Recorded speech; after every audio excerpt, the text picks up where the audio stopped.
Rise for the President and judges of the Caribbean Court of Justice.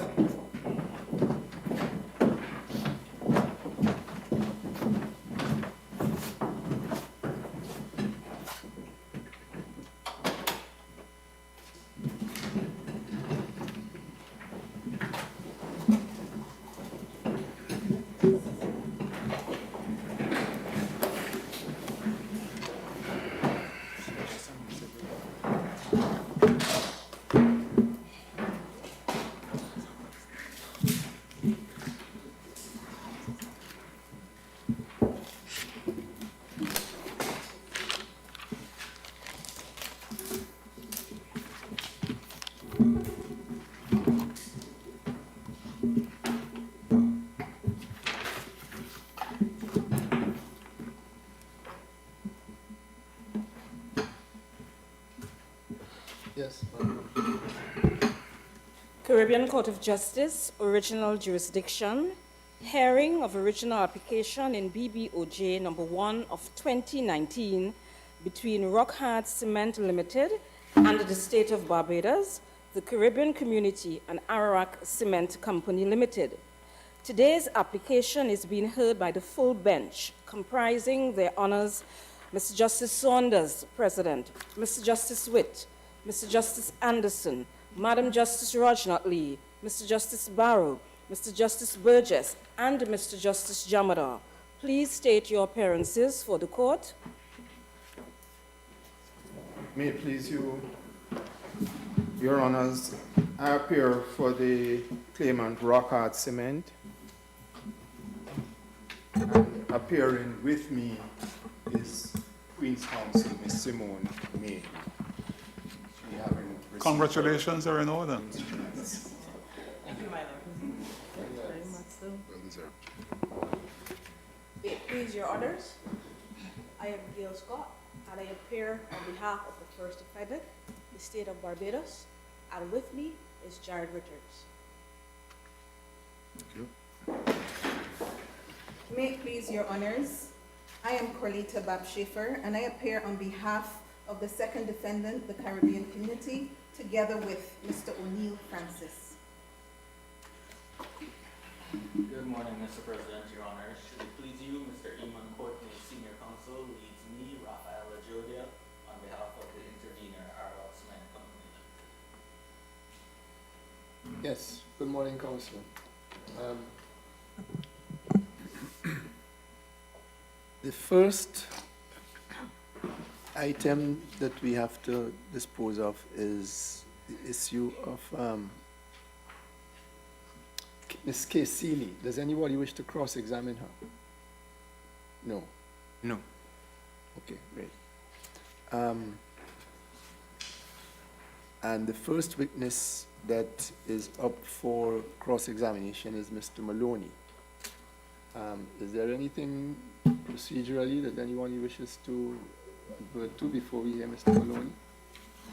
Your Honors, I would crave leave having regard to some documents that were uploaded yesterday to amplify an aspect of Mr. Maloney's evidence. Well, you have a proof, you have a statement of the amplification, or you wish to do so orally?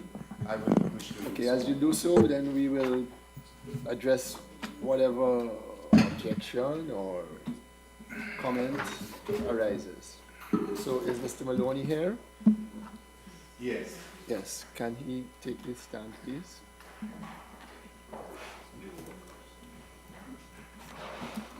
And can some communication be sent to Ms. Seeley that she would not be needed for cross-examination?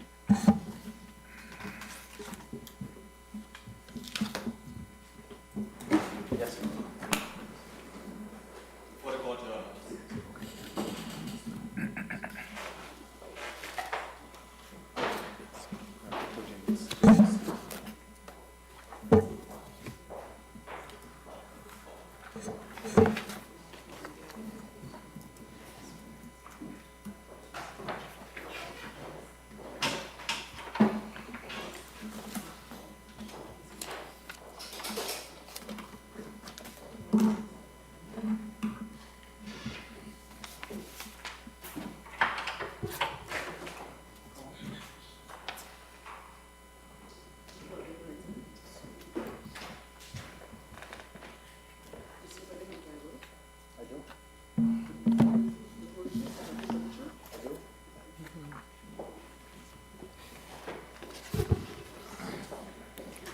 Is your name Mark Maloney?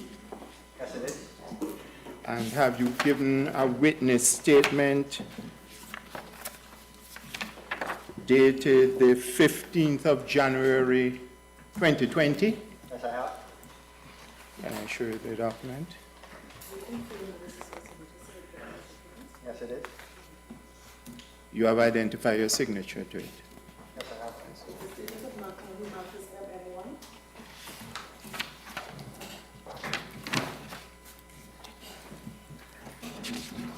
You may sit, Mr. Maloney. Thank you. If Mr. Maloney could see his witness statement. My lords, yesterday 2 articles were uploaded by the intervener, one dated the 24th of January 2015. And I would crave indulgence to amplify his witness statement in light of that article.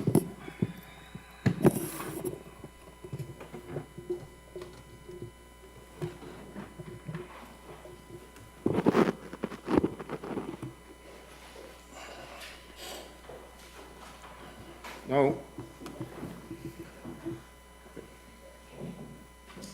Mr. Maloney, have you seen an article written by Kmart Jordan dated the 24th of January 2015? Yes, I have. Okay.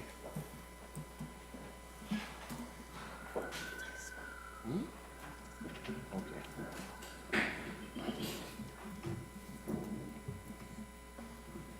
Did you give such an interview to Mr. Jordan? To Ms. Jordan, yes, I have. Okay. Yes.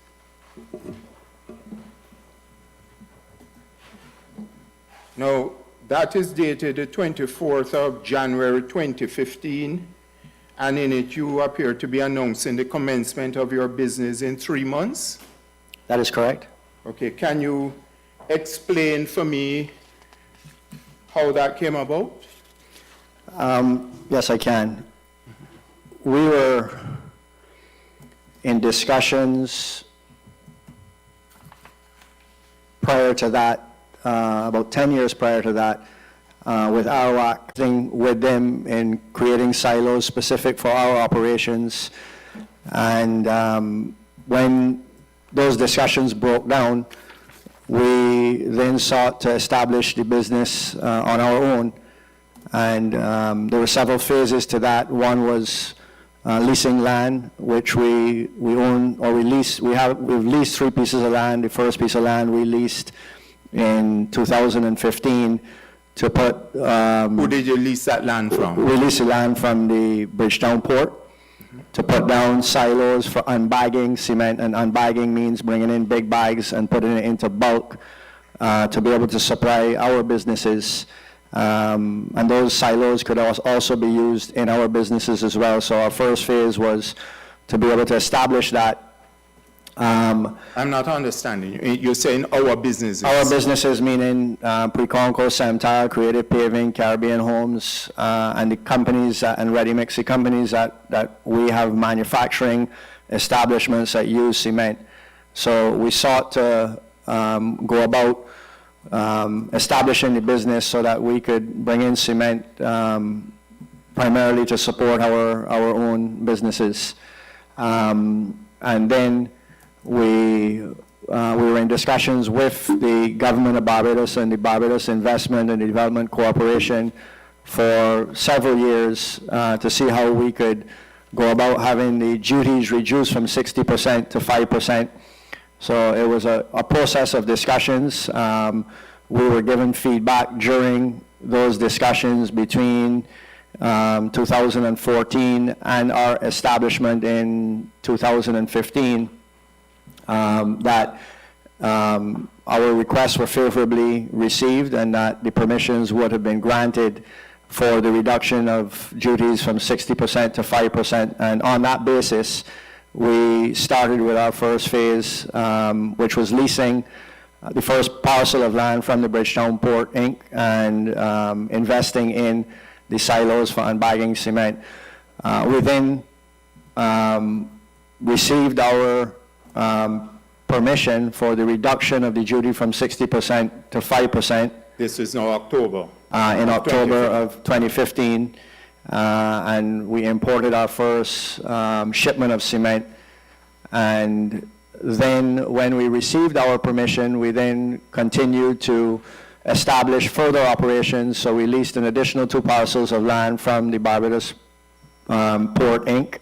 And we invested in buildings, we invested in bagging facilities for the domestic market, which bagging facilities would be to take cement in 2-ton bags and bag them into 42.5 kg bags, which would be used for distribution in the local market. So when we got our final permission on the reduction of the duty, then we further invested in plant and equipment for the establishment of the bagging plants for distribution in the local market. So we did. So to summarize, this development was done in phases, as I understand it. That is correct. Yep. The first phase was to bring in the bulk That's correct. cement, which you could use for your own operations. And then the second phase, which came after the grant of the lowering of duty, was to have the bagging operation. That's correct. And the first phase, although we were in discussions with the government of Barbados and we were given favorable feedback that we would be receiving the permission for the reduction of duty from 60 to 50% to 5%, that the government would be doing that. We went ahead with a small investment in phase 1, and then after we received the permission, we continued with our further investments with the 2 additional parcels of land and the other buildings and plants. So what were those 2 additional parcels of land for? For additional buildings for distribution, bagging and distribution, storage, bagging and distribution. Okay. If I could go today, there's a second article dated the 17th of November 2015, and that shows the first shipment, a picture of the first shipment coming in. Do you see that? Yes, sir. Yes. I'm familiar with it. And if you look at that picture, can you explain what is being displayed there? No. It's on the reader. Look on the reader. That is a... This is the first shipment of 17th November 2015. Yes, sir. That is big bags of cement and slings of cement. So What's the slings of cement that you're referring to there? the slings of cement are prepackaged cement that are used for the retail market. So initially we imported both big bags, which were used in our phase 1, which went into the silos and into trucks, which were delivered to our manufacturing businesses. Right. And the packaged cement is what is used for hardware stores and distribution. So initially, the slings were brought in for the distribution, and then in further phases, when we established our bagging or packaging plants, we brought in big bags and we did the packaging ourselves. So you now do your own packaging into the 42 kilo bags? Yes, sir. Okay, rather than importing it as depicted in this picture? Yes, sir. Okay. And that was the result of that phase that you explained where you established the bagging plant? Yes, sir. Okay. No further questions. Thank you. You'll be asked some questions now by my friends. Okay. Yes. Ms. Scott?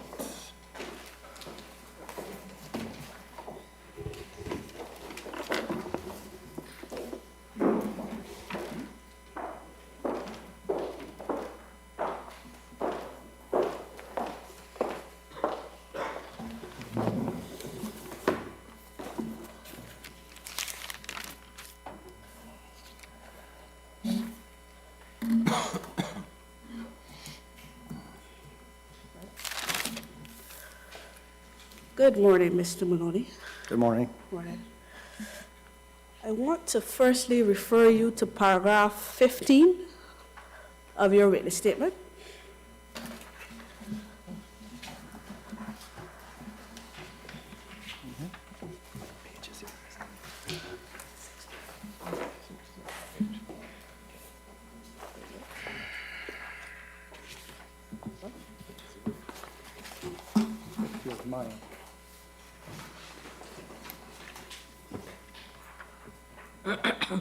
Where you indicated that the establishment of the business was based on the reliance of the grant by the government of Barbados of the CET of 5%. That's at paragraph 15 of your witness statement. I also don't want to refer you to your exhibit RH5, RH4, which is the actual cabinet decision.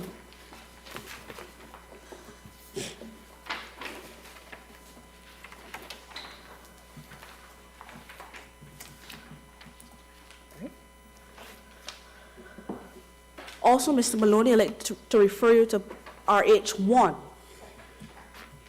of your witness statement.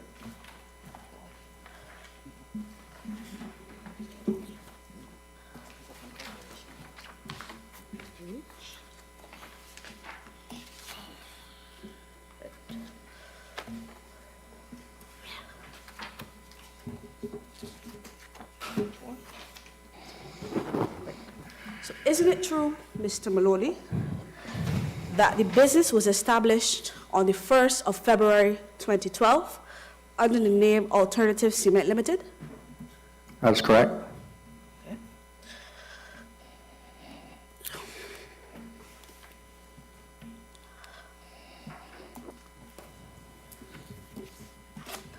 I would like to refer you now to RH4 of your witness statement, which is the cabinet decision.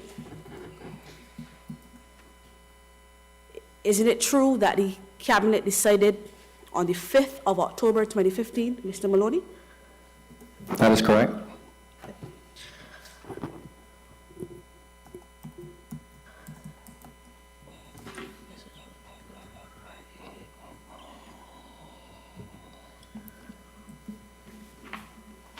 Is it also true, Mr. Maloney, that you wrote to the Minister of Finance on the 9th of September 2014? That is correct. And in that letter, Mr. Maloney, isn't it also true that you stated since 2014 that the company was incorporated with the objective of securing the supply of cementitious product as an alternative to Portland cement? That is correct. And that's since 2014, Mr. Maloney. That is correct. I want to now refer you back to RH1 of your witness statement. These are the amendment to the Articles of Incorporation.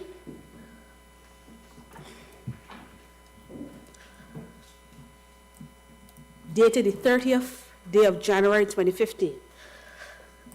Doesn't that evidence show that you had applied to change the name, your business, Alternative Cement Limited, to Rock Hard Cement Limited on the 30th of January 2015? That's correct. Okay.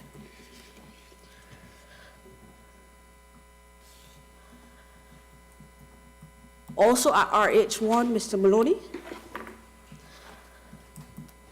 it evidences that the change of the name from Alternative Cement Limited to Rock Hard Cement Limited was effected on the 3rd of March 2015. That is correct. And as stated before, the cabinet decision was made on the 1st of October 2015. That's correct. So you would agree with me that March 2015 is an earlier date than October 2015? I do. So I put it to you, Mr. Maloney, that as far back as 2012, in relation to Alternative Cement Limited, and most certainly by 2014, the company now known as Rockhard Cement Limited had established its business with a view to importing an alternative to Portland cement. That's correct.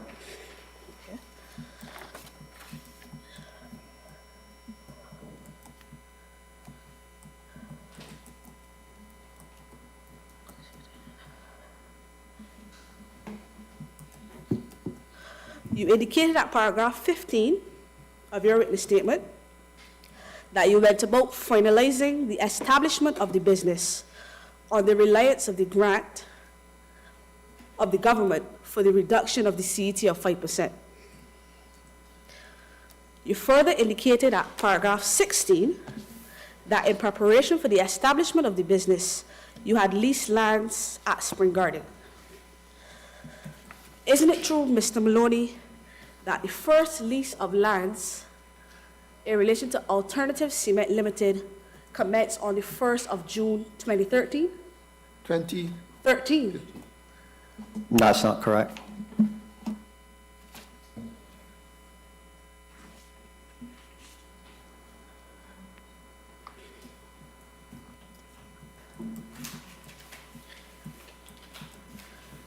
I put it to you, Mr. Maloney, that the first lease of Lot 7 in relation to the lands was leased to Alternative Cement Limited, and it commenced on the 31st of July 2013. That's not correct. Isn't it true? Is there a lease? I mean, this could easily be established if there is a lease. Well, you know, this hasn't been disclosed to us that they were going down this line.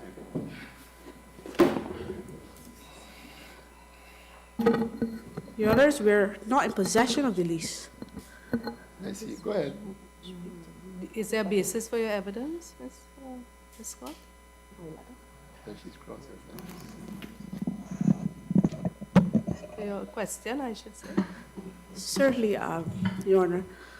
We had correspondence from Port Inc. My lords, I'm objecting to this.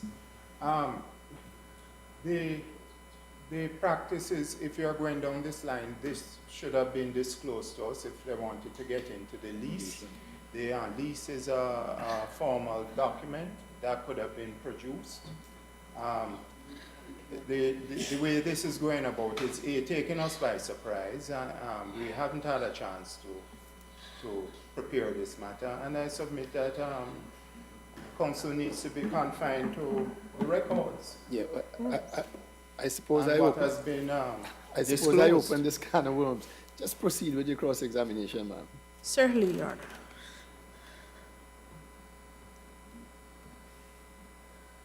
So, Mr. Maloney, you would have indicated that the first lease of the lands that you are aware of commenced on the 1st of June 2015.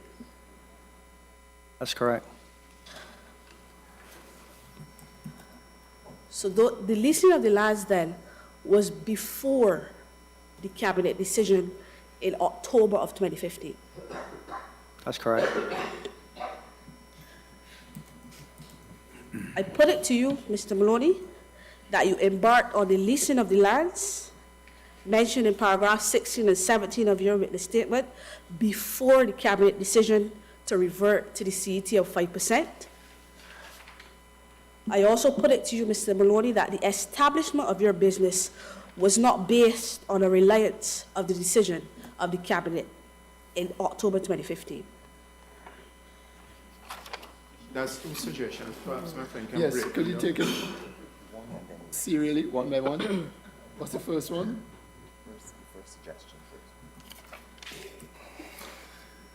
I put it to you, Mr. Maloney, that the leasing of the lands mentioned in paragraphs 16 and 17 were before the cabinet decision to revert to the CET of 5% in October of 2015. I further put it Just to a you. minute, just a minute. Answer, What- answer. One at a time. What do you have to say to that, Mr. Yes, sir. Maloney? Was the leasing of the lands done before the cabinet decision of 2015? Yes. I further put it to you, Mr. Maloney, that the establishment of your business was before the decision of the cabinet in October of 2015. Can you explain what you mean by establishment of the business, please? I would have indicated earlier that Alternative Cement Limited was incorporated in 2012. It would have changed its name to Okay, Rock Hard Cement Limited. I understand the question. The forming of the company was, not the establishment of the business. Can I take you back to your letter to the Ministry of Economic Affairs on the 9th of September 2014? The letter indicates that the company is incorporated with the objective of securing the supply of cementous products as an alternative to Portland cement.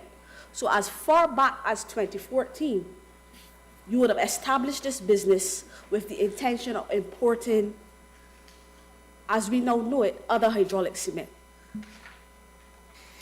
The business was formed with the objective of bringing in cement into the country. There were discussions over the period with the government of Barbados and the Barbados Investment and Development Corporation to be able to have the duties changed from 60% to 5%, which is the basis in which the business would be able to function. During that period, there were various things that needed to be done to enable the business to be able to function, such as the leasing of lands, which I explained, such as the purchasing of certain initial equipment, which would have been needed, which could have been used in our other manufacturing businesses, such as Preconco, Samtile, Creative Paving, Caribbean Homes, and Ready Mix, for the importation of bulk cement, which would be unbagged into silos and put into trucks to be taken to those locations. As the discussions progressed with the government of Barbados and the Barbados Investment and Development Corporation as to the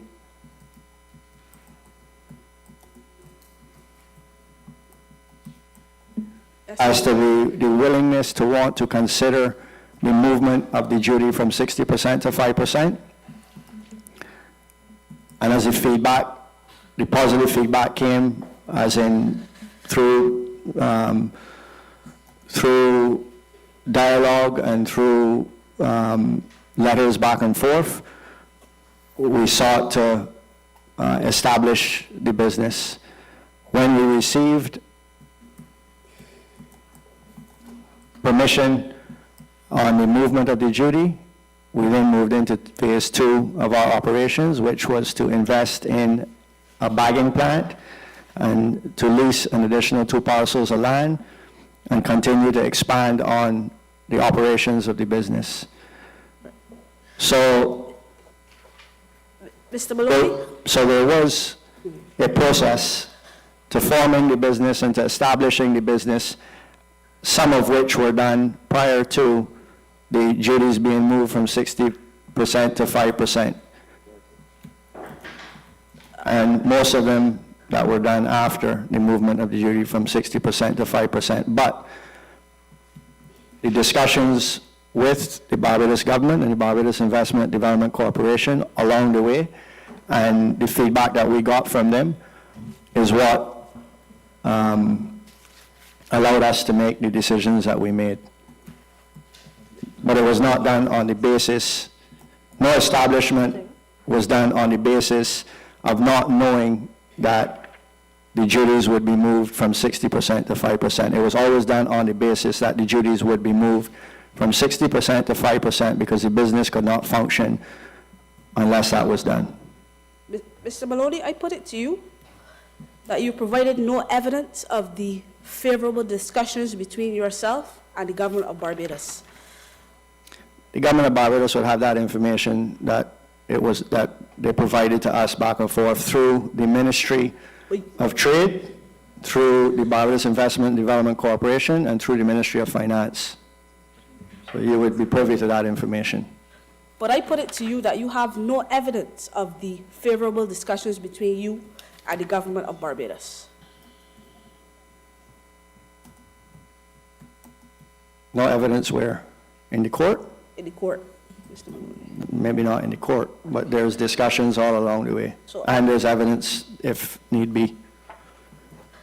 I also put it to you, Mr. Maloney, that the leasing of the lands was before the cabinet decided in October 2015 to reduce. He answered that already. Yes. I think you've made that point. I would like to refer you, Mr. Maloney, to paragraph 5 of your written statement.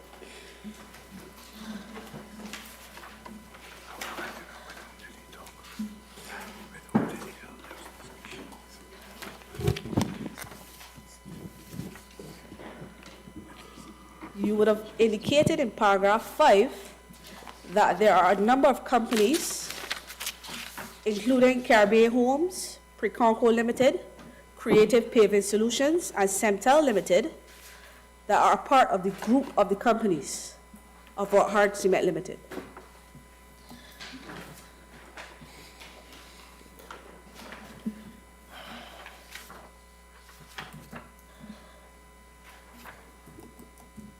Isn't it true that you imported other hydraulic cement prior to 2015 and since 2012 under your subsidiary company, Preconco Limited? That's correct. Isn't it also true that Preconco Limited has a manufacturer's tax exemption in relation to the importation of cement, so it does not pay duties on the importation of cement? That's correct. Or any raw materials, just as all manufacturers do.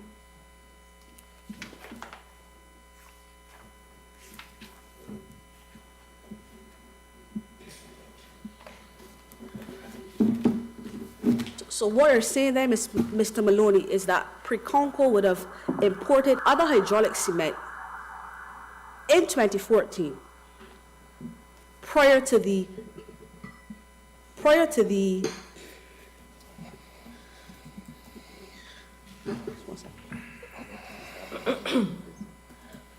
establishment of Rock Hard business, and also prior to the cabinet decision of 2015. Imported cement for testing, not for use. But this is other hydraulic cement. That's correct.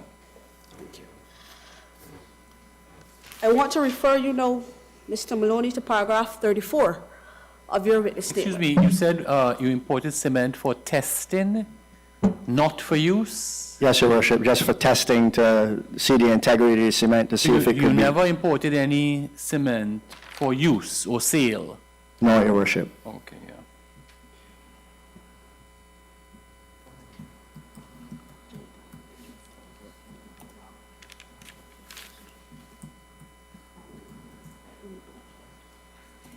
Scott, how much longer do you think you would be? How much longer, Your Honors? Yes. About 5 more minutes, Your Honors.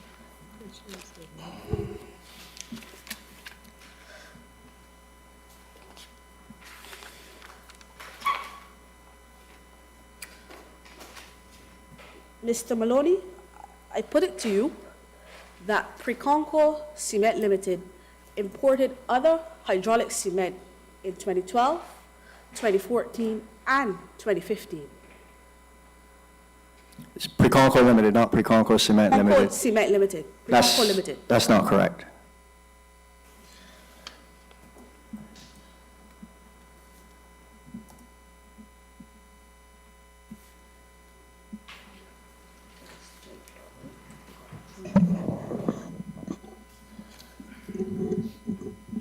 Mr. Maloney, if you could look at the monitor.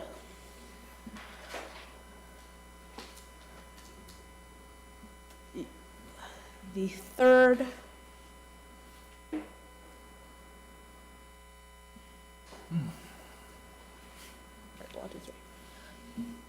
The third item on the monitor, it says Preconco Limited,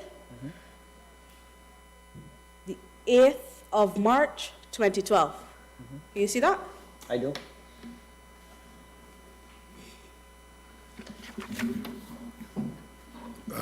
Ms. Scott, could you help us with this? Does it indicate that entry to which you alluded just now, the quantum of cement that was imported? But it does not indicate the quantum of the cement. Because as I understand the responses, the witness is not objecting to the fact that cement was imported. There's an issue about the name of the importer. But more critically, the question is whether it was imported just for testing or for other purposes. So without some indication of the quantum, are we going anywhere?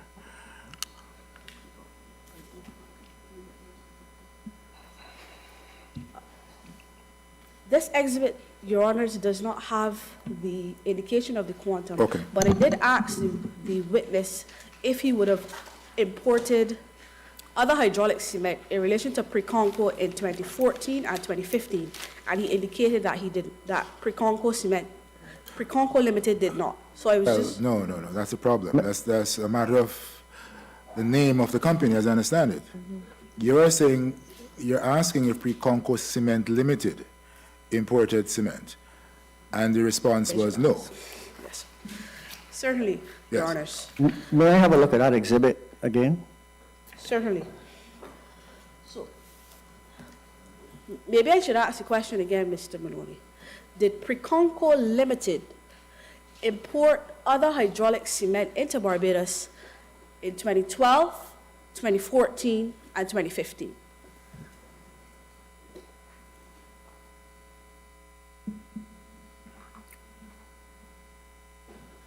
I'm not sure what I'm reading here, because it doesn't say anything about cement.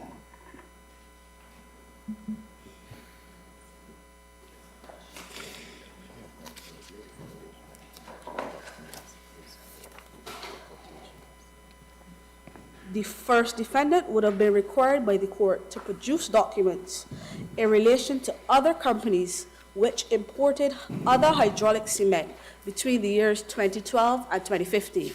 So all the companies listed here are companies which would have imported other hydraulic cement between the years 2012 and 2015. I'm not sure what I'm reading, because there's nothing on there that shows that it's cement that was imported. I see Preconco's name, I see lumber, I see other things, but I don't see anything that reflects importation of cement there, and I can't see how you can take from what you've presented that cement has been imported on any of those dates. I put it to you, Mr. Maloney, that this is a production of documents which indicates the companies which imported other hydraulic cement between the years 2012 and 2014. Okay, well, I will have to say that there's nothing there that can indicate that cement has been imported. Mr. Maloney, I'd like to refer you to paragraph 10A of your witness statement.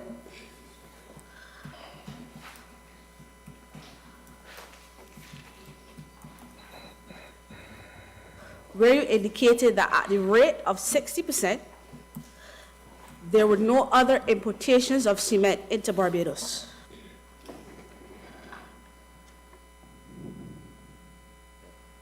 For retail? For retail. Yeah. 38. Go to 38. 38. Paragraph 38.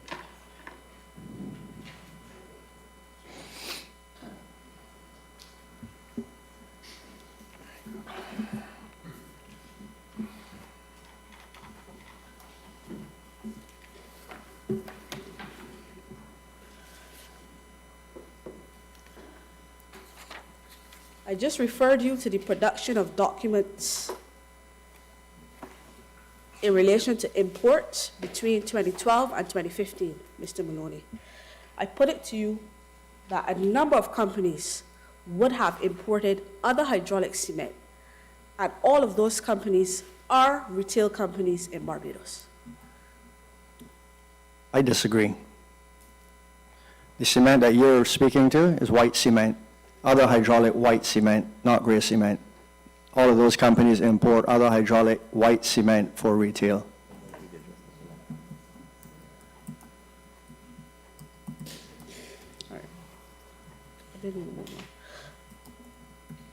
Mr. Maloney, I would like to refer you to paragraph 7 of your witness statement.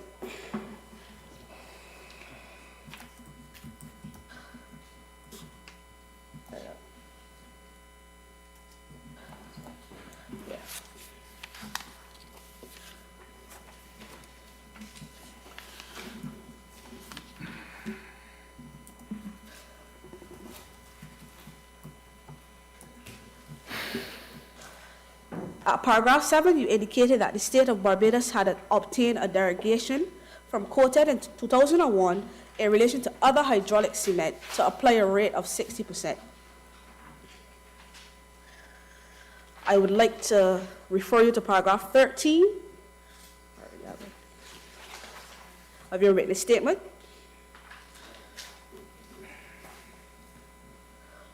Where you wrote to the Ministry of Industry requesting a reduction in the rate of duty to be applied to other hydraulic cement.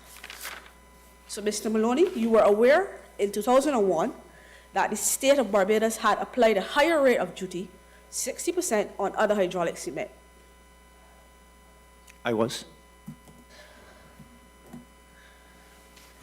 And you would agree with me that in 2015, the state of Barbados had a discretion to revert to the CAT of 5% and did so in 2015. I agree. So you would therefore accept that the state of Barbados would have a discretion to again make an application to COTED for a higher rate of duty to be applied.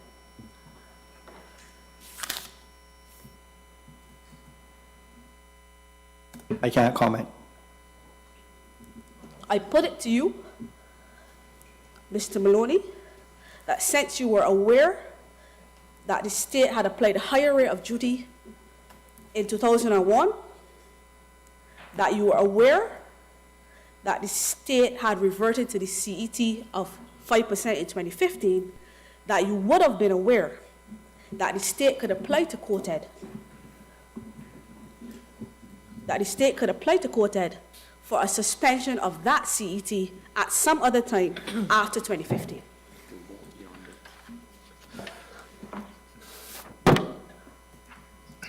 I'm aware of what the state can do. So you're aware that the state can apply for a suspension of the CET, and they could have done so after 2015? I'm aware. Okay. No further questions for this witness. Yes, Thank you. thank you. Dr. Babshefer, do you wish to ask any questions?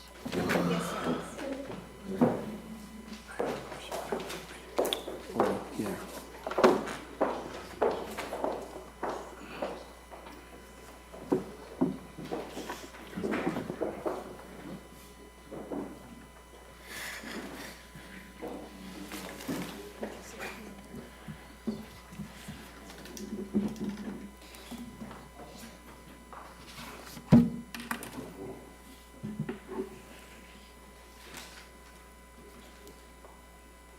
Good morning, Mr. Maloney. Good morning. I first would like to turn to paragraph 9 of your witness statement, in which you referred to a letter dated 9 September 2014 and a letter dated 14th May 2015.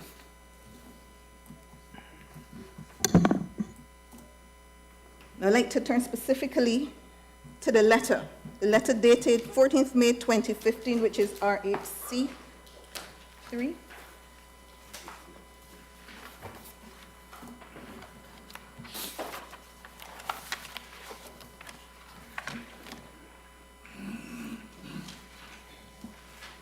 You would agree with me, Mr. Maloney, that this was a well-written letter. Mr. Maloney, you would agree with me that this was a well-written letter. It was a letter. It was a letter. Well, it was a letter indeed. And you would agree with me that the letter dealt with topics such as objectives of the 60% import duty on cement. It dealt with failure to satisfy the rationale for the tariff on, or the expectations of the imposition of the tariff. And it dealt with other topics such as benefits to Barbados to be derived from removing the 60% import duty on cement. The letter dealt with all these topics. That's correct. Would you agree with me, Mr. Maloney, that Rockhard Cement Limited is a prudent company? Prudent in the ordinary sense of the word, acting or showing care with thought for the future. It's a good company. Pardon me? It's a good company. Well, I didn't ask if it's a good company. You would say, I'm asking whether it is a prudent company. It's a company. Mr. Maloney, you're not answering the question. I've asked you, Mr. Maloney, whether you would agree with me that Rockhard Cement Limited is a prudent company. It's a company. Well, the court will draw necessary inferences. Moving along. You would agree with me that the letter of May 2015 was written to the former Minister of International Business in Barbados, the Honorable Don Valinis. You would agree with me? That's correct. Good. You would agree with me that the letter wasn't written to the Secretary General of Caricom? The letter was written to who it was written to. Exactly. So the letter was not written to any organ or body of Caricom. It was written, Mr. Maloney, as you said, to whom it was addressed. Now, I would like you to look at these letters. First, the letter dated,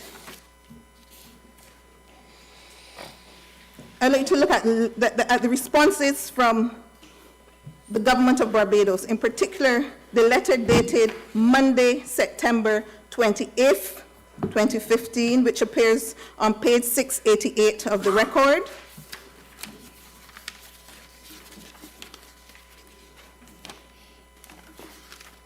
As well as the letter dated October 14th, 2015, which appears on page 686 of the record. Now, Mr. Maloney, looking at these letters, I put it to you that none of the two letters contain any promise, assurance, or undertaking that the tariff of 5% on other hydraulic cement would be maintained indefinitely. You're correct. I put it to you, Mr. Maloney, that none of the letters contain any promise, any precise assurance, or any undertaking that the tariff rate of 5% would be subject to consultations being given or period of notice before being changed. These letters do not say that. Thank you very much for your honesty, Mr. Maloney. Mr. Maloney, it is your case that these two letters give rise to a legitimate expectation. That is correct. Mr. Maloney, you would agree with me that the letters did not come from the Secretary General of Caricom, nor did they come from anyone from Caricom. You would agree with me? I do. Mr. Maloney, this is the original jurisdiction of the CCJ. And you may know, Mr. Maloney, that the original jurisdiction of the CCJ deals with breaches of obligations at the community level, either by the community or by member states in pursuance of an obligation. Are you asking legal questions of this factual witness? Okay, so Mr. Maloney, this legitimate expectation did not arise from any correspondence from Caricom?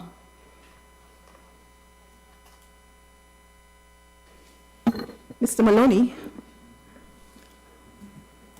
The legitimate expectation would have arrived from discussions with the government of Barbados, with Caricom, to allow it to change the duty to 5%. Sorry, I beg your pardon?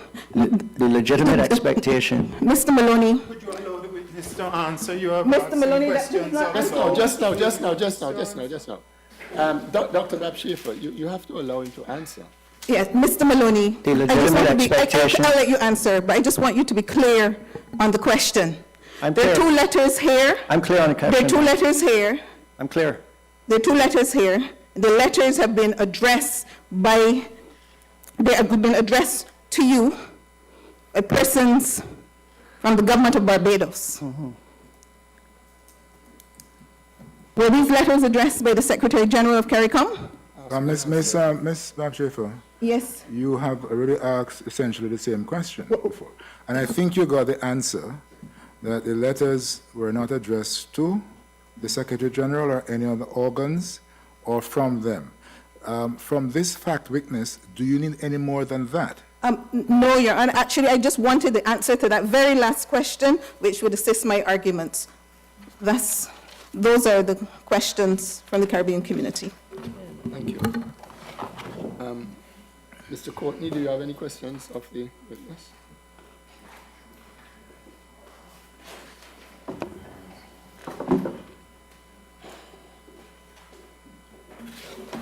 May it please the court. Mr. Maloney, can you explain to the court why it is that you told the court for the very first time about your discussions with the Barbados Investment and Development Corporation from that witness stand this morning? Because I was asked a question and I explained based on the question I was asked. It is correct to say, therefore, that prior to that question being asked, you did not believe that it was important evidence to give on behalf of your company. I wouldn't say that I did not believe it. I would Why say did that you do it? because I was asked a specific question and I gave an answer based on the question that I was asked. I hear you, and I'm asking you to listen to my question, okay? Since you would not say that it is not important, I am asking you, why did you not volunteer that evidence prior to this morning? All of the evidence that was given has backup and supporting information to it. And based on the information that is in the witness statement, I have was very asked. limited time to Can ask I you a finish? question. Can I No, finish? but you're not answering my question. I'm trying to. Based on the information that I have in my witness statement, I was asked a question to Madam support President, it. could the witness be asked to confine himself to the question I asked? I simply asked you, why is it that you did not volunteer the evidence before? Do you have a reason? I gave the supporting information for what is in my witness statement, which included mention of the Barbados Investment Development Corporation. You gave that to your attorney, is that what you're saying? I gave it when I was asked a question just now to the court. Right, and I'm asking you for the last time. All I want to know is, why is it that before this morning, we didn't know of that? I don't have a reason for that. Very well. You sought to say to the court this morning, if I understood you, that your company took this development in phases. Is that correct? That's correct. And for the first time, we learned about phase 1 and phase 2 this morning, correct? I'm not sure what you knew before, but I just explained, as I said, what You the have phases phase were. 1 and phase 2 in your witness statement? No, I don't. Thank you. Can you take a look at the article dated January 24th, 2015? Your Honors, that is page 2083 of the record.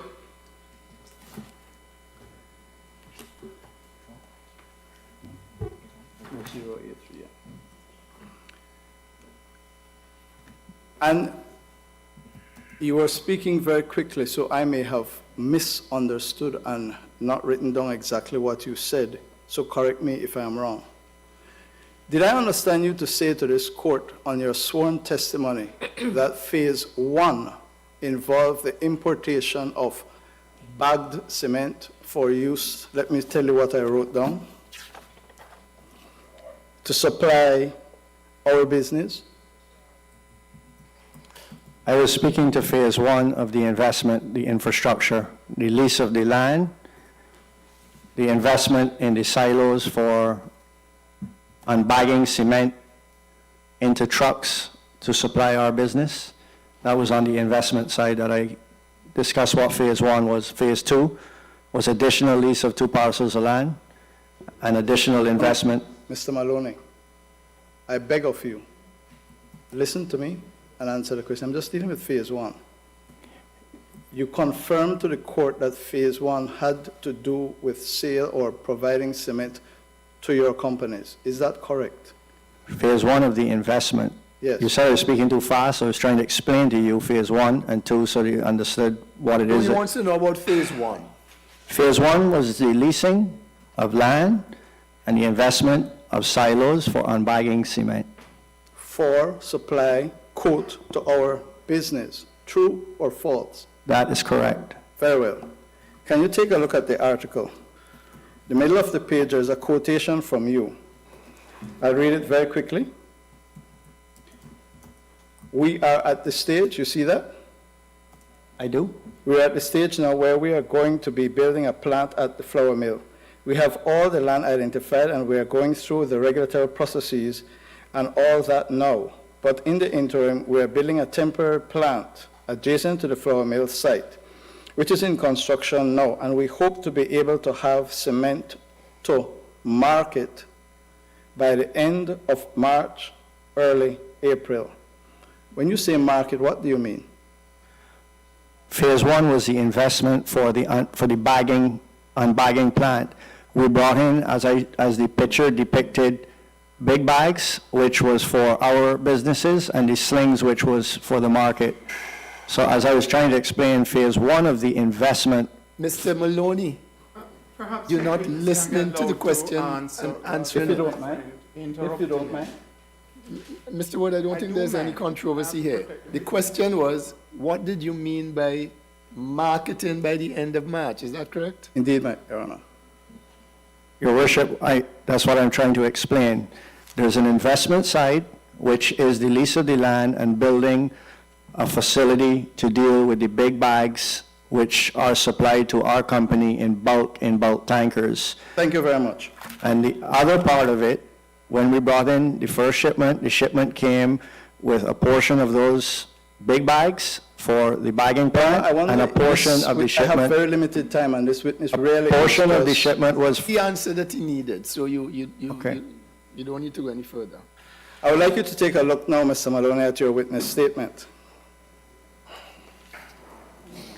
Could you take a look at paragraph 18? Your Honors, that is on page 629.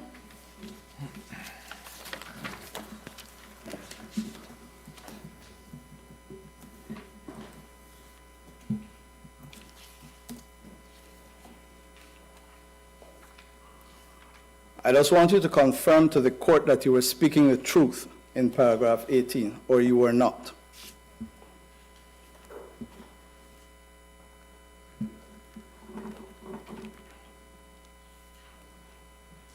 I was. Right. So it is correct to say in the last 2 lines that in November 2015, you purchased cement and imported in bulk and then packaged for retail purposes at the packaging plant. That is true?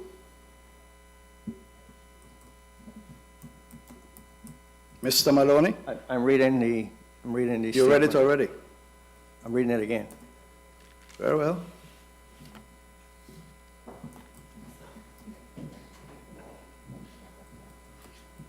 The first shipment of cement was imported from Portugal. Mr. Maloney, I'm I explaining. am asking you whether it is Would you allow me to true. explain? No, I will not.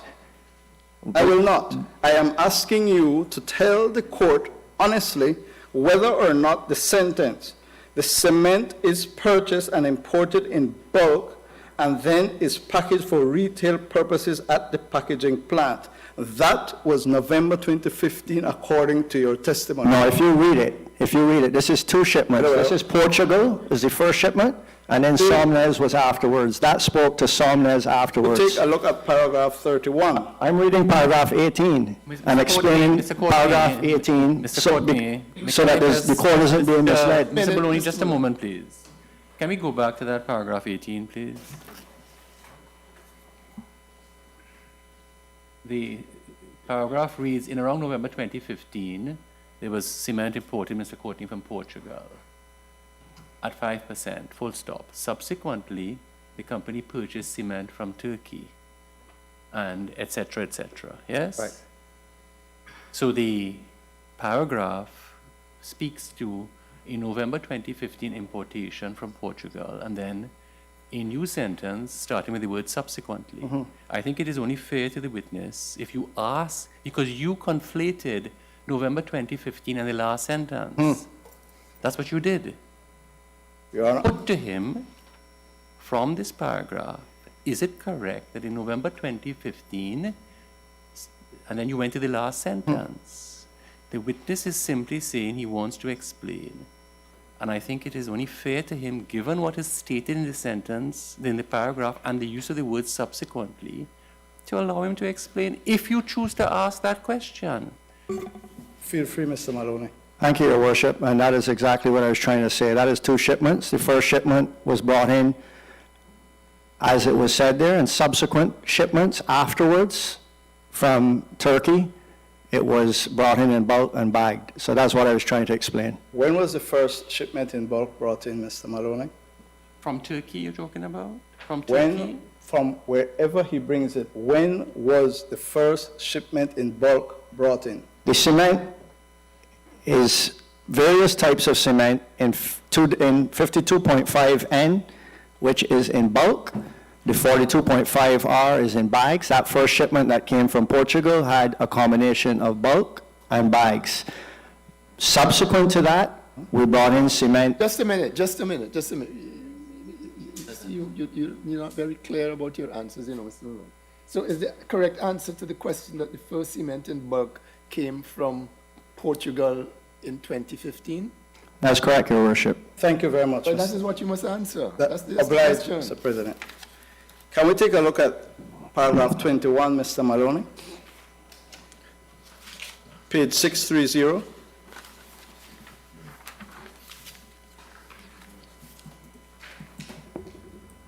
Can you take a look at that, Mr. Maloney?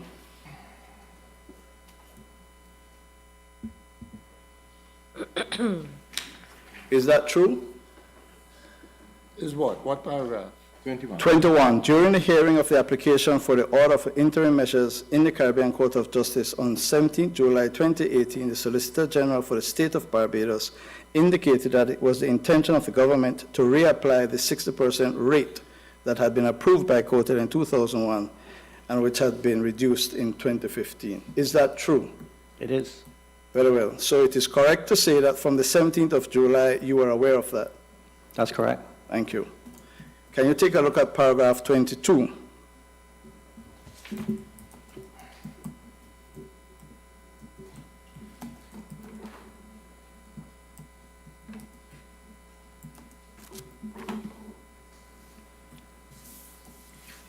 You read it? Yes. I just want to clarify one thing. The first sentence says, as a consequence of this. Are you referring back to paragraph 21? That's correct. On our instructions, attorneys for Rockhard wrote to the government to seek clarity on the rate that the government intended to apply to imports of Rockhard. Have you produced to the court whatever letter or letters it is that you're referring to there? I'll have to refer to my attorneys. Very well. The point I just want to make to you, sir, I am fair to you when I'm making my submissions, is that the letter that is produced on page 702 is written much later. But it doesn't matter. What I want to take you to is the next sentence. Rockhard then commenced action against Barbados. That is as a result of what the Solicitor General indicated, correct? That's correct. Very well. And can we take a look at paragraphs 31 and through to 35 of your witness statement? 633 of the record, Your Honors.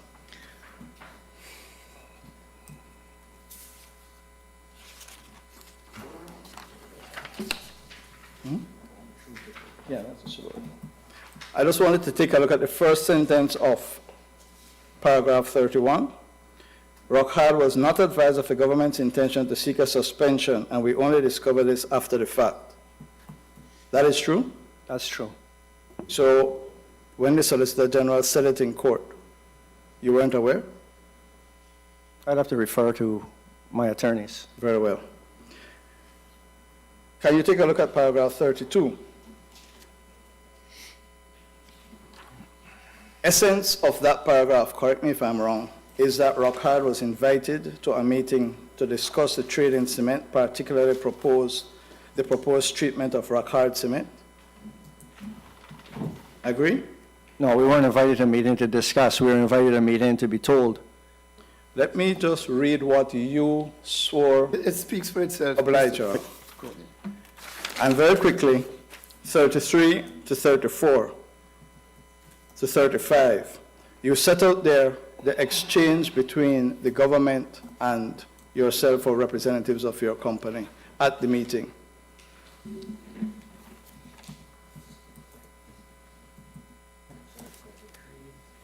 '33, 34, 35. I just want to make it clear that that is your explanation to the court of what happened at that meeting. That's correct. Sorry? That's correct. Thank you. Now let's go very quickly, just a few more questions, Your Honors. Can we take a look at page 736 of your exhibits to your witness statement?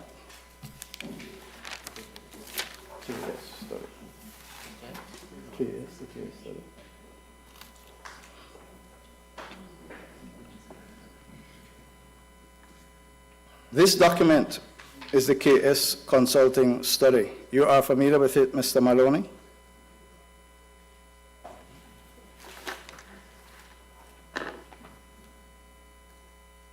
Mr. Maloney? I'm reading it, please. We don't have time for you to read the entire document. It's a Give him a little time to see what he's Whatever answering they are to, now. Mr. Courtney. We will give you the time. Obliged.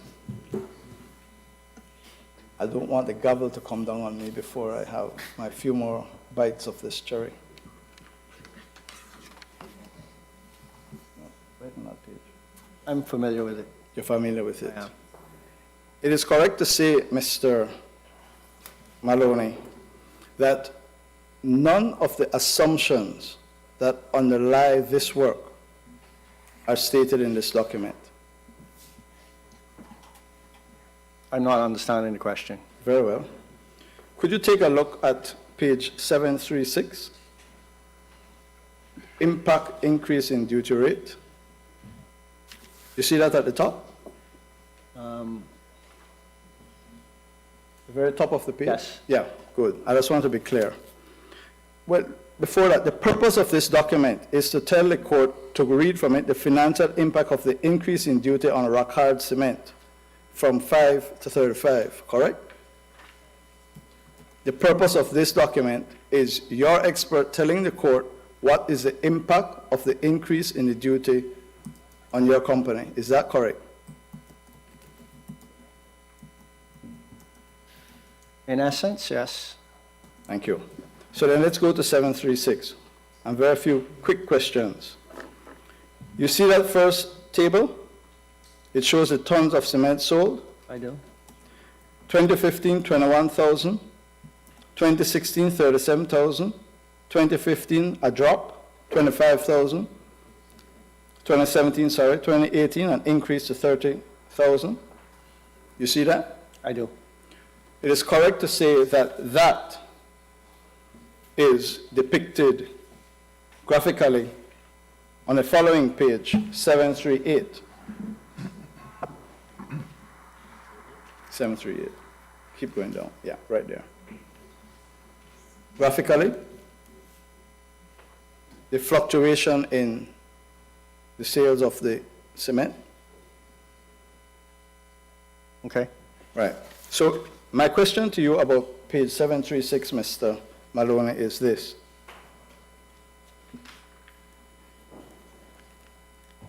What was 736? Sorry, Your Honors. Go up, up.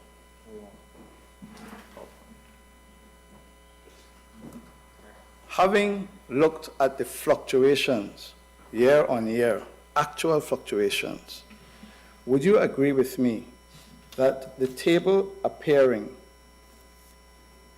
in the middle of the page that projects sales from 2020 to 2024 has sales constantly increasing every year?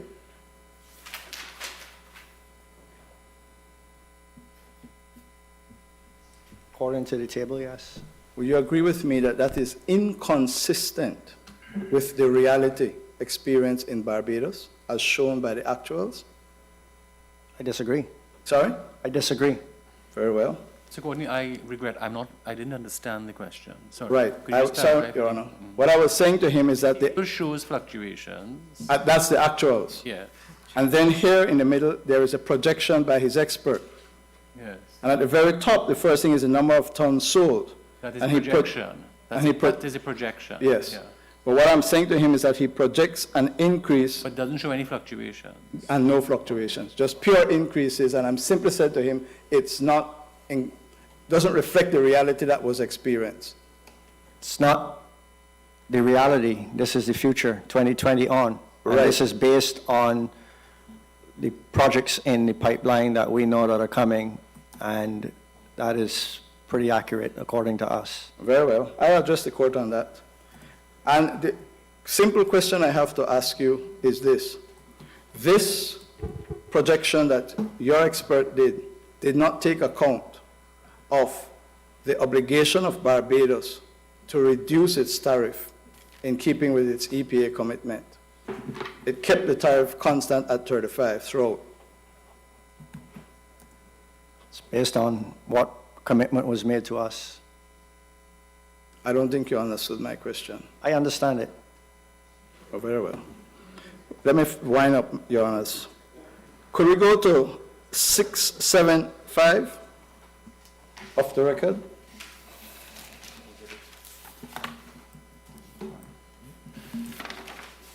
Three.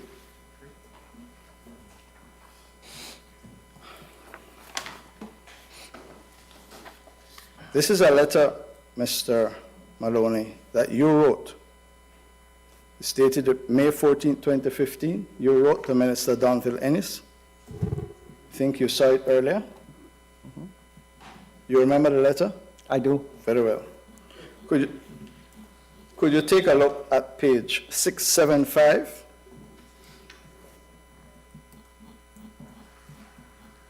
Paragraph beginning the financial statements. The financial statements of Arawak for the period 2010, 2011, 2012 reveal that its pre-tax losses are increasing significantly year on year, that it has made substantial redundancies, has been required to restructure its debt, and there is a material uncertainty which casts doubt on Arawak's ability to continue as a going concern, as evidenced by the emphasis of matter included in the financial statements. It is inevitable that the Arawak plant will cease to be financially viable given its continued financial performance. Whilst the loss of jobs associated with any downsizing or closure of the Arawak plant would be unfortunate, the financial benefit to the government and the economy of a profitable, competitive cement supplier would far outweigh the short-term impact of such closure. Furthermore, any redevelopment of the current Arawak site would result in job opportunities for a significant number of persons. My question to you is, the proposal you put to the government, you appreciated that having regard to the condition of Arawak as you describe it, the proposal you put, if accepted, could result in the closure of Arawak and the loss of jobs, correct? That's incorrect. That's incorrect. That statement, if I can elaborate on it, was based on Arawak's financials, it wasn't based on the viability of the business because the business was being run inefficiently. And that's why my explanation of our involvement with Arawak and TCL over 2 years to help them create a viable, efficient, vibrant business led us to start our own cement business because the advice that we had given them and our input wasn't being taken into account. So that statement is based on financial statements, and it's also based on cement in Barbados being the highest of any cement in the world at $220 a ton. And if Arawak is now selling cement at the same price of rock hard cement and is still in business some 10 years later, it must mean that the opportunity to make the business efficient is still there. If not, the business would have closed down by now. Thank you for that. The question I had for you is a simple one. All I wanted to know is the proposal that you made to the government of Barbados. One of the possible consequences having regard to what you describe as a financial position of Arawak was the closure of Arawak and the job losses. That's all I asked. I never made the position to Barbados that the Arawak cement plant closed. Very well. Can we take finally a look at page 678?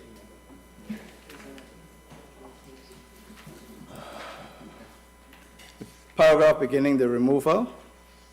And I just want to read to you the last sentence. The increased revenue which the government of Barbados would collect from a profitable cement importer, that's you, would also offset the financial disadvantage associated with the closure of a TCL plant. So I repeat my question to you, Mr. Maloney. One possible effect of the proposal that you made to the government was the closure of the Arawak plant. Is that correct? Please repeat your question. One possible result of the proposal that you put to the government of Barbados was the closure of Arawak. What we were doing, what I had done here, I was responding to the position of Arawak, of the government, changing the duty from 60 to 5%, and they said that they would close the plant if that was the case. So we were supporting our business case based on what was said to the government of Barbados by Arawak, and as I said, they're still in business today. So we were trying to justify what would happen if Arawak cement plant closed and how it could still benefit the country and economy of Barbados in a more significant way than supporting a monopoly that was selling cement at the highest price of cement anywhere in the world. Mm-hmm. So just finally, Your Honors, That's the third final. my deepest apologies. And I just want to go back very quickly to what my learned friend had asked you, page 686. 5.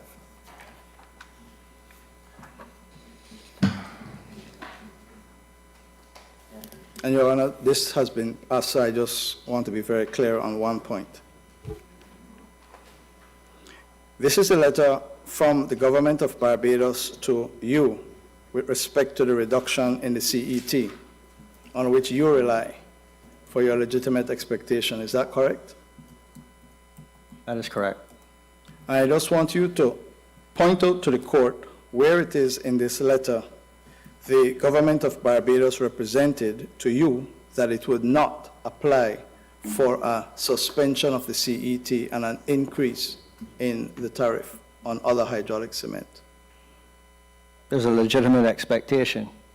Could you kindly look at the letter and tell the court where it is in that letter that the government of Barbados told you that it would not apply for a suspension of the CET and an increase in the tariff on other hydraulic cement?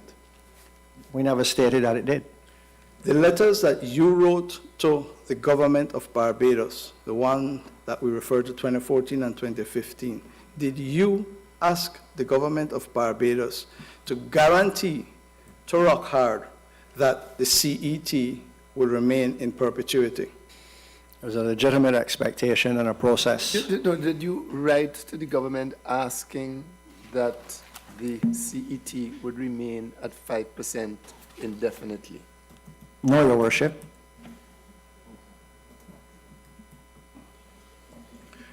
And did you in your letter to the government ask for the CET to remain in for a fixed period? In this letter? In the IDO letter that you wrote to the government, did you request it to remain for a fixed period? Which letter are you referring to? The letter that you wrote to the government in 2014 and 2015. But the letter is here for reference. There's nothing of that stated in the letter. Yeah, but you keep adding to your evidence, and I am going to make submissions to the court, and I am obliged to ask you questions so I can do it. My question is, did you ask for a fixed period? No, we didn't. No. Finally, this letter that you received from the government, did you respond to this in writing or otherwise? I'd have to refer to my attorneys. Your Honors, those would be my questions. Obliged. This was finally your last question. In fact, I can answer that question. I will finally I take can my answer that seat. question. We wouldn't have been required to, because that is then made official through customs. Mr. Wood, you have any re-examination? I After Mr. Wood. Yeah. Well, Maybe I Maybe- better ask my question so Yes. that you can, Yeah. because this is what I focus on actually in the last part of the questioning, which is paragraph 35 of your statement. And that's where you speak about a legitimate expectation has been created by the government. So the question is, what was your expectation? I'm not talking about whether it was legitimate, that is a legal thing. What did you expect? And on the basis of what? We expected that fair trade would be permitted and not protecting a monopoly by imposing significant duties on a product that should be sold at a world market price that was previously being sold at almost 3.5 times the world market price until we came into the market. And when we came into the market, they took their price to what was a world market price. And if duties are imposed of 35%, it will close our business. That came later. So what was your expectation that, okay, it will be 5%, and it became 5% from 60 to 5? Did you expect that would forever be so? I think you already answered no.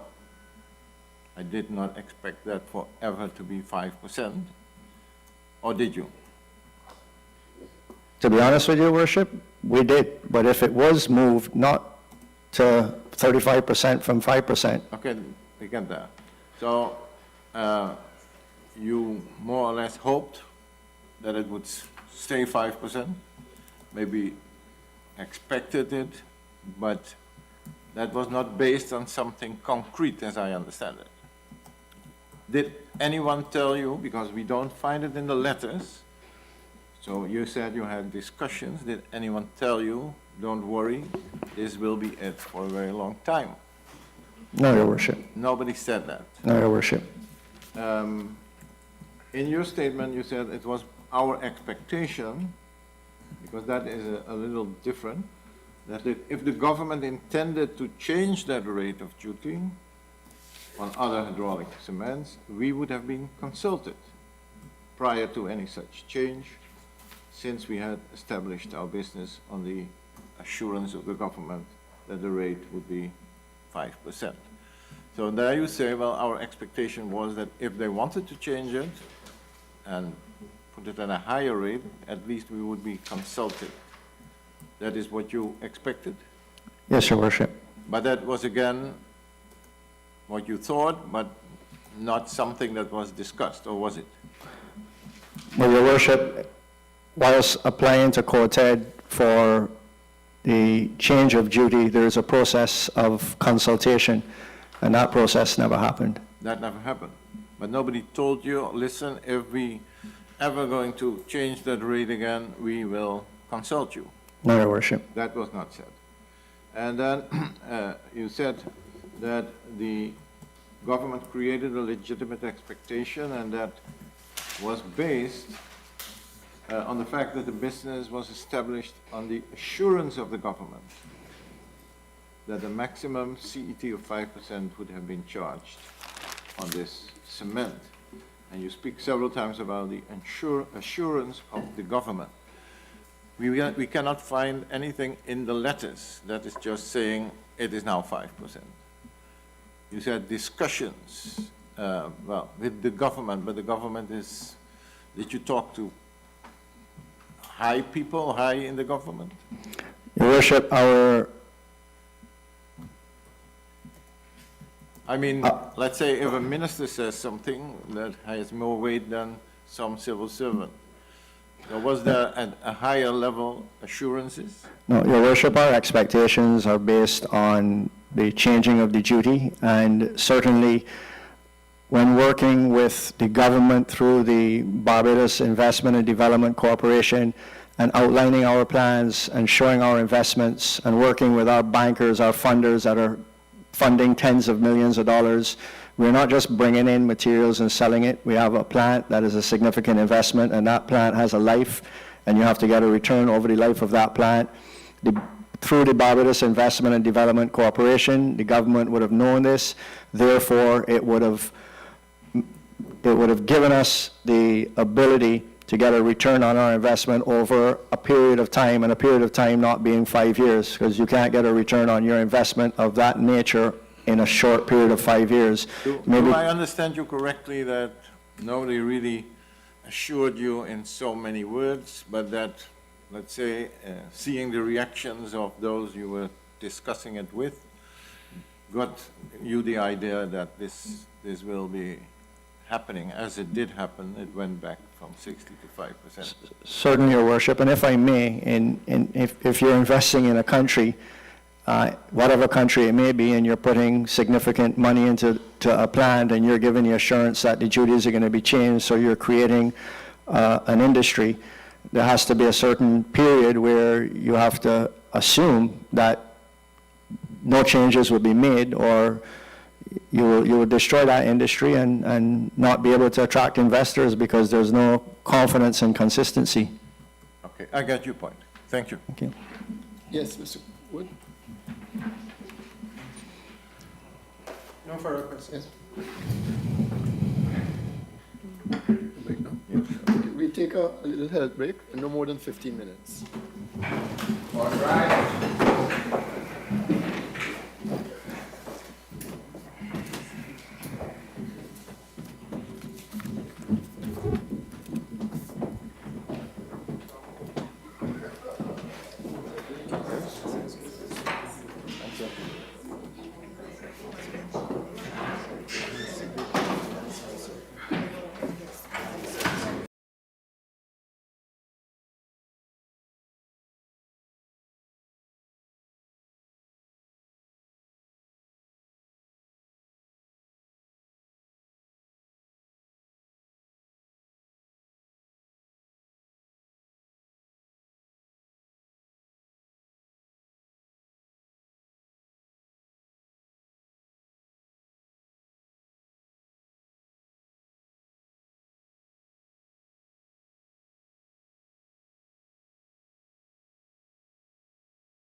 Private Court of Justice.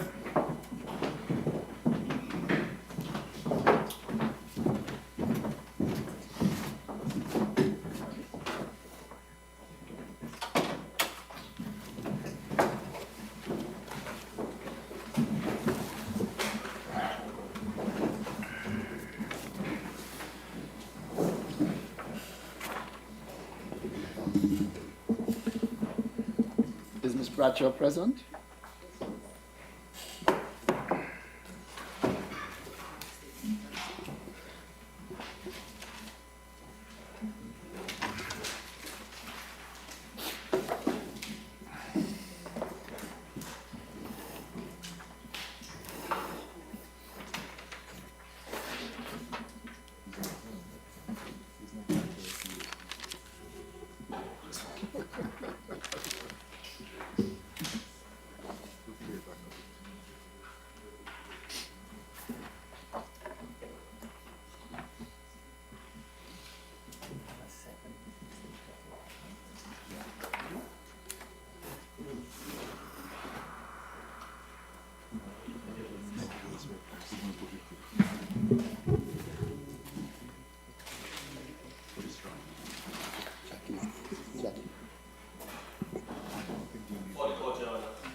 Hold the Bible right hand. Please.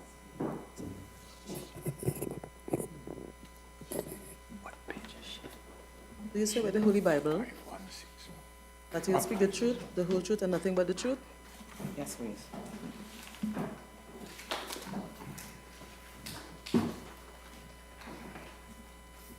Yes, who is it, Ms. Scott? Well, do you wish to ask her any questions, Mr. Wood? Do you? Pardon the orders? This is your witness, Ms. Scott. Barbados is witness. I see. Okay. Mr. Before us is a witness, stated of Ms. Katrina Bradshaw. Ms. Bradshaw, could you confirm this is your signature to the statement? Yes, that is my signature. Thank you. Please have a seat. You don't need to ask her anything, Ms. Scott. No, Your Honor. Not at this point. Yes. So, Mr. Wood.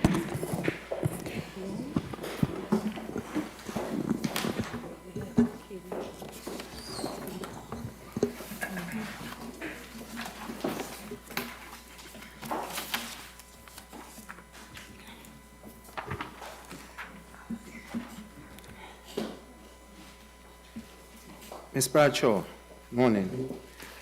Morning.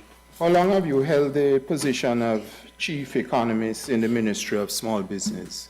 Just over a year.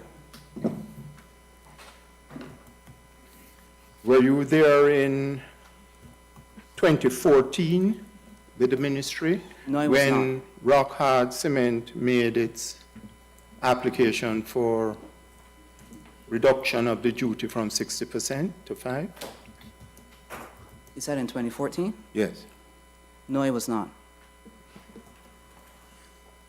Were you at all involved in that process leading to the reduction of the duty from 60% to 5% that occurred in October 2015? No, I was not.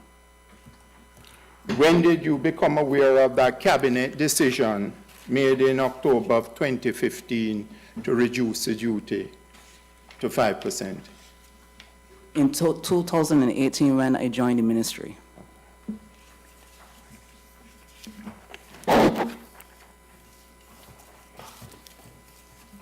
No.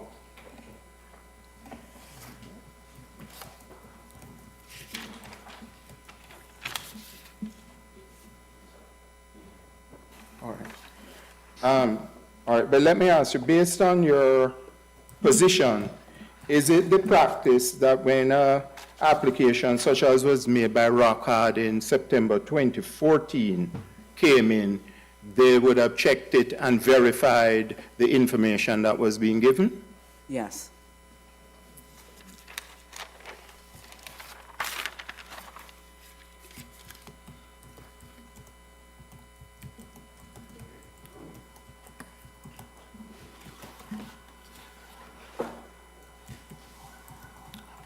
And to the best of your knowledge, that would also have been done by the Ministry of Finance if they had also made the recommendation to reduce the duty to 5%. I can't speak for Ministry of Finance, but I would, think that it would have.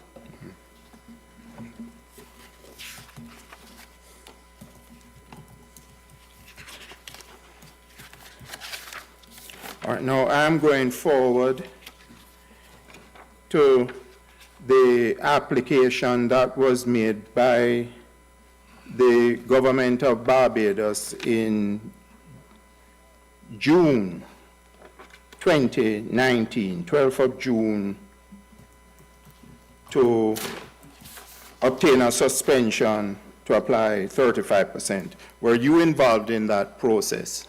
Yes. My ministry was involved in that process. Okay. In the application to COTED, it speaks to Barbados has conducted a review of the marketplace. Would you have been engaged in that? Yes. You have exhibited to your affidavit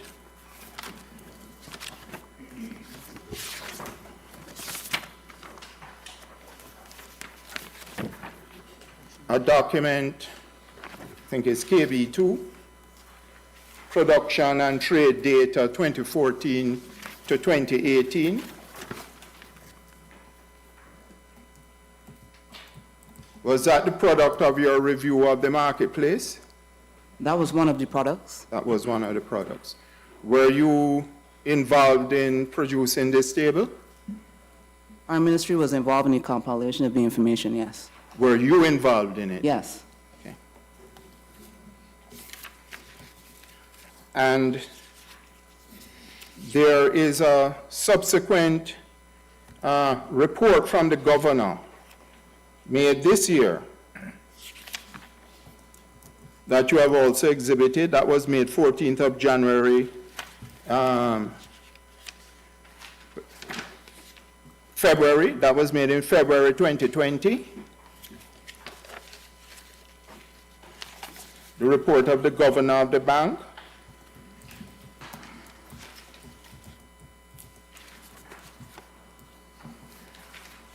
Were you involved in that report? Yes. You are also involved in preparing that report?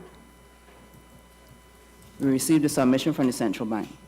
No, I am asking you if you were involved in that, preparing that submission from the central bank. No. No, okay.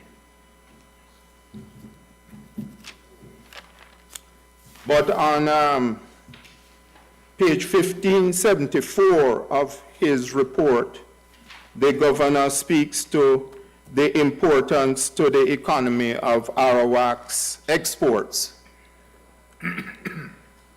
And he says that the loss of Arawak's exports would impact adversely Barbados' external position. So you would agree that the governor's emphasis there appears to be the importance of Arawak's export sales to the economy.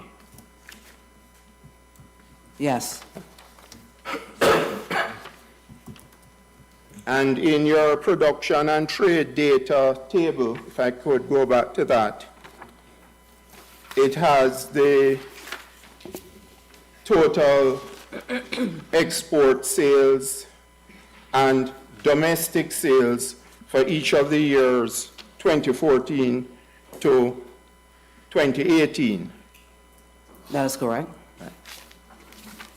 And it also has the average price for each of the years. It does. Yes. And the the columns dealing with local sales in dollars, export sales in dollars, and total sales appears to be the applying the average price to the volumes that are given for each of the years. Can you repeat your statement? The average price to get the total sales and the local sales and export sales in dollar figures, you apply the average price to the respective volumes given in the table. The average price would speak only to the sales in dollars. Right. So to get the total sales, for example, you would multiply total sales metric tons by average price to get total sales in dollars. Yes. Yes. Okay. So I want to take you to that document now because I've been through it. And I think it needs some clarification from you. For 2014, do you have a calculator at hand? No. You should borrow a calculator. Yes, we'll try and get one. Any phone? Any phone would do? Yeah. A phone. Use council's pre-programmed.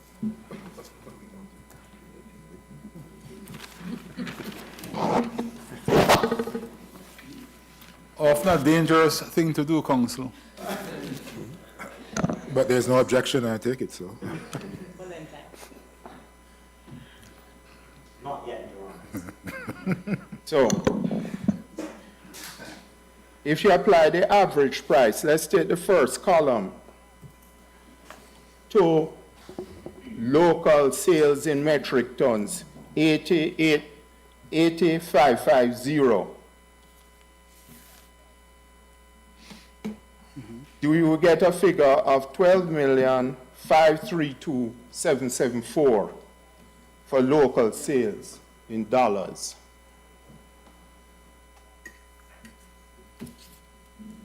Can you repeat the question, please? When you apply average price 155.59 to the volume of local sales 80,550, you get a figure of 12,532,774.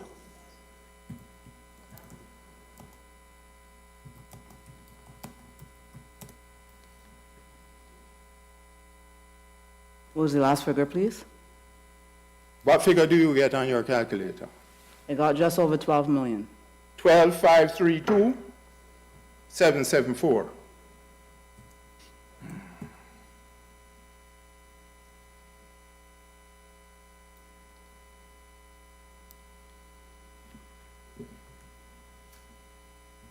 Yes. So your local sales for 2014 are overstated to the tune of 5.3 million. Your Honors, I'm going to have to raise an objection. The witness started by saying that she did not prepare the report. First of all, the average prices, they're just averages. They're not the actual price of the I wish my No, friend you're wouldn't. giving evidence sales. now. I wouldn't. You're giving evidence. or metric ton. Listen, let's just have the witness answer as best she can. I'm so These are dead. just figures. He's asking questions about the figures. She can either answer them or she can't. I'm so dead.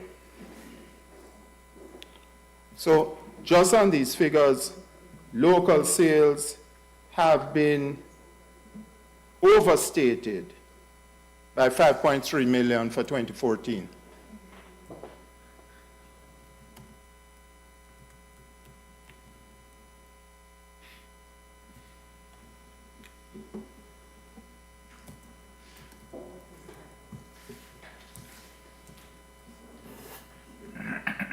Do you agree, ma'am?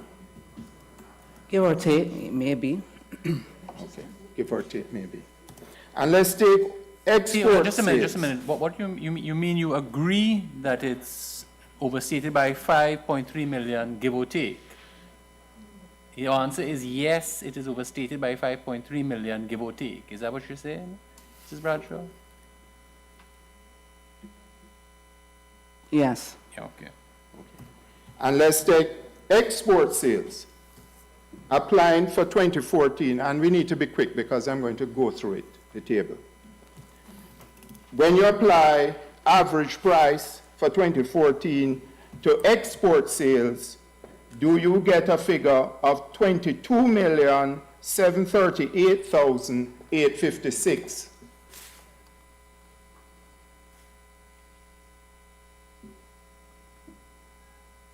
Could,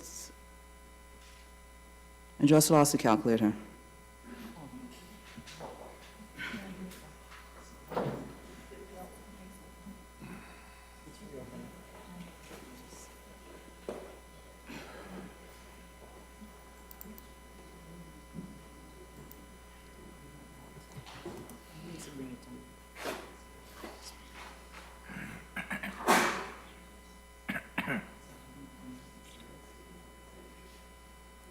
$22,738,856.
Yes?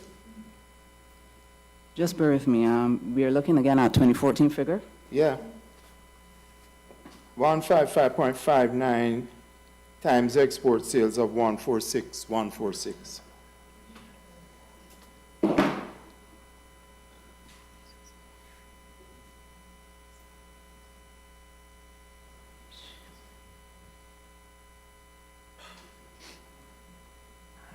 It timed out again, sorry. Time out again.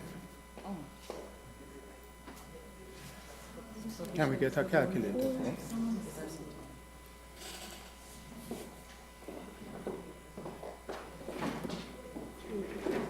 Which? So, Mr. Wood, for my own benefit, about how many more of these items? all of them. Huh? All of them.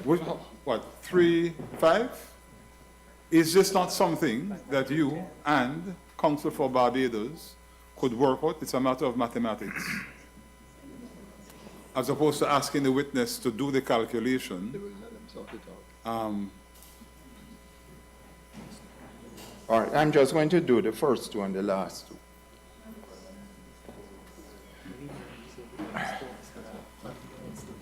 So you have, it's just math. 22,738. Again, you have understated export sales. By how much? It's by approximately the same 5 million.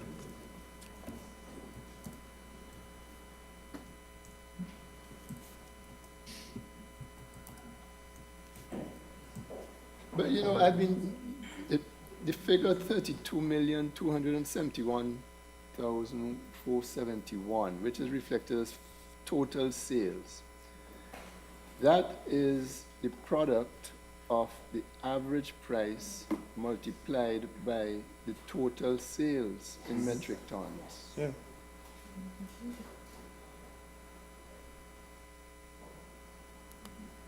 I'm just doing the first one.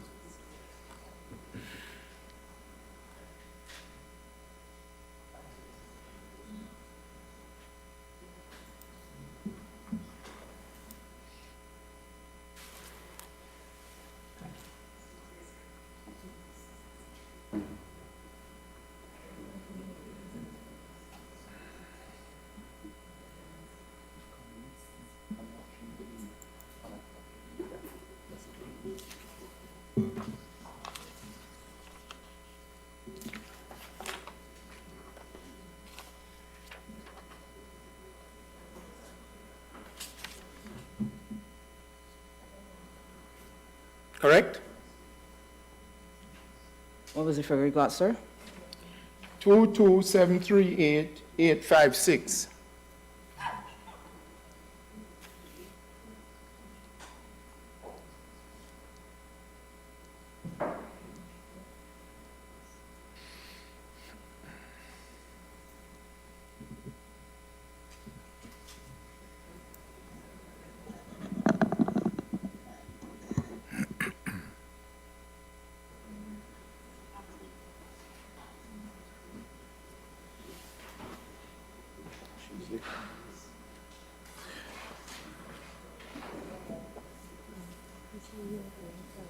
Where?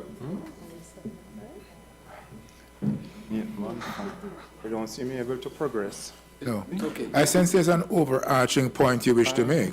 7-1. And, But I need her to agree the basic figures first. So with As a the matter- greatest of respect, she Yeah. doesn't have to agree the basic figure. Yeah. If the basic figures are capable of calculation as you have done, It's an it objective seems to fact. me it's a simple thing for Council to Barbados to be presented with the correct figures and say, please Stipulate. agree to these and say to the court that these are correct. She doesn't need to do it. Do you agree that the figure for the export sales comes to 22,738,856? Yes. Yes. okay, Okay. good. And the total works back to 335.271 million. If you add 12.532 to 22,738, it goes back to the 35.2 million.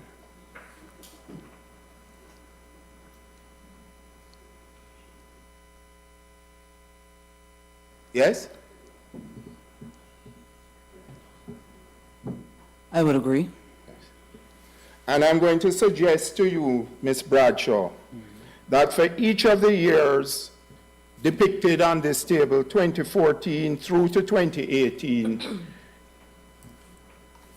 the ministry by this table has consistently overstated export sales and understating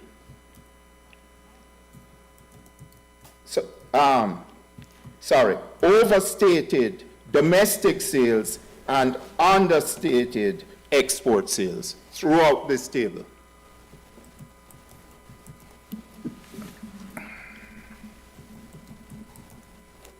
The table is just an estimate. It gives an idea of production as well as the export produced from the local industry.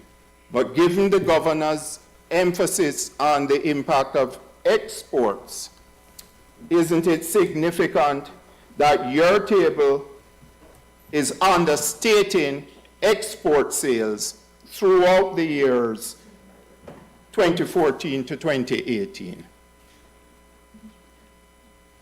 From our table, from the table produced in evidence, and based on the information that was available to us at the time, we saw that export sales after 2015 had increased. And that was a direct result of the local industry having no choice but to boost export production, and it's consistent with what was in the governor's report. All right, now I'm going to go a little bit further because for 2017 and 2018, and concentrating particularly on 2018.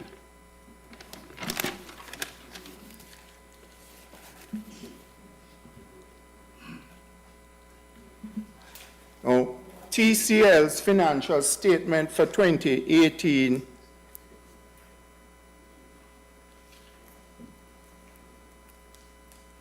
which was presumably taken into account in this data. Was that taken into account? We would have received information from TCL as it relates to their production. Okay. Now, TCL's financial statement for 2018 states that their export volume grew by 24%.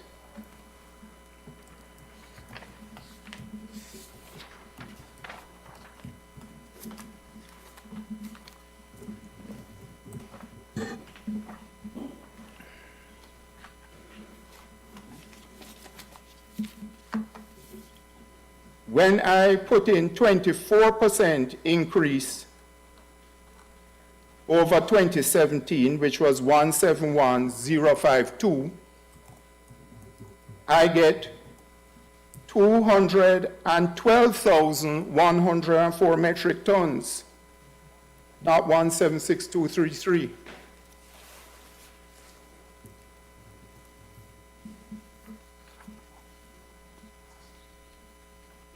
Repeat what you said, sir. TCL's financial statement says their export volume grew by 24% in 2018. Says Arawak, okay. Arawak. And if you apply 24% to the volume for 2017, you get 212,104 metric tons, not 176,233.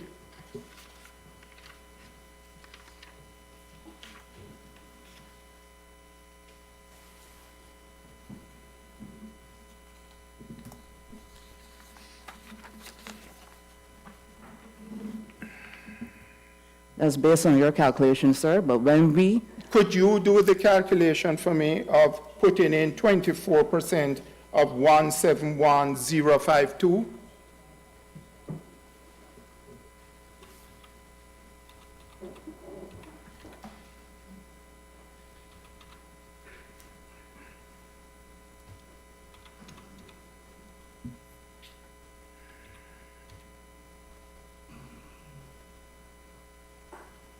What was your figure, sir? What's your figure? Do you get a figure, Mr. Economist? I did get a figure. The figure I get is 212,104 metric tons. And I got that figure as well. Thought you said you didn't. So not only are the multiplication, the raw multiplication wrong, but the export volume for 2018 is grossly understated.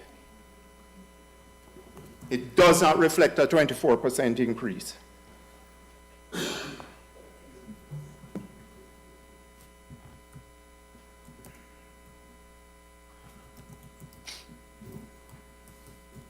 Yes or no, man? But the figure that we used for 171,052 was for 2017, and we said it increased by 24%. So when we look here, in 2017, for argument's sake, it was 220,000, just over 220,000 metric tons. And in 2018, we have 216,709. Which is no, a you're decrease. looking at the total, man. I am looking at the export sales in metric tons. TCL has said in their financial statement, export sales grew by 24%.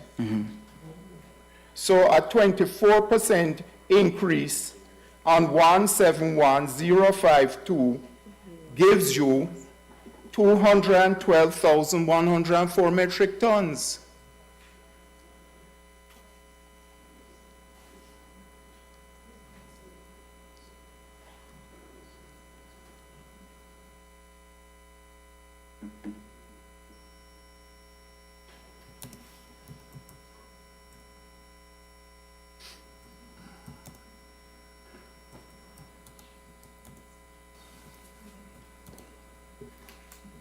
Yes, let's get on. Do you agree, ma'am? Or do you not agree? This is your data that you said informs your application to the COTED. Your Honors, I really have tried my best not to interfere with my learned friend's cross-examination, but the document to which he refers says, the ACL says that its export volume grew 24%. That table talks about sales, not volume.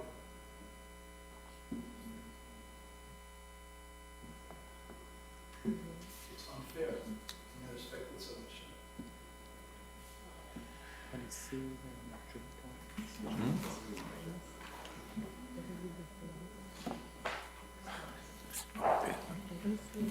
Would you agree, ma'am, that a 24% increase on export sale volumes results in 212,104?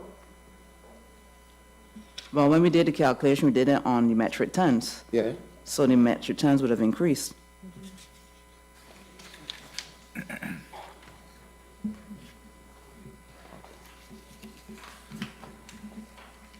And if you look at your figure, and I'm putting it to you that what you have reflected in your table as the sales growth for 2018 only amounts to approximately 3%, not 24%.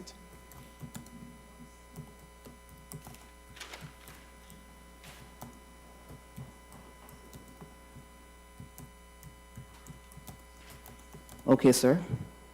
You agree? And in the same financial statement, TCL says their domestic volume decreased by 5%.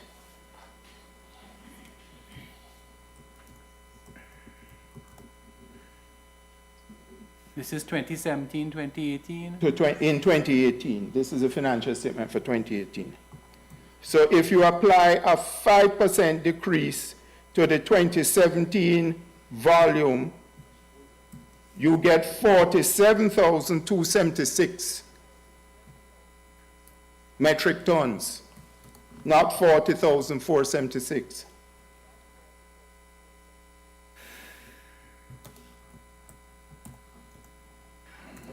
So, But it's still lower than the previous year. Again, we're dealing with estimates. Where does this say that this is an estimate?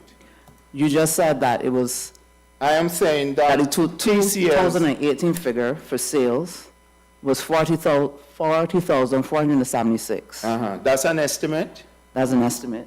And you said when you did the calculation based on the information that's in the report, it was not that, it was 47. 46. Okay. But with a 5%.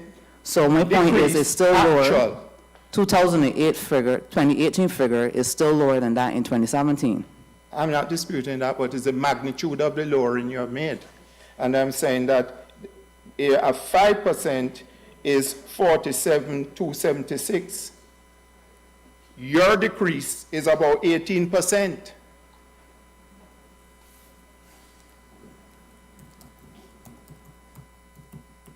Yes, proceed, Mr. Wood. Mr. Wood, if 1 plus 1 is 2, Does it matter if she agrees with that or not? Not. It's all self-evident there. You can I address us on it. mean, you can give us all these calculations and the other side can react on it.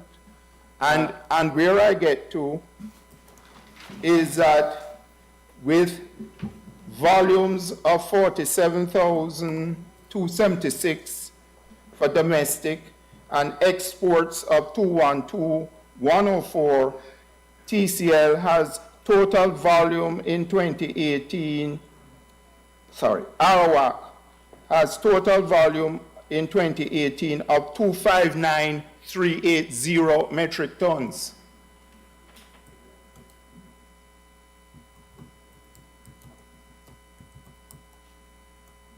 Well, that's the sum of the two figures that you have Yes. given, so that we could proceed, Mr. Wood. Yes. Her answers And to that these volume, if I'm correct, that volume is the highest volume for the entire period of this table. Whereas, do you agree with that? If my figures are correct, it's the highest volume for the entire period 2014, 2015. You're saying that your figure surpasses that in 2014? That's my calculation. If you put in a 5% decrease in local sales and a 24% increase in exports, you get a total of 259,380. Can we just go back to the report from Arawak? TCL, sorry.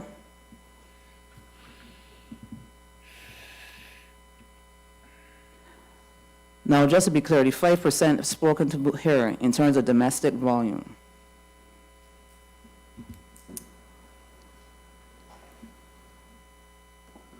Decline.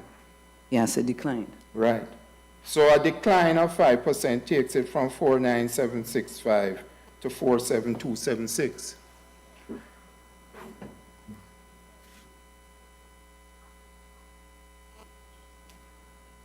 And a 24% increase in export sales takes it to 212,104.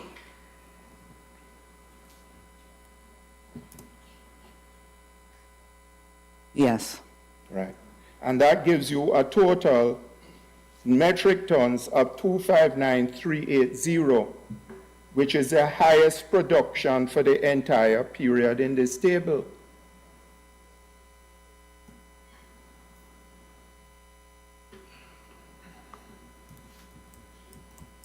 Yes.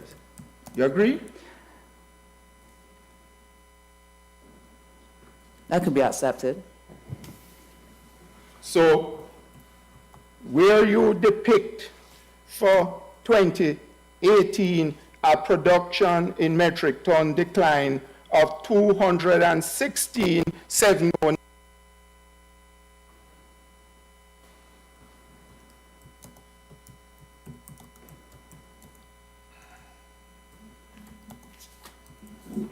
That's the follow. Again, it's an estimate, and we use what was available at the time. Okay.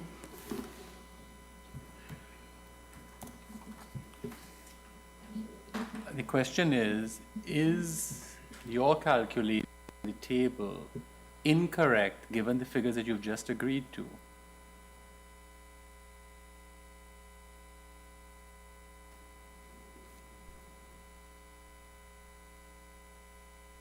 Yes. And again, just to be complete, the total sales for 2018 would be 26, on those figures, 26,537,167, which is an improvement over 2017 and not a decline as your table depicts.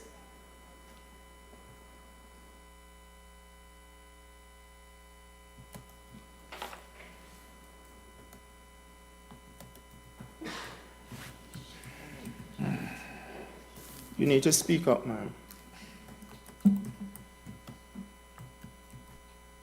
It'd be logical to think that, yes. You agree with me?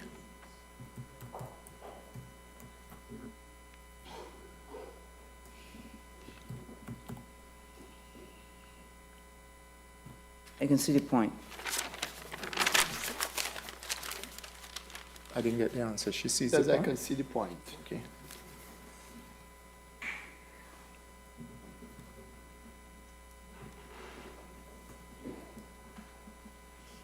And just to show why your figures are inexplicable, I take you to 2017 financial statement.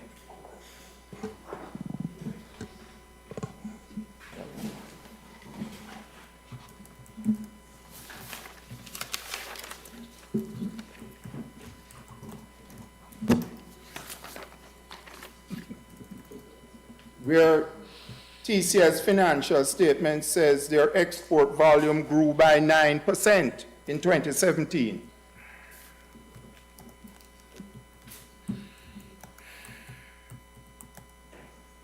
You see that?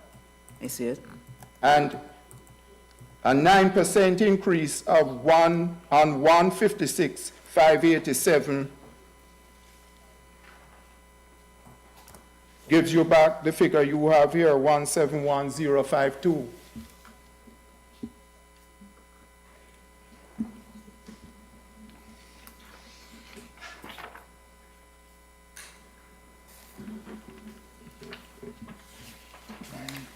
Correct.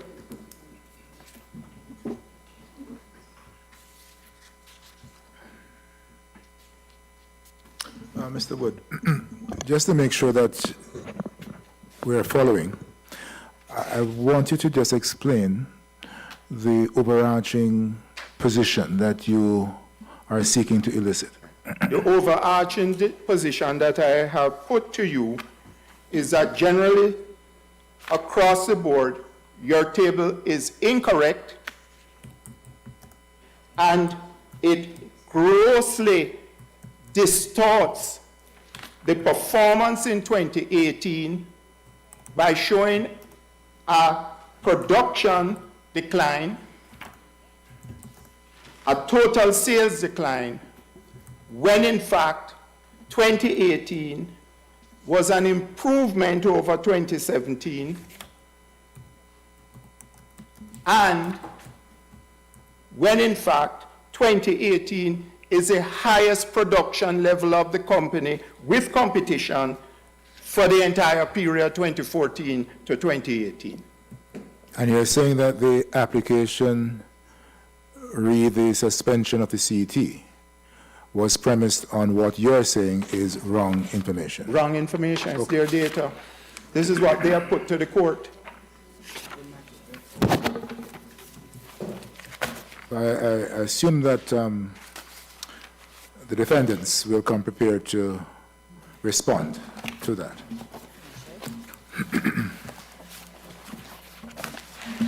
I have no further questions. Dr. Bob Schaefer?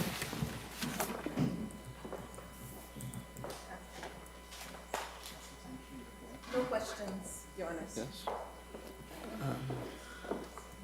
Mr. Courtney? You have a question? No question. Yes. Ms. Scott, do you wish to re-examine? Does the bench have any questions? Yes, I do have a question. Just now, Ms. Scott. Mr. Bradshaw, you were involved in the preparing the request for, which would go to COTED to raise the rate from 5% to 35%. Yes, sir. Were you also present when this was dealt with in the COTED meeting? No, sir. No. I was just wondering, I understand that some of the justification and rationale. Of course, we have to see if that was a correct one, but that's a different thing.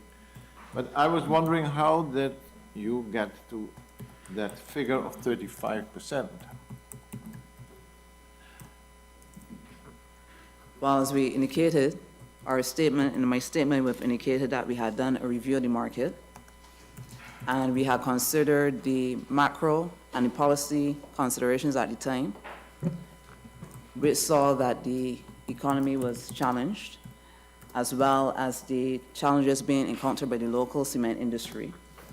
We knew that 5%, which was a decision based in 2015, that came out of the 2015 matter, was causing injury to the local industry. And we know that 5% was causing damage, so we could not, we had to impose a higher rate of duty, or suggesting that we provide some level of support to the local industry.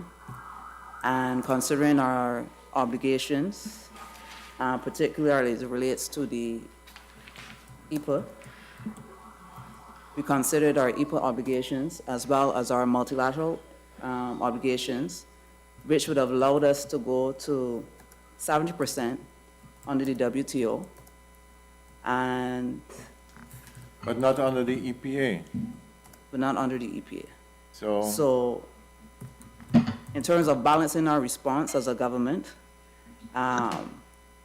we considered our EPA obligations, which would have eventually liberalized the cement industry in 2033. And given the injury that was being encountered by the local industry, we looked at closely what the rate of duty was under the EPA in 2019, and seeing that it was 35%, we as a government proposed, or my ministry recommended, that we honor our EPA obligation and bring the cement duty in line with that. okay, but you also asked this for a 5-year period, We asked for a 5-year period, which you got 2. and we got 2 years. But asking for 5-year period, because if you look at the EPA schedule, then in 2019 it was 35%, but then 2 years later it would be 30. In 2023 it would be 25. So then if you would have gotten the 5 years, then in 2021 you would already have been too high. But I think by 2017, it would have been, 2027 would have been 15%. So, So you looked at what is possible, given our international obligations, yes, and so the maximum was 35% at that point in time, 2019, because if you could go higher, then you would have a higher rate than required under the EPA. Is that correct? well, as I said, we have the option of following the EPA, or we can have imposed the maximum, which would have been the 70% under the WTO. On the WTO, but Yes. you're also part of the EPA. Yes, So you could do it under the WTO, but not under the EPA. But then you went for what was maximal possible. yes, And- bearing in mind that was an interim measure. Yes. But, so that was the reasoning for the 35%, no other reasoning, because you could also say, well, if we can do it with 15%, for example, that would be good too. Did you look at, okay, if we make it 15% or 20%, then this or that would be the effect, that kind of, Okay, we knew that in 2008, Arawak would have supported at that time a reduction to 15%. Given the economic challenges, fast forward to the present times, they had written to us and indicated that 15% was also a challenge. So that we also factored into our consideration as to what would have been adequate for the local industry in terms of providing that some level of fortification. all these kind of report, huh? So that, I didn't see it at least. You mean the justification of COTED? Of the rate, the suggested rate of 35%. You gave some reasons why it should be higher than 5, but I didn't see in the addendum to the request any reasoning about why it should be 35. You're now giving that reason. Okay. So we have considered our critical shortfall, the state of the economy, the need to generate revenue, or loss thereof, plug thereof, as well as the strategic importance of the sector. So we could not afford to jeopardize the economy any further by allowing losses of foreign exchange or losing a critical input, a critical sector that can contribute to GDP and foreign exchange earnings. Was it also calculated, let's say, if you raise it to 35%, that it could mean, and I'm not saying that that is the consequence, but the consequence could be that a company like Rockhard would have to close down, which would then also have negative impact on the economy. Did you have this kind of, did you look at those possible consequences? We also considered that. We looked at the trade data. The trade data clearly indicated that there were imports of cement prior to the 2015 decision, and that was at a rate of 60%. So there is good grounds or cause to show that persons can support the 60% rate of duty. Sorry, I'm not sure about that. You said cement was imported at 60% Prior to 2015. prior to 2015? Yes.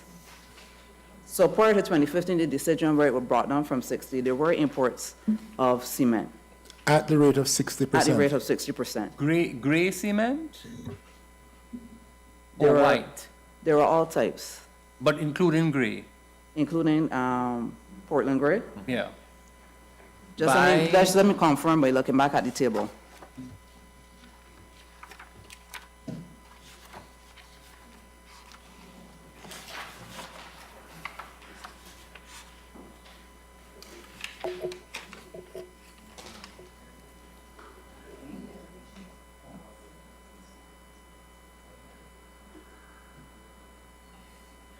There were some imports of Portland gray.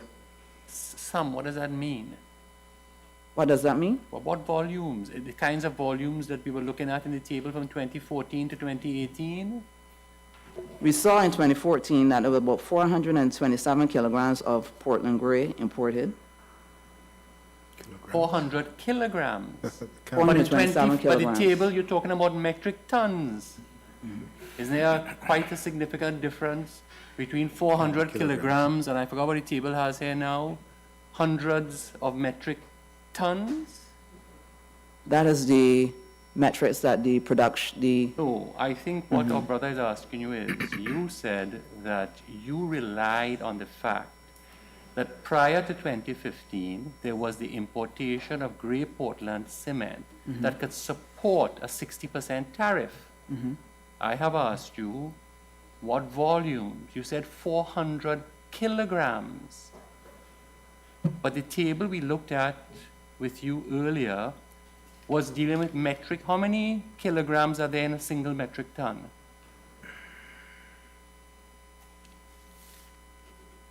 You can ask Mr. Wood. Yeah, maybe that's not your area of speciality, so I'm not sure we should.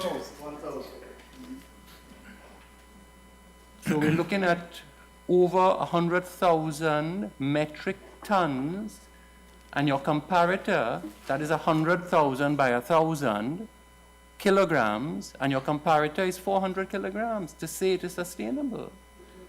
Is that what you relied on? I just want to be clear that that's what you're saying to us now.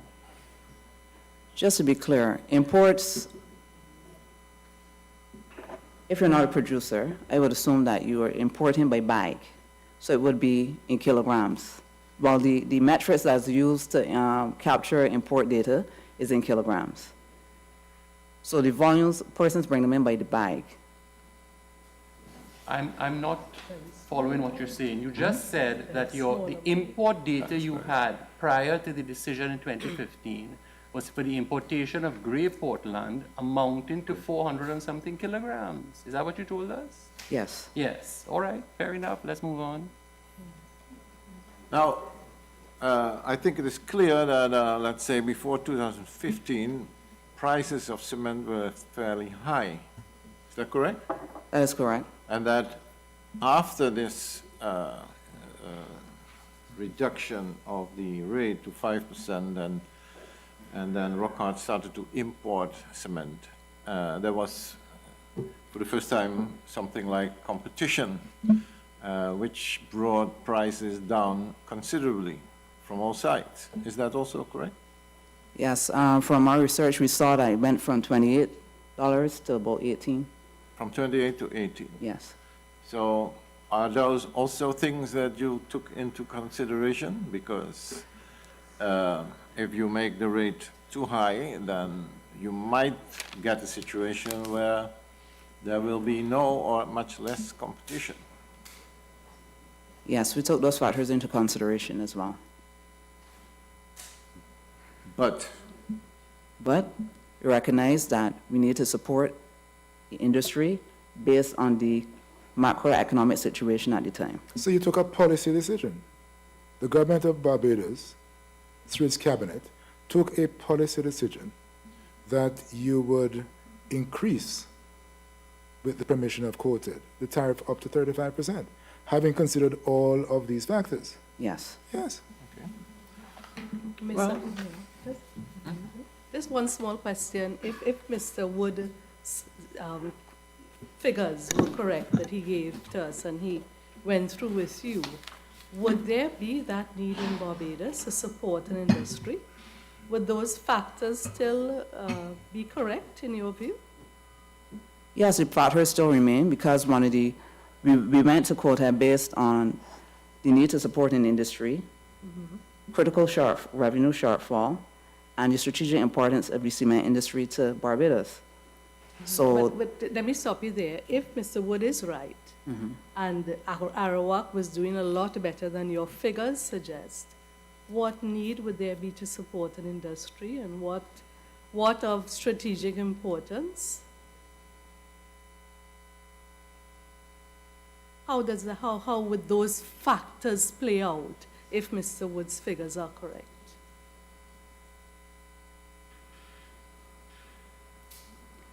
well, we would still have to consider the revenue implications or the foreign exchange loss. But Mr. Wood was actually saying that you've done better with foreign exchange. That's how I understood it, unless I've understood it wrong. But that's how I understood it, that in fact you were exporting more. Yes, we were forced to well, the industry would have had been forced to export more, but domestically, you also have the domestic market, which was being displaced. Local sales were being displaced.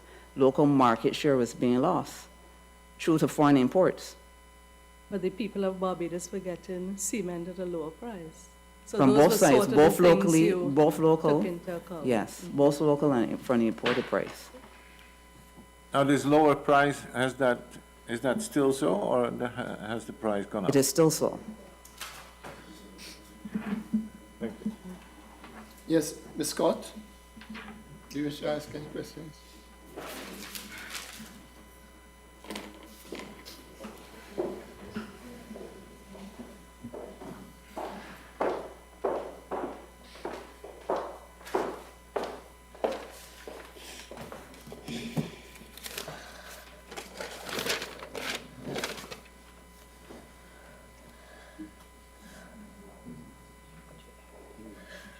Ms. Bradshaw,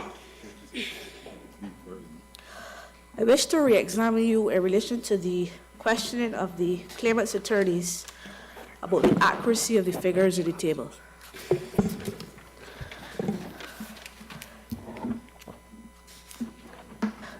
Did the ministry have audits of the TCL report? No. Therefore, you cannot speak to the accuracy of the TCL reports, can you? No, we can just only use what information was provided. Right. So the ministry would have used figures that you had available at the time of preparing the table. Yes, I'm making the submission. So we're going to go directly to the table now. You still have your calculator, Ms. Bradshaw? Yes, I do. I would like to point Ms. Bradshaw to the average prices in the production and trade data table. The average prices for 2014 are $155.59. Those average prices are an addition of the average prices for export sales and total sales. You would agree, Ms. Bradshaw? I would ask counsel not to be leading this sort of evidence from the witness. The witness hasn't said that. I never ever got that. Ms. Bradshaw, could you take the total metric tons? Sorry, total sales. Total sales in 2014 is $271,471. You see that figure, Ms. Bradshaw? Yes, I do. Do you also see the figure in 2014 of total sales of 226,695? Yes, I do. Can you take that figure and divide it by total sales, the 35 million figure? So 35,271,471 and divide it by 226,695. That is the total sales. What figure do you get out, Ms. Bradshaw? $155.59.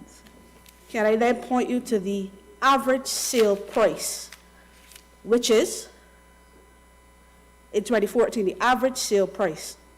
$155.59. That's the same figure that you just mentioned. $155.59. So it is clear, therefore, the answer to the question. Does the average sale price, therefore, include both export sales and total local sales and export sales? Yes. Yes.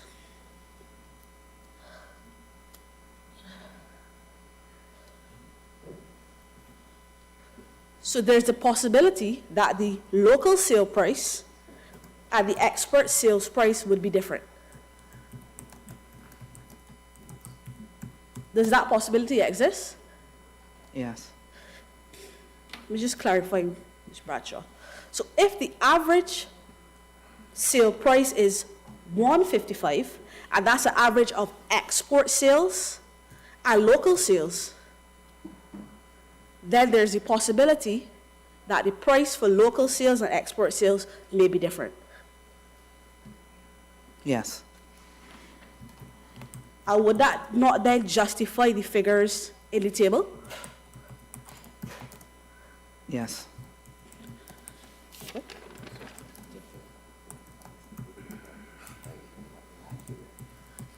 I would like to put to you, Ms. Bradshaw, then, that the figures that Mr. Wood would have Counsel, I think you're really putting in too much. You can't put things to her. I'm guided, Your Honors.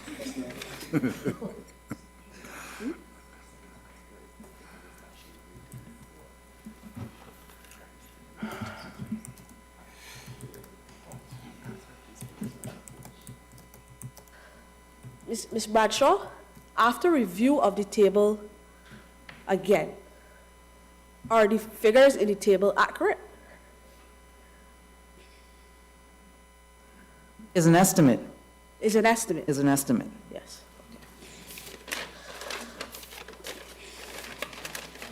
So what does that mean? They are accurate As estimates. as estimates.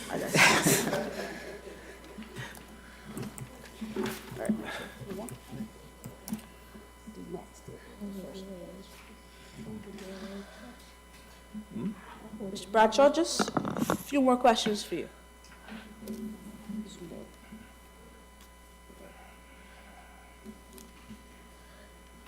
And these questions are in relation to the claimant's assertion of imports prior to 2015, when the CET, when the... I never cross-examined on this.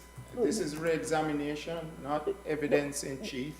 Mr. Wood did mention in relation to when the import rate duty was at 60%. I think the questions came from the bench on that one. So, But in that case, is it possible that I can clarify? Yes. Yes. Yeah. Thank you. In 2014,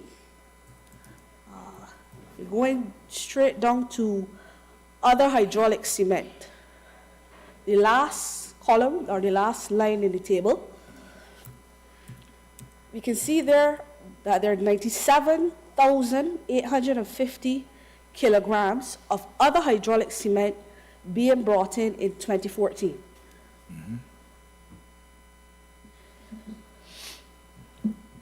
This was when the rate for cement was at 60%. So the clarification there is that there were significant amounts of cement, other hydraulic cement, being brought in 2014 when the rates or the applicable tariff was at 60%. I think you can give us submissions on that, as you are now doing. Are you just putting this to us? Before you go, though, Ms. Scott, Mr. Wood suggested that the figures in the table were grossly wrong, and that wrong information was the basis of the application to COTED.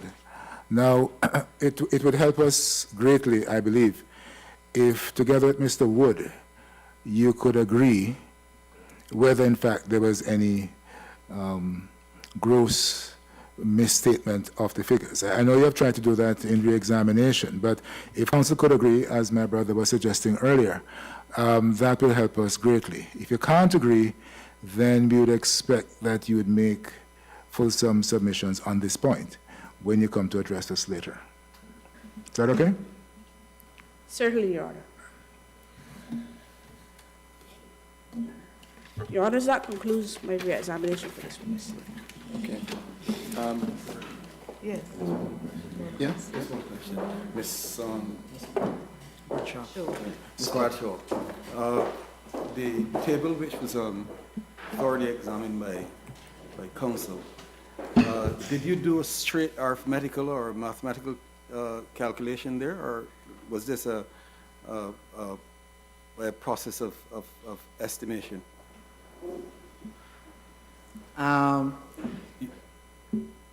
The figures were provided from the industry, and so that is the basis of the estimate, but the process of getting the calculations was done mathematically. Okay, so in other words, you're agreeing that the calculations themselves, even though what you were doing essentially was making an estimate, that the process was a mathematical process? Yes. Thank you. Okay, we take a break now for about 45 minutes for lunch, and so we get back at about 1:50. All right.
Court of Justice.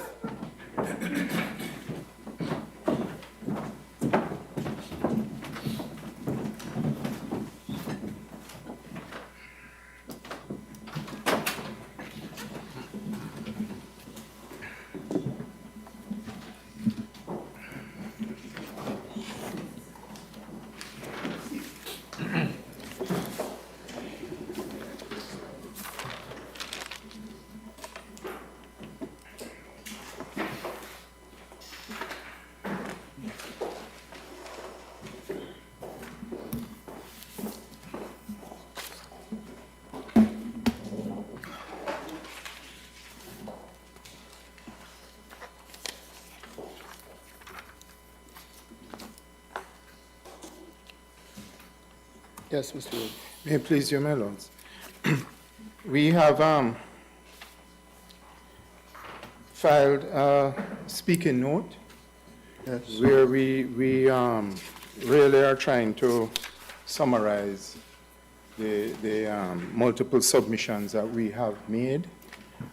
We adopt those submissions, and I will try to move very quickly through these speaking notes.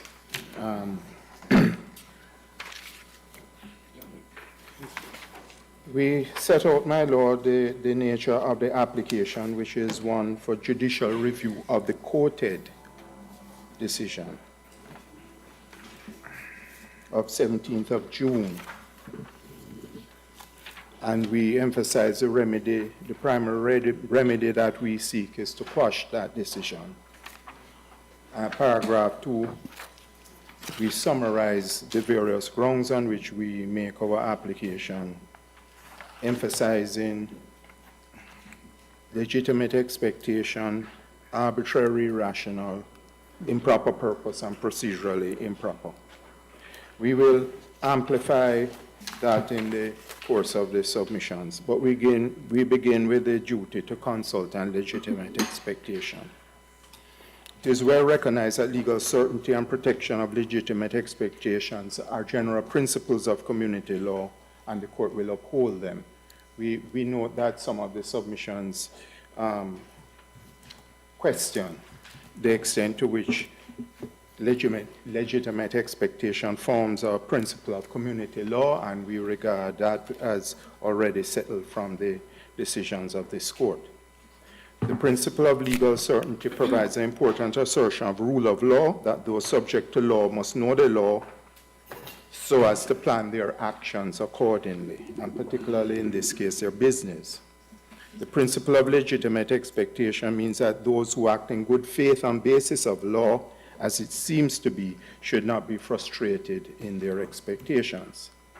Both of these principles have been recognized in the court's decision in TCL versus Caribbean Community. The court held that the community and its organs must be accountable and must operate within rule of law. It must not trample on rights of private entities accorded to them in the RTC and must not frustrate legitimate expectations. More recently, in the 2019 decision of the court. Before you go there, just to emphasize, you said that the community must not. Yes. Yes, okay. And what I'm saying is that if the community has come to a decision at the instance of the state, which is procedurally improper, without carrying out the appropriate analysis, then yes, they have rubber stamped what the state wanted to do and ended up trampling on the rights of the citizen. No, sir. With respect, I think we are gliding over a number of different issues here. Yes. You're starting with the concept of legitimate expectation. No, I'm starting first with the concept of duty to consult. And duty to consult first. I will move into legitimate expectation. Very well. That's why I put the heading at paragraph 2, duty to consult and legitimate expectation. So, and I made the point that in the 2019 decision, the court noted at paragraph 52, certainty and predictability are indispensable elements of the rule of law to create the proper environment for the operation and growth of the private sector. And I also refer to the extract from European Community Law by Ireland. In Trinidad Cement and TCL Ghana Incorporated versus the State Cooperative of Republic of Ghana, the court confirmed that the obligation of the member states to establish and maintain a common external tariff is of potential benefit to all natural persons, legal or natural persons, carrying on business in the community having to do with such goods, and that the failure of the member state to fulfill this obligation is of potential prejudice to such persons. The benefit conferred by Article 82 is not a benefit to local producers only, but also a potential benefit, and in this case, an actual benefit to all juridical persons who are community nationals carrying on business within the community, including importers of the particular good affected, such as the claimant. All such persons must have certainty as to what the relevant tariff will be for imports from third states when they are establishing or going about their business. Importers are therefore among the persons entitled to the benefit conferred by Article 82 and the CET thereby established. There appears to be a misconception held by the parties in this case that the benefit of Article 82 is limited to producers, and that importers who are persons, natural or juridical, of a contracting party and carrying on business within the community are not entitled to the benefit of Article 82. Such persons are also entitled to the benefit, and if we are correct in that submission, it follows that the interests of such persons ought also to be taken into consideration. There ought to be an element of consultation with them, and their benefit should not be lightly or capriciously ignored and overridden.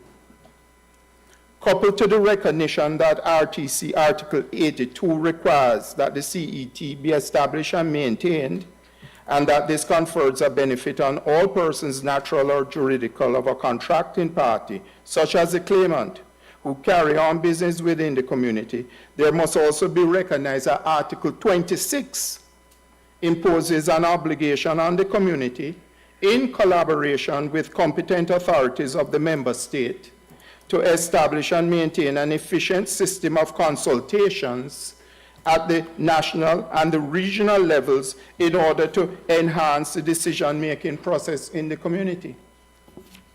We heard for the first time from Ms. Bradshaw this morning that there seemed to be some amount of consultation with Arawak. But what about Rockhard? Aren't they also community nationals carrying on business in the state? Where is the consultation with them? Where is the consideration of them?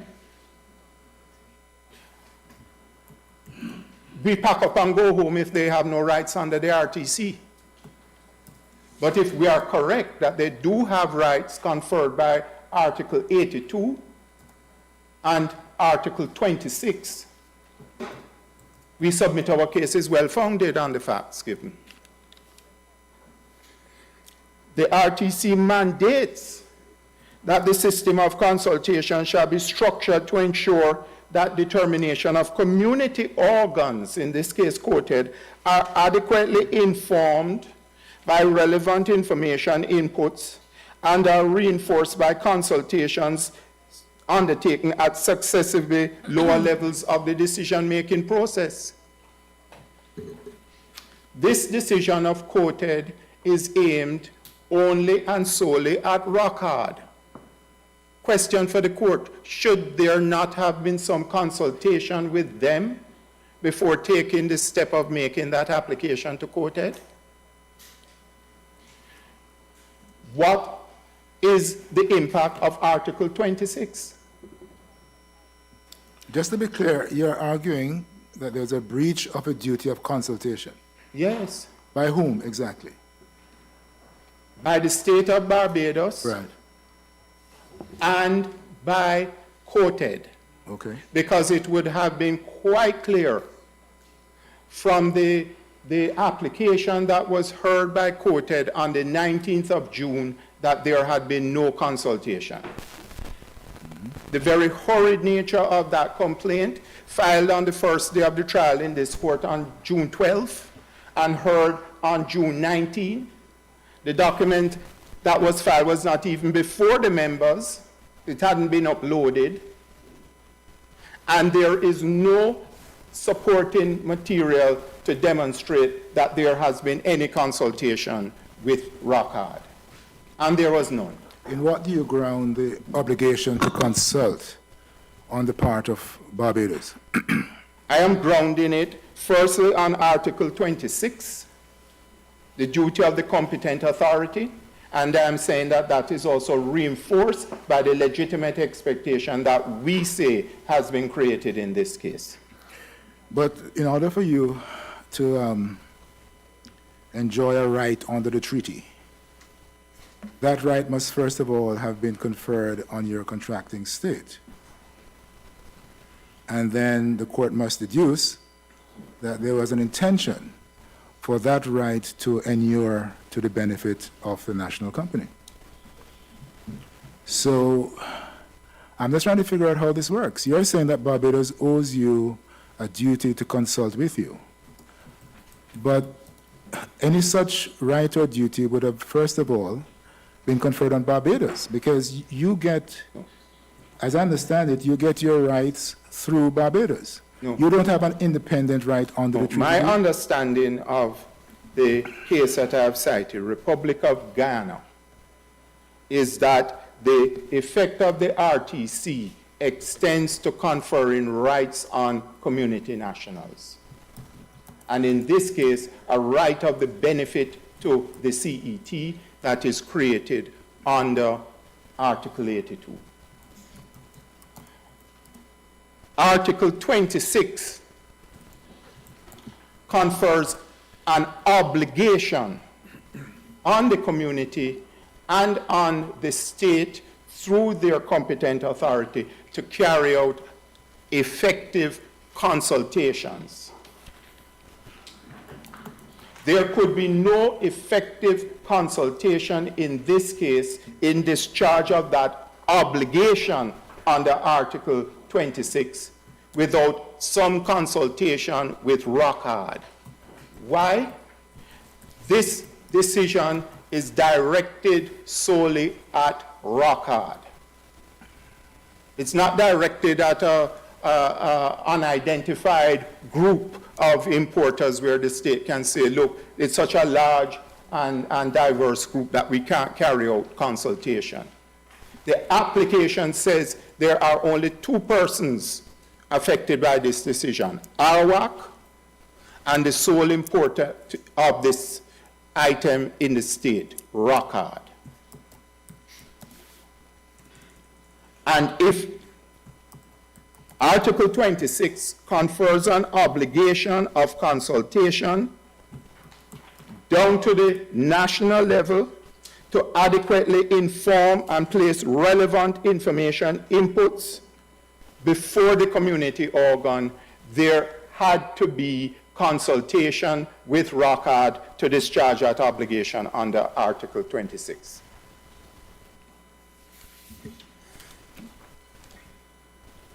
In Trinidad Cement and the Caribbean community. But Mr. Wood, before we move on, even if there is no, let me frame it a different way. Would you say, are you saying also that COTED at least had a duty to inquire as to whether there was consultation? Yes. Yes. Because as the case under goes, Article 26, Yeah. in discharge of their duty as a community organ, you would say that at a minimum, I'm just trying to understand what you're saying. You say at a minimum that they at least should have made an inquiry to ensure, to satisfy themselves. Because, of course, if Barbados engages in a process that is due, then COTED does not have to go to interrogate that process on the face of it. That's what. Yes, I agree. But on the face of it here, they should have inquiry. You were saying COTED had a duty to consult. Oh. I'm asking you something slightly different. Mhm. Is it that COTED had a primary duty to consult?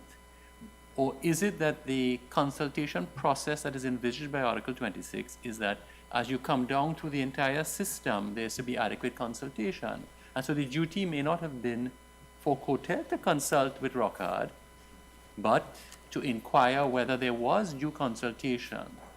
I'm asking, no, I'm just No, asking. I am agreeing with the latter construct. Right, okay. Mm.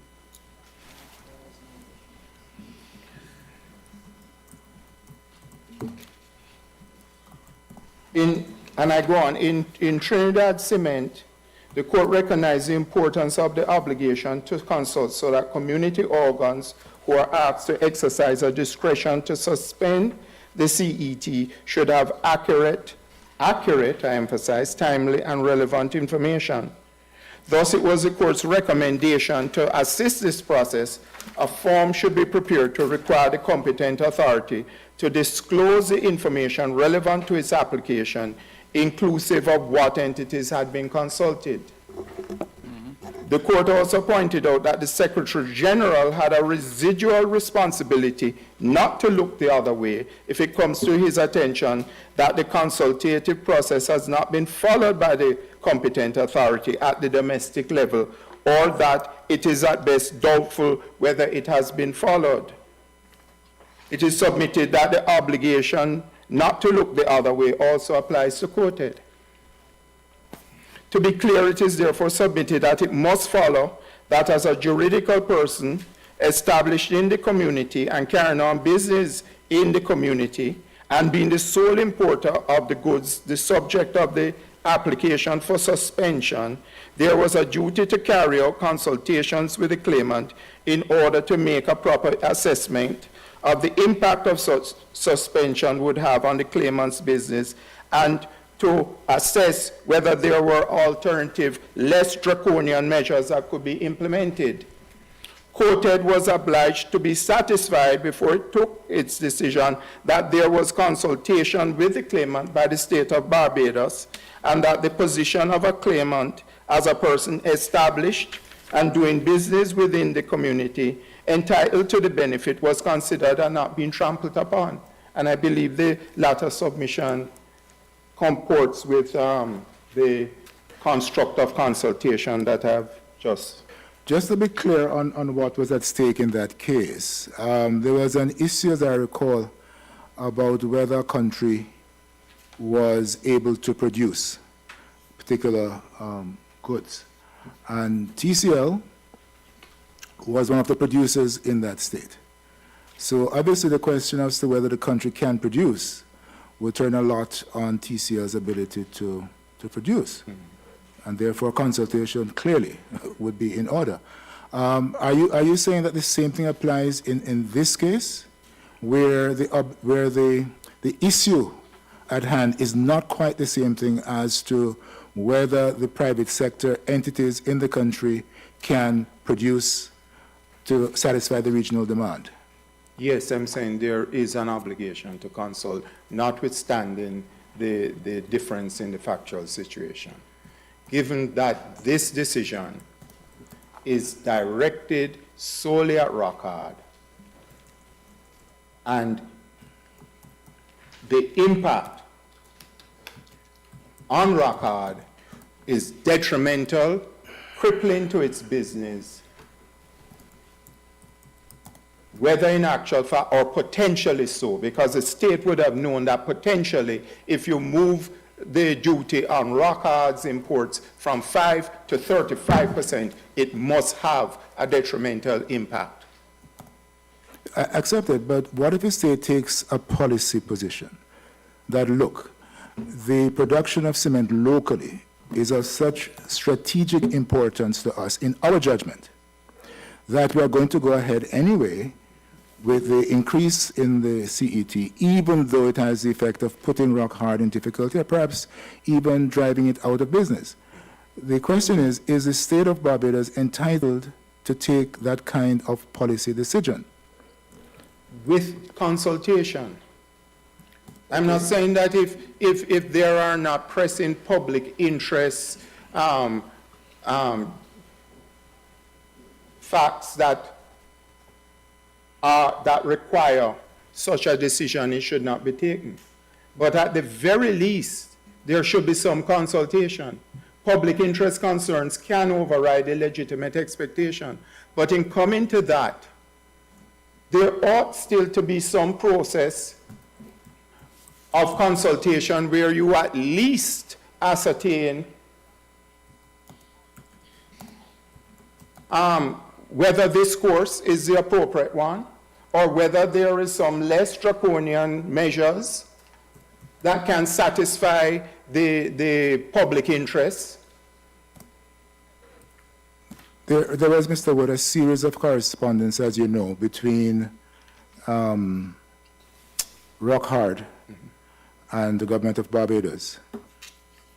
And in that stream of correspondence, information was given by Rockhard about its position in relation to the desirability of lowering the CET, allowing greater quantum of cement to be imported, even if it had the result of driving Arawak out of business.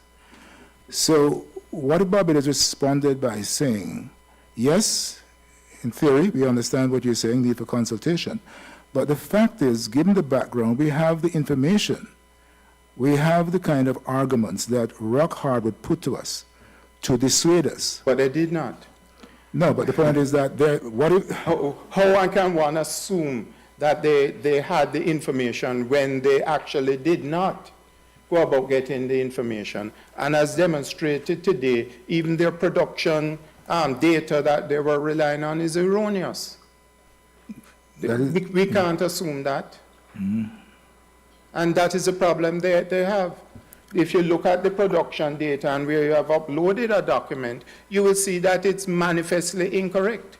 Yes, we'll hear from others, no doubt, on that point. But just to complete, indeed, just to complete the point, yeah. If the information was accurate, if it was accurate, and if in the series of letters which passed between both sides, there was information detailing the position and the preferences of Rockhard, and nonetheless, with that data, the government of Barbados took the policy that it did, would you say that still required consultation? Yes, if you're going back to 2015? Yes, to the whole course of No, it's not the whole course of events, because in 2015, the government looked at a position.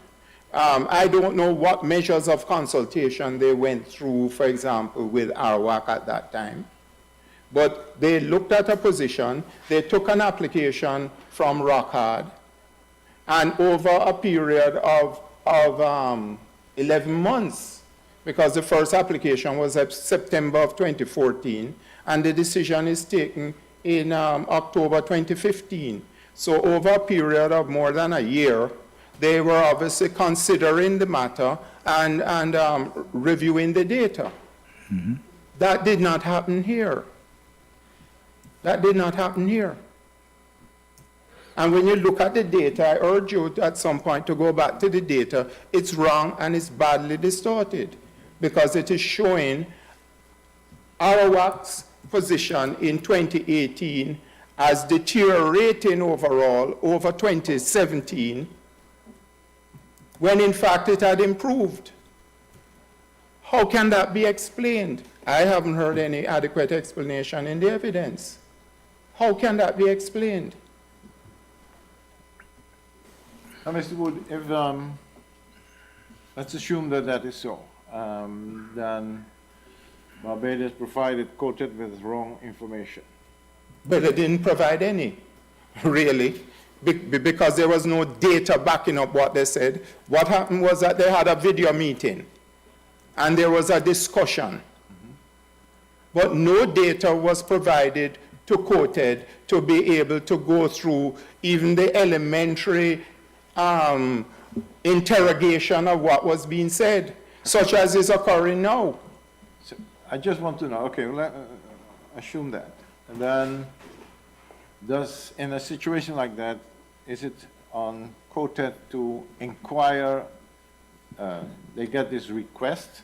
Do you say that in any circumstances COTED needs to investigate? Yes. I don't think that the decision of this court in TCL went that far. I think that we said that generally that is a very difficult thing for COTED to do, or the Secretary General. But if there are clearly indications, then you cannot look the other way. And as I understand you well, you said, well, even if it would not be in general that COTED needed to investigate this, given the fact that it was very clear that there was only one possible victim, which is Rockhard. And if I remember well, you haven't said it here, but I read that. Also the fact that actually COTED, Caricom was very much involved in the earlier procedures where there was a whole debate on the tariffs. And my lord, can I interrupt you? To interrupt you on that earlier matter, I well recall in June, was it, or July of 2018, when we came here for a trial, it was disclosed to the court that an application had been made to the COTED for a determination of the classification issue, the very issue the court had before it. And there was an interrogation by the court of what was going on. I well remember that.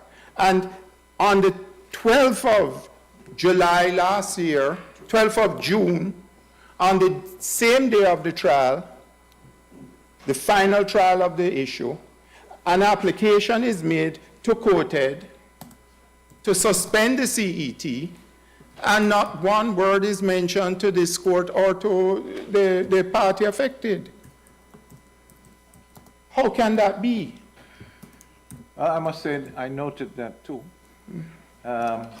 But is it to avoid the interrogation that the court went through then? Yeah, because that interrogation, can I submit, that interrogation that the court engaged in led directly to Rockhard being involved in the classification process that COTED embarked on. COTED's commission took submissions from Rockhard, very full submissions, before referring the matter to the WCO, and then considered those submissions before making their final recommendation to our COTED. If the point I'm making is, if the application had not been disclosed to the court, it is unlikely that there would have been that sort of consultation process that COTED through its commission engaged in with Rockhard. Here, on the converse, we have on the 12th of June, the day of trial, an application being made in secret, not disclosed, and then 1 week later being pushed through by a video conference where COTED members did not even have the application uploaded. Not even the application had been uploaded to them on the 17th. So they didn't know what data they had. They couldn't interrogate as to whether there had been adequate consultation, because all that was said was a little ipsy-dixy conversation in the meeting, chaired by the trade rep, chaired by Barbados, incidentally. Barbados chaired that COTED meeting. So are you saying that certainly under all these circumstances, there was, if not in general, under these circumstances, there was an obligation for consultation? That is what I'm saying. Every case must turn on its own facts. Yes. And all I'm asking the court to do is to look at what has occurred here. And as one case said, does it shock juridical conscience? I think a case came in last night to on that effect. Thank you. Does it shock juridical conscience? Yeah, Mr. Wood, okay, you're coming on to legitimate expectation. But leaving legitimate expectation aside, if you have made out case that there ought, in all the circumstances, to have been consultation, does that by itself inexorably vitiate the decision? I would say yes. And I made the submissions in reply to the community's submission that when one looks at their own procedural rules and the extent to which it was disregarded, that really is the end of the matter. That really ought to end the matter.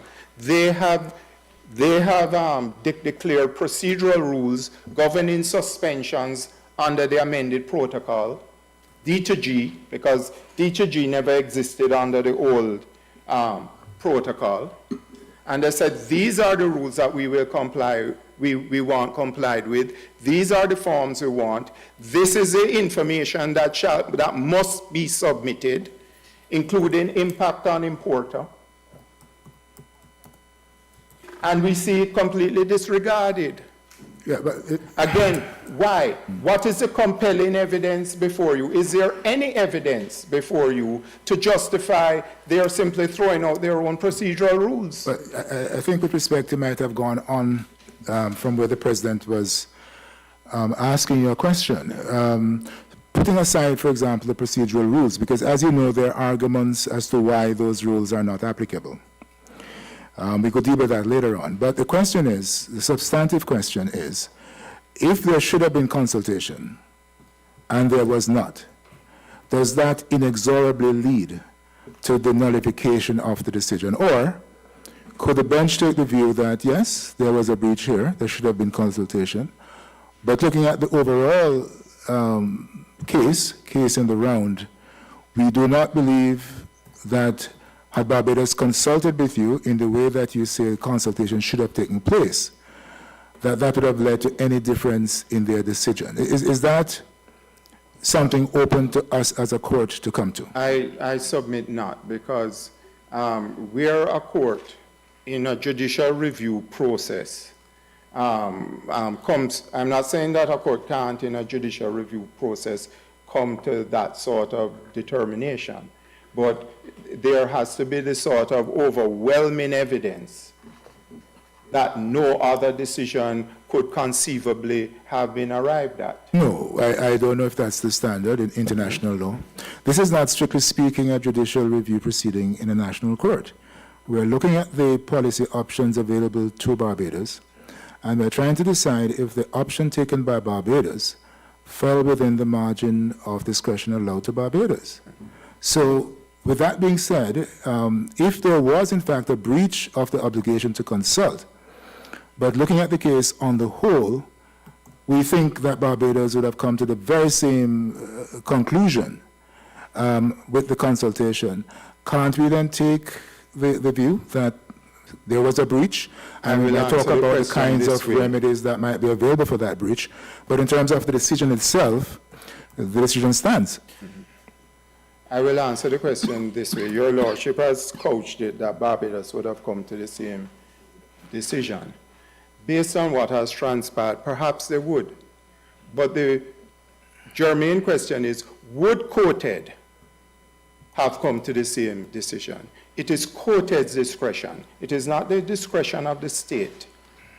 It is COTED's discretion. And can the court say, if a proper consultation had been carried out, proper and fulsome data was forthcoming and presented to COTED, would COTED have come to the same decision? I don't think that we can say that. COTED, one cannot say what COTED would have done had they had a fulsome data, a proper, for example, market study to show exactly what the position of the parties are, what is the impact on the relevant parties, including Rockhard. Is a 35% really what is necessary to achieve the desires of the state, or can there be some middle ground? I don't think we can say that COTED would have come to the same decision. And I'm not saying one way or the other. I'm just saying that I think in these things, very often the position of the national state has some weight in COTED. As a matter of course, as a matter of common sense, that if Barbados is deciding on the level of protection to be awarded to its nationals, and you are one of its nationals, I think that view is going to be given some deference in COTED. I would agree with that it would be given some deference, but at the same time, it would be for COTED to still scrutinize the relevant data, insist that the relevant data is put before it, and scrutinize it to see if the state's position is ultimately reasonable and justified. Okay. I think you have answered the President's question. Thank you.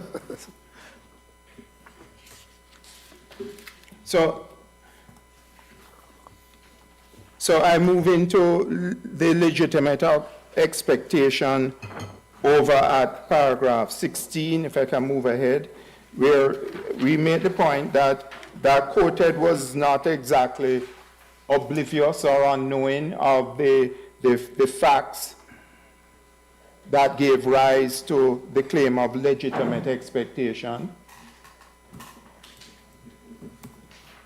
And we set out what the decision is at paragraph 17. And we made the point that, again here, that is so stark. There was open disclosure on the last occasion by the state in the earlier case, whereas in the present, the state has drawn a veil of secrecy and has declined to disclose any relevant cabinet decision. We haven't asked for the deliberations of cabinet. Where is the note of the cabinet decision as was given in the earlier case? Where is the ministry paper advanced to support that decision? Mr. Wood, can you summarize for me, very short, in a short and succinct way, what was the unequivocal representation given upon which reliance was placed? Okay. Because the representation must be clear, unequivocal, yes? Yes. You agree that Yes. right? Okay, so Yes. what you just, forget the evidence for now. You just tell me The clearly. clear and unequivocal representation is that the state of Barbados would support the establishment of this business by applying the CET. Whereas that might or might not give rise to legitimate expectations under the law of Barbados. The question is, does that give rise to a legitimate expectation that is actionable in this court?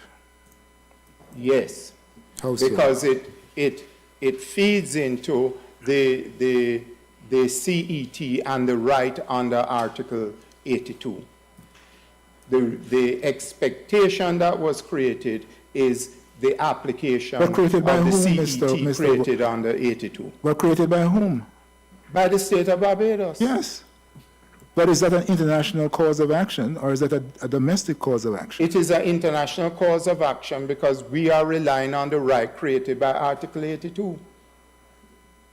We can't go to the domestic court and ask them to enforce Article 82. The decision you are reviewing, the decision of the decision maker. Right. All right. The decision maker, you set out in paragraph 2 that COTED is the decision maker. Right.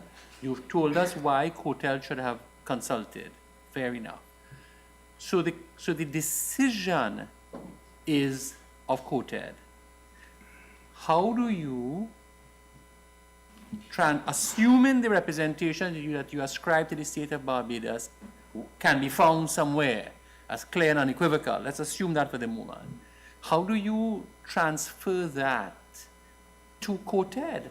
I transfer that to COTED because COTED is fully aware of what had transpired between the state. How does that make them a representor? And ROCA. I'm not saying that COTED is a representor. But judicial review is a review of a decision of a decision maker, if you are relying on legitimate expectation, it is to say the decision maker, through a legitimate agency maybe, represented clearly and unequivocally something and cannot renege on that unless there is lawful or other good reason, public interest, etc.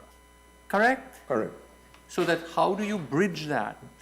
I bridge that by simply saying that having been aware of the rights thereby created by the state in coming to its decision, COTED should be on a, can you say, heightened alert to ensure that proper consultation. That goes to consultation. It goes to consultation. That's why I married them in the submission. I know, but you now have to disaggregate them Divorce. because you have to meet the requirements of legitimate expectation. And on the converse, with regards to the state, we are saying that, so it's two positions. You have the position of COTED and we leave that. With the position of the state has committed to Rock Hard Cement to apply the CET, Article 82. And if the state cannot demonstrate the overriding public interest to disregard that right, then Rock Hard is entitled to also bring a claim against the state for the enforcement of Exactly Article 82. what our brother asked you, but in which jurisdiction? That is what our brother asked you. Assuming all of that to be true, you have now articulated a right of action against the state of Barbados. In what forum? It has to be in this forum because the right being enforced is Article 82. Okay. So you mean if they had brought it in the domestic forum, the domestic judge could have done a referral to this court. To this court. That's right. And it is on that because it implicates Article 82. The right is the right under the international law, Article 82, not the domestic law. I'm not sure that helps you cross the bridge of jurisdiction, but all right, I understand, But I understand what you're saying. And Mr. Wood, for how long would Rock Hard have expected the CET to remain at 5%? In other words, what was the legitimate expectation? What did Rock Hard expect? What could it reasonably expect? All right. I would not frame it by way of a duration. What I would frame it as is that Rock Hard had the commitment of the state to support its business. That commitment should not be lightly withdrawn if there are no such compelling, overwhelming public interest concerns. Rock Hard would also, as Mr. Maloney said, expect fair treatment. Fair treatment encompasses the consultation that I have talked of, the consideration being given to impact on its business. The CET itself could be changed by the community. Right. I would say Rock Hard has to accept that risk. But is it fair to say that Rock Hard also accepted the risk of, without consultation and without adequate reasons as we submit, the state has done a complete volte-face to withdraw that support? No consideration given to whether there is some middle ground to achieve the respective competing interests, and proceeded in the way it did to COTED to get the suspension. So your argument really turns on the fact that it was Barbados which initiated the request for the suspension. Yes. So in other words, it is not so much a suspension that you are concerned about, it's the initiator. Because had the process been initiated by, say, Jamaica, you couldn't have claimed legitimate expectation there, could you? No. Right. So can you have a legitimate... And you will see in the record, sorry to interrupt, you will see in the record that Guyana got a suspension to 15%. Correct. Rockard was an exporter to Guyana. Obviously, there is no legitimate expectation there. But can you claim a legitimate expectation in circumstances where the representor has no control over whether the expectation will be realized or not? Because the example I just gave you, if it was Jamaica who had initiated the process and the CT was raised to 35%, you will agree that you could not have had a claim for legitimate expectation against Barbados. Yes, we see that has occurred. That's not speculation. But Jamaica got a suspension, Guyana got a suspension, and we couldn't complain. Well, I say suspension, let me say alteration. So it applies to all the member states. Barbados would have had to comply. Yes. Yes. Yes. So how then can Barbados be the giver of this expectation when the maintenance of that expectation is not within the power of Barbados? The maintainers of the expectation is with respect to the application of the CET. The initiator of a suspension is, in this case, is Barbados. And we are saying, submitting, that in initiating that, Barbados should not have proceeded in the way it has, in complete disregard of the legitimate expectation it had created. Okay. You want to move on beyond legitimate expectation? Okay. At least we expect you to move on.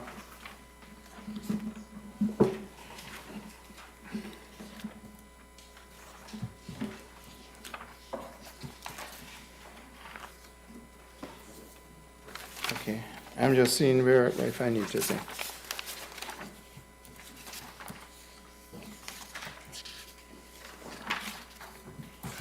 I have made the point that both in the cases of Papanet, which we have cited, and Mulder, there were no express representation. But the court went further to inquire and to ascertain, is it implicit? How would someone, and this is not a subjective test, how would someone receiving this representation in the context in which it is made understand it? Yeah, Mr. Wood, I think it might be useful, as the President suggested, for us to move on from this ground. I don't know whether you're... Well, all right. I hear you loud and clear. Yeah. But I make one further point. This court has ruled that in interpretation, because that's what we are dealing with here. How would this representation be understood in the context of a prospective business saying, we would like to establish this business, we need this support, and we in turn will do these things. And the state says, okay, we agree. We will give you the support. This court has never applied a literalist approach to construing obligations of the state. The court has to ascertain what was the intention, the objective of the parties. And we have said what the objective was. It's very plain in the cabinet note. That's how the cabinet understood it. We are giving this to support this business. So I move on to irrationality.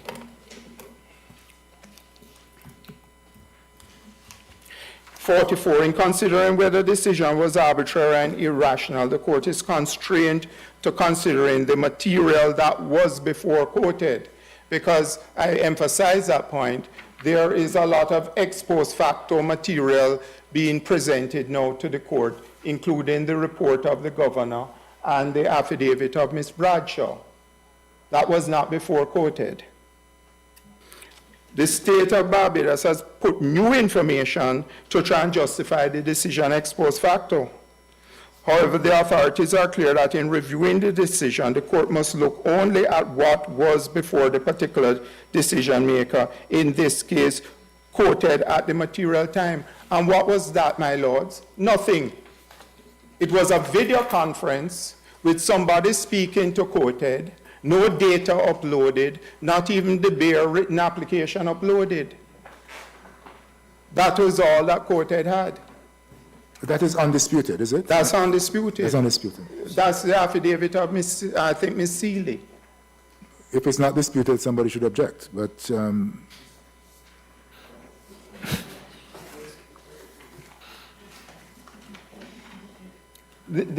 minute, if I can find it. 550 something. Your Honor, it was an application for COTED. It was titled submission, but it is rationale and justification. And this is 530 of the record.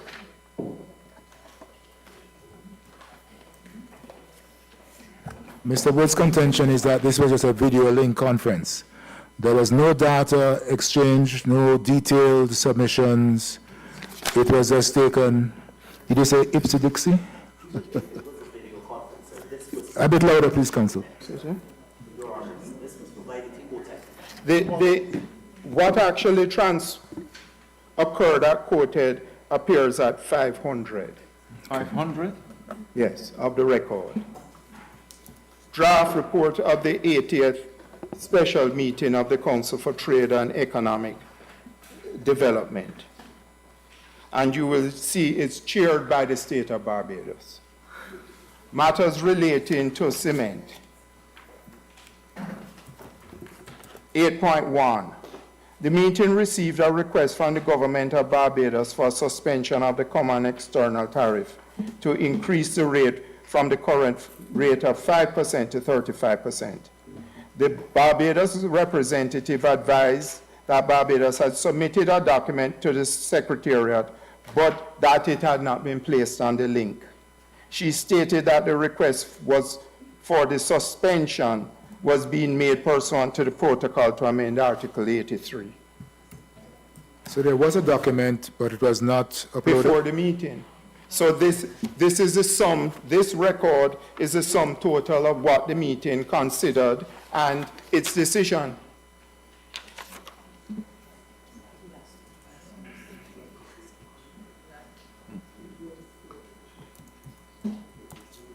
And you will see the Barbados representative, the second paragraph, informed the meeting that since 2015, the retail price for cement had fallen by 35%, and domestic production contributes about 17 million in foreign exchange earnings. And again, the import of our cross-examination, that is a understatement of the earnings. That in fact in 2018 it had increased by 24% on TCL's own financial report. Increase. Increased.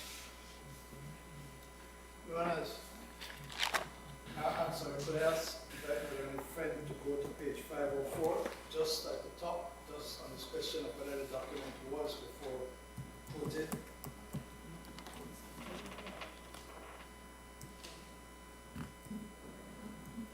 Document referred to in the draft report that had not been placed on document link. It was received on Friday 14, 2019, and the meeting was on Monday 17 June. And if you go down, noting the background justification presented by Barbados to justify this request. This is the officials' meeting. So then the ministerial is the next document. I hear my friend, but the decision that I have is taken on the 17th of June on this video link. Mr. Wood, sorry, I'm a little unclear. Does this clarification, you had said that the document was filed but was not before the meeting when the decision was made. Is that what you're telling us? No. I see a document which Mr. Courtney is suggesting that the I see a document dated the 12th of June, 2019. That's at 5:03. But when I look at the meeting... Yes, but we have to look at all of the evidence. Yes. You said that the evidence discloses only a video conference, and we went through that. Yeah. Now that you have been pointed to other bits of evidence, can you describe to us what is the correct position? The correct position, as I understand it, is that when they held the meeting on the 17th of June, the document of June 12th had not been uploaded to the members. That is my understanding of the position. All right. Do you But- know who would have made that note, Mr. Wood? Document referred in the draft report that had not been placed on the documents link. It was received on Friday. Was that an explanation why it was not placed? I don't know. Who would have written what is there in parentheses? This is the community's document. Yes. So they can explain what was before the meeting. But reading this, it appears that the document was not before the members. I'm sure we will get an explanation. I'm sure we will.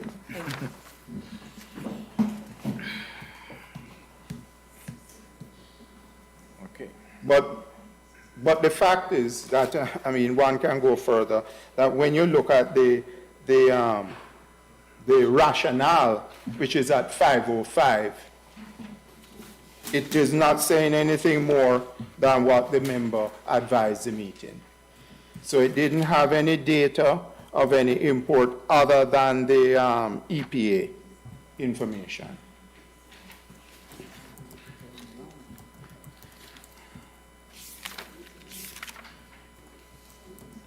It still spoke of the 17 million US being generated in export earnings, for example.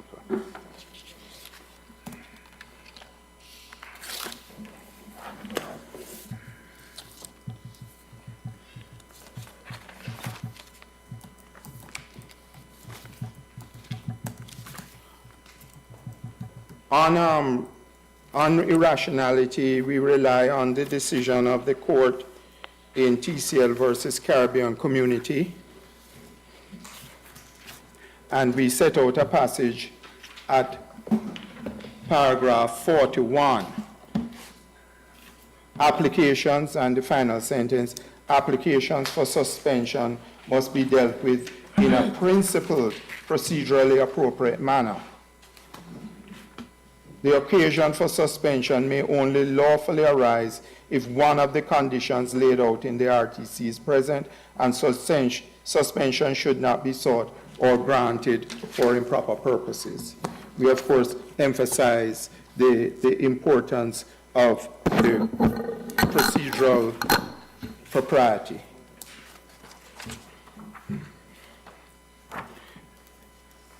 Paragraph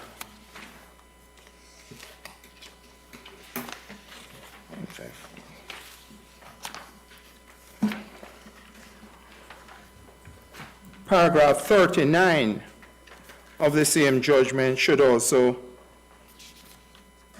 be emphasized, because we don't shy away from it.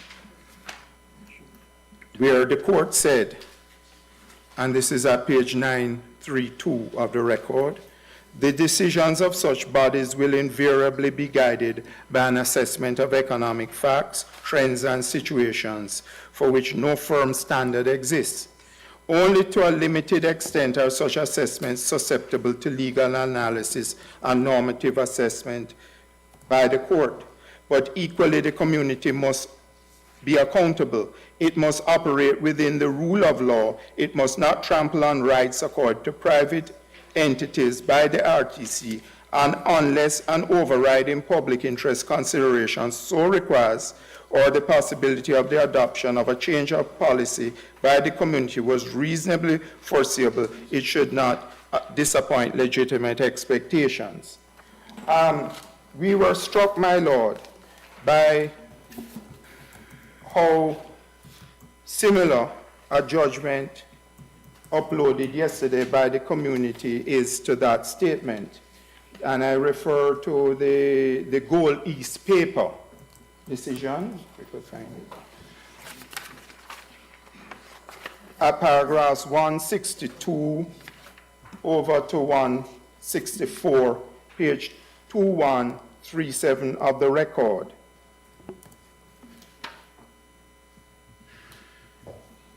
And this is a 2014 decision. It stated, it is settled case law of the Court of Justice that in the sphere of common commercial policy, and most particularly in the realm of measures to protect trade, the EU institutions enjoy a broad power of appraisal by reason of the complexity of the economic, political, and legal situations which they have to examine. The review by the court of such an appraisal must therefore be limited to verifying whether the procedural rules have been complied with and whether the facts on which the contested choice is based have been accurately stated, and whether there has been manifestly error in the appraisal of those facts or the misuse of powers. So those are the questions. Have they verified compliance with their procedural rules? Are the facts upon which the contested choice is based accurately stated, fulsomely stated, so that COTED can wait? Is there manifest error in the appraisal of those facts? Well, all that COTED had, they didn't have any data, they didn't even have the production table, so that we cross-examined on. So they couldn't engage in the review of that, as we have done here. So all they got was the manifest position that this is a deteriorating position without being able to weigh the facts on which the contested choice is based.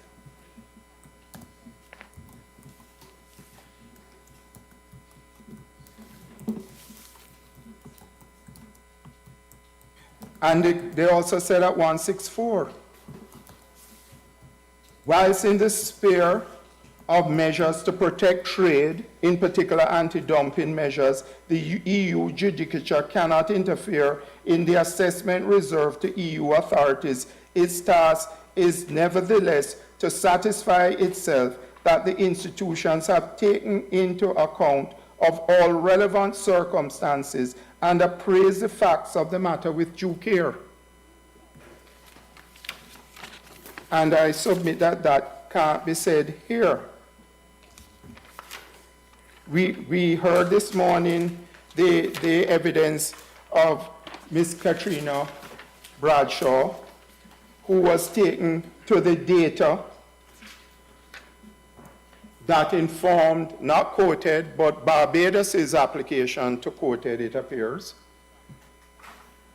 And it appears on the face of the data, just on multiplication, that there are manifest errors. There may be some explanation, but certainly I heard none forthcoming on the evidence. In addition to that, and we have, my lords, uploaded a table reflecting what we say the position is. In addition to that, apart from the multiplication, if you look at the 2019 financial reports of TCL, it reflects a 24% improvement in export volume, a 5% decline in domestic volume, which resulted in an overall improvement of their production volumes to over 252,000 tons, the best for the entire period 2014 through to 2018. Their export sales on our computation came to US 21 million on our computation, as opposed to what they rounded out to COTED of 16.88 million on their figure, which was rounded up for COTED to 17 million. In actual fact, 21 million.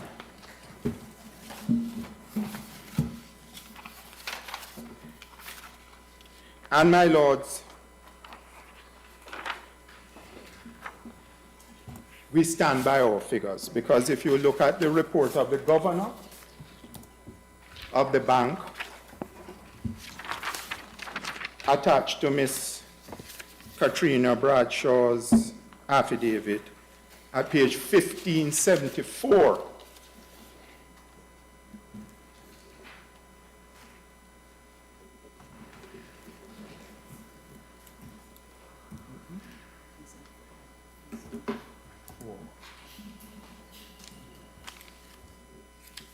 Arawak, he says, realized average sales of Barbados 36.3 million between 2014-2018.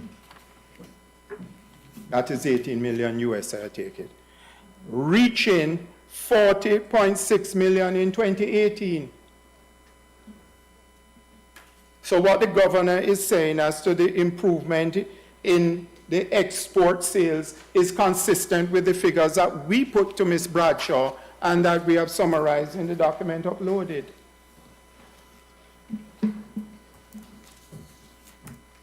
How can this be explained?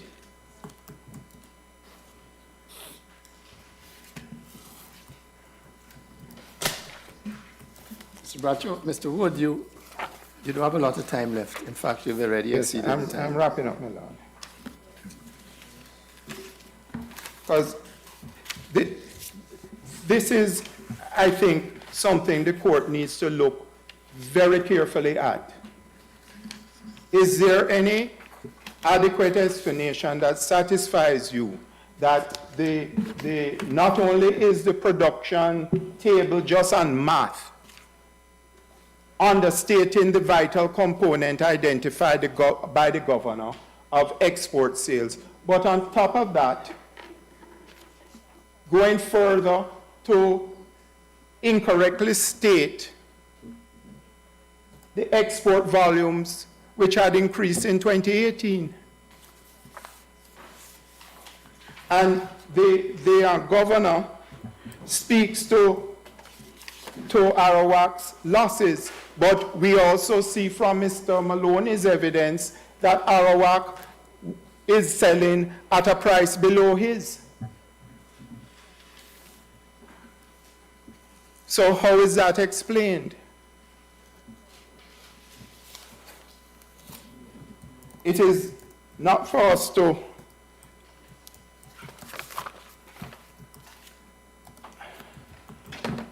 I suggest find the answers.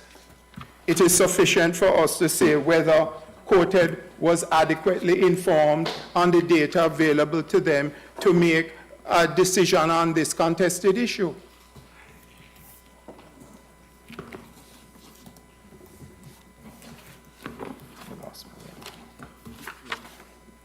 And I deal, my lord, with the other issue, which is the rate.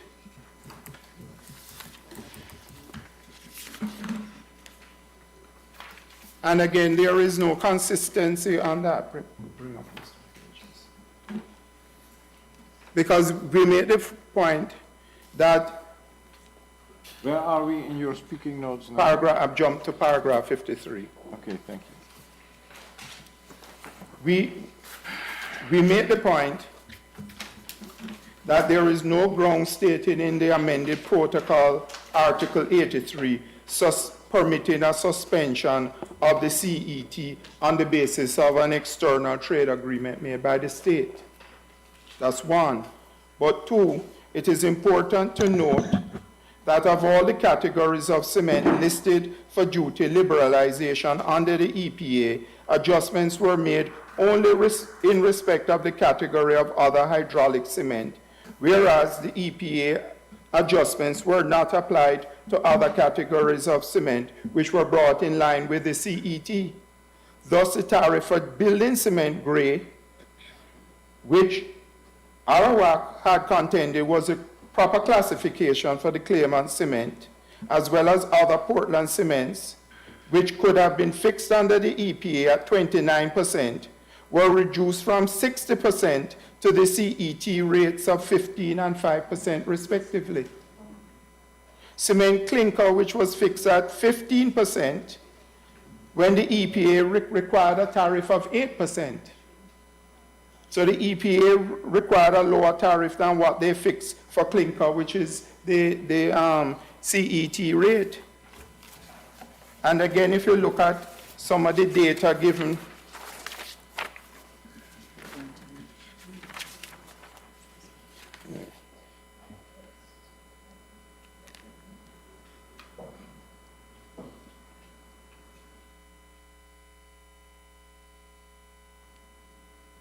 I was just showing that in some years there was a large quantity of import coming in of Portland building cement grade.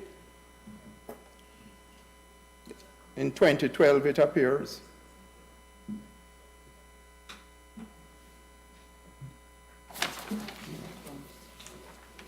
The selective application of the EPA is unexplained and irrational.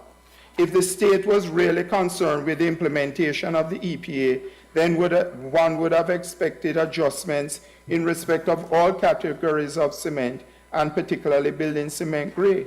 No such adjustment having been made, it is submitted that reliance on the agreement as a justification for the increase of 35% is only an attempt to cover up the improper purpose for seeking the suspension.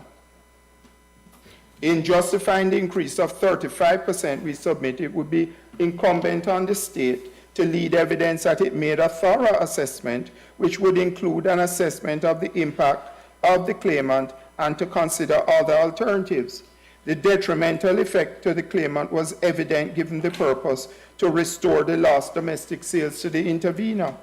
How could such an assessment be made without consulting with the claimant in the course of making a proper economic study to determine the required tariff increase and to demonstrate a direct correlation between the amount of the increase and what was required to support the local producer, this being the only ground referred to in the rationale submitted by Barbados?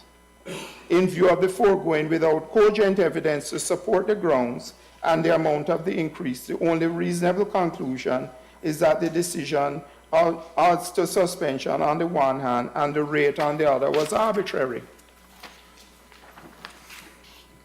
We return to improper purpose. The claimant submits that the decision must have been made for an improper purpose. In other words, there has been misuse of powers. In Spain versus Council, as the court has held time and again, a measure is only vitiated by misuse of powers if it appears on the basis of objective, relevant, and consistent evidence to have been taken with the exclusive of or main purpose of achieving an end other than that stated or evading a procedure specifically prescribed by the treaty for dealing with the circumstances of the case. It is well recognized that in many cases where this ground is raised, there will be no direct evidence of the misuse of power or improper purpose, and the ground is often proved by circumstantial evidence. That the decision is targeted at a particular individual to deprive the person of a benefit is an important fact. The Canadian Supreme Court made mention that frankness and impartiality are important indicia of good faith in Boyd Builders versus the Corporation of Ottawa. In that case, a municipality had changed its zoning laws when residents objected to a development application. The Supreme Court affirmed the decision of the Ontario Court of Appeal and the judgment of Justice of Appeal Roach, who stated in terms that we submit are opposite. When the appellant filed its application for a building permit, it had a prima facie right to it. Up until then, the municipal council had not manifested any intention of varying the then existing restrictions. In passing bylaw 311 of 63, the council was not acting in good faith. It passed that bylaw for the express purpose of defeating the applicant's prima facie right to the permit. It yielded to the protests of some of the other owners in the immediate neighborhood for whom the planning board was sympathetic. It passed a bylaw without any opportunity having been given to the appellant, who was vitally interested to make any representations concerning it. Everything was done to defeat the appellant's prima facie right, was done behind its back for the obvious purpose of avoiding embarrassment that the appellant's protestations on its own behalf might cause. It is difficult to think of any stronger evidence of bad faith. What do we have here?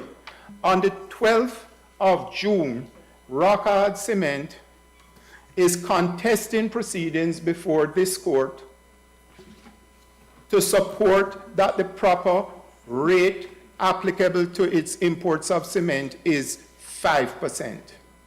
That was what the 12th of June proceeding was all about. And behind its back, what we have are the contesting parties to those proceedings going behind its back without any consultation, without informing them of what is at hand, and moving the rate up to 35%. Wonderful. Actually, I thought we were concerned with the classification. No, we were concerned with the rate. Oh.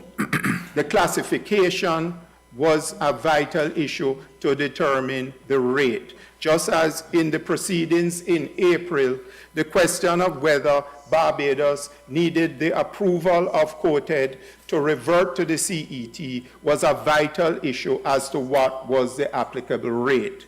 Was it 60% or 5%? Let's not debate that issue now. The point is that your claim here is that this was for an improper purpose. That's right. And we have tried to set it out as best we can. We will take what you have said in writing as read, because you're well over time and you want to finish this case today. So that we give you 2 minutes to wrap up. All right. I just deal with the procedural impropriety as well. 65, in its written submissions, the intervener contended that the claimant should not be permitted to raise the issue of the breach of COTED's revised procedural rules because it was not pleaded. In the originating application, the claimant asserted that the decision was procedurally improper and had been taken without consultation. The claimant was not aware of the revised procedures until same was produced by the community as an attachment, I believe, to its submissions. The revised procedures reinforce the assertion of procedural impropriety. The court will note that in its original submissions of January 21, the claimant cited the administrative arrangements relating to the alteration of suspension of rates under the Common External Tariff, and we suggested that those administrative arrangements had not been followed. At paragraph 33 of its submissions of February 3rd, the community indicated that the administrative arrangements to which the claimant referred are inapplicable in this case. The community further indicated at paragraph 34 that the arrangements were revised and thereafter cited the revised procedures agreed by COTED at its 40th session as the relevant arrangements. The claimant has accepted the position of the community that these are the applicable arrangements and that they are the procedures adopted by COTED further to Article 85.3 of the amending protocol. What else do we have? Because they say the old arrangements are no longer applicable. These are the arrangements. And these grounds on which the suspension has been granted have been introduced by the amending protocol. So what is the procedure? The intervener has contended that Part C... Mr. Wood, Yeah. you won't be able to read all of this. I'm afraid not. All We right. just have too limited time. We will take it as read. All right. You can take it as read, rather. And you have to wrap up. I agree, very well, my lord, but I must say, en passant that I find it amazing that having cited their own revised procedures, the community went on to assert that there are, or parts of them are ultra vires.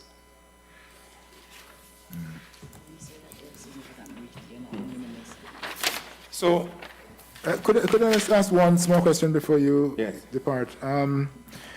In relation to the remedies that you seek, obviously the main remedy is the quashing of the decision. If we can't go there with you, you are claiming damages. Yes. Damages that you claim, really significant. Loss of business, which would be the investment made, which is what? Is it $5 million US dollars? Yes, $5 million. And reasonable loss of profit. Wow, that's a lot. Well, you make no concession in terms of the profits that you have made since the business was up and running? I would say that at the very least, if they are going to remove the support, having gotten this company to make a $5 million US injection, they should return that money at the very least. And there should be some reasonable award for profit or return on that money at the very least. Okay. But I do submit that the breaches of the procedural improprieties that we see occurring here are not trivial, they are substantial.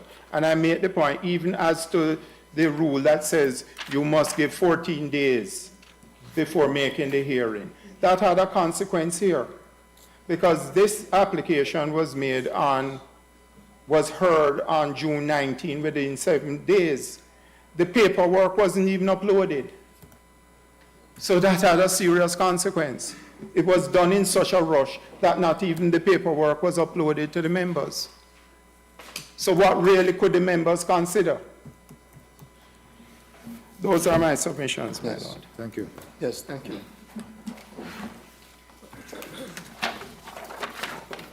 And Ms. Scott?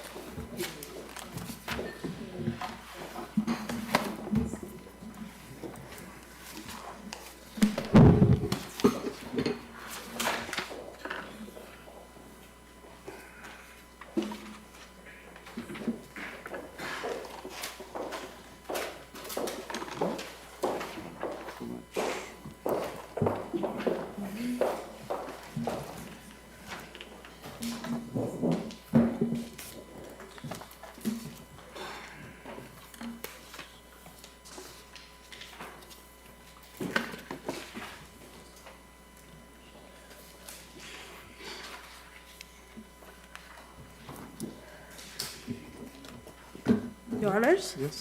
I believe the panel has the benefit of the first defendant's oral submissions. Written, you mean? Yes. Yes. Written? The written submissions. Written oral submission. You said oral, you meant written. That's okay. Yes, the speaking notes of the Speaking first notes. defendant. Ah, yeah. Certainly. But it will only benefit us if you skip a few things every Skip. now and then. Certainly, Your Honors. I will.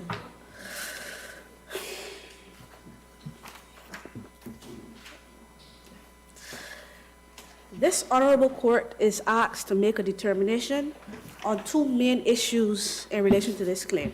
Yeah. Whether the claimant has a legitimate expectation based on the decision of Cabinet that the CET rate of 5% would not be changed, and whether the decision of COTED to allow the suspension of the CET rate, to allow the first defendant to apply a rate of 35% was unlawful or in breach of the claimant's claim of legitimate expectation. The first defendant respectfully submits and seeks the dismissal of the originating application filed by the claimant on the following grounds. The application to suspend the CET was supported by sufficient evidence. The application to COTED was not made on an arbitrary, irrational, or ultra-virus basis, nor was it made for an improper purpose or in bad faith. No legitimate expectation was created by the Cabinet decision of 2015 or the correspondences to Rockhard in October 2015. There was no breach of the principles of legal certainty, and consultations were not required in relation to an application for suspension under Article 83, D, F, and G.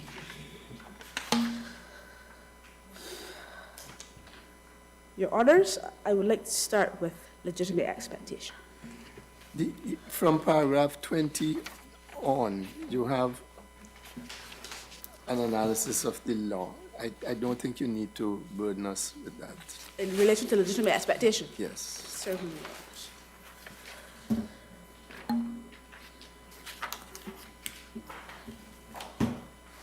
Your Honors would not wish to hear me in relation to the foreseeability as well?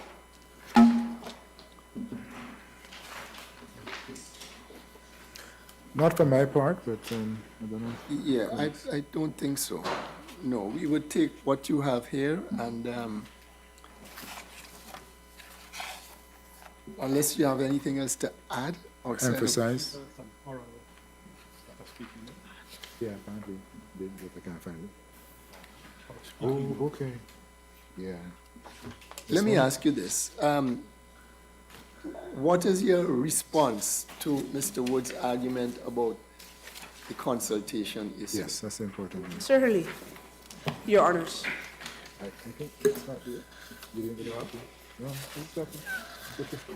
I listen. Your Honors, as it relates to the duty to consult, the administrative arrangements as revised to which the claimant referred are not applicable to the case at bar, insofar as they relate to applications for suspensions under Article 83.3a to C of the RTC, which require consultation. The first defendant's application to COTED in 2019 was for suspension on the grounds stated in Article 83, F, G, and D of the RTC, as agreed by COTED, and they do not require consultation. You're doing very well, but just a little bit more into the mic, if you don't mind. Yes, a bit louder. Yeah, thanks. You said that the grounds on which the state of Barbados sought the suspension are not grounds that require consultation. That's the point that you're making? That's the initial argument, Your Honor. Mm-hmm. And why is that? Yes. Why is that? Why is that? Article 26 of the revised Treaty of Chaguaramas makes provision for a consultative process. If I can refer Your Honors to the case of TCL and the Caribbean Community, 2009 CCJ4, it considered the application of the Article 26 in paragraph 6. This court considered the application of Article 26 in paragraph 66 of the judgment.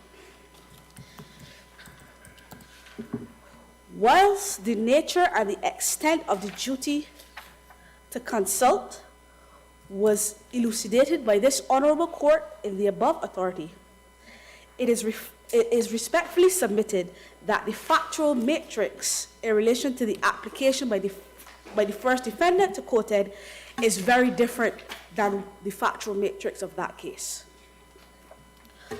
The TCL case concerned an application to suspend the CET pursuant to Articles 83.2b, currently Article 83.3b, which refer to consideration of the quantity of product being produced in the community, and stating that that quantity did not satisfy demand. COTED may decide to authorize the reduction of a suspension of the CET in respect of imports of that product. Pursuant to Article 26, a determination of whether the quantity satisfied the demand of the community can only be properly made after consultations with the local producers with respect to their ability and willingness to satisfy the demand. In the case at bar, before Your Honors, An application to suspend the CT was made under Articles 83 D, F, and G, which do not reference considerations to importers of cement. Ms. Scott, I'm not understanding something. Just forgive me for interrupting you. You are limiting Article, are you saying that this court limited the application of Article 26 only to grounds A, B, and C? Is that what you are saying? No, Your Honors. No. What I was saying is that the administrative arrangements are limited to Articles A, B, and C. However, in relation to how the court applied Article 6 in that case, 26. they limited it to... But if we look at Article 26 and just read the plain language of Article 26, Right. what is the intention in Article 26? What is the purpose of Article? What is Article 26 trying to achieve in this whole RTC business?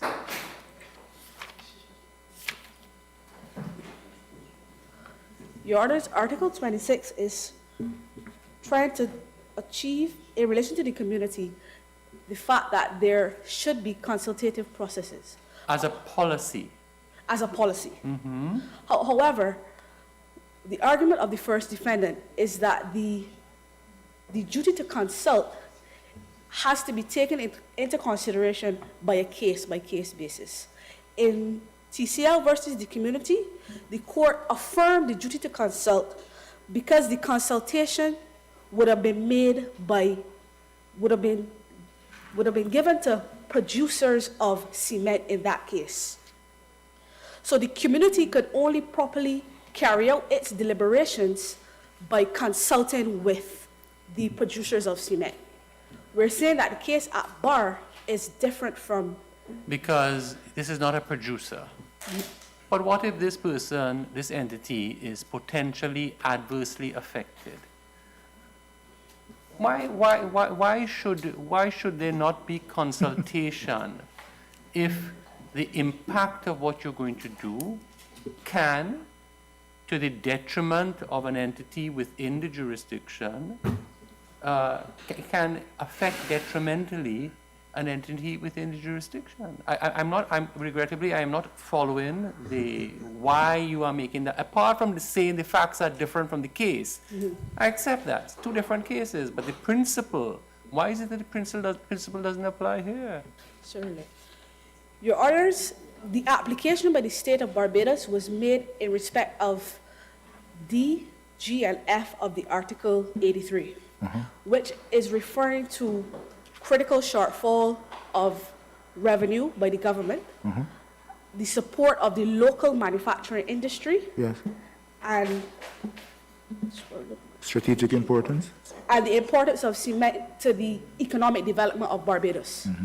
Those three considerations, Your Honors, if the state were to consult with an importer of cement, there's nothing to add.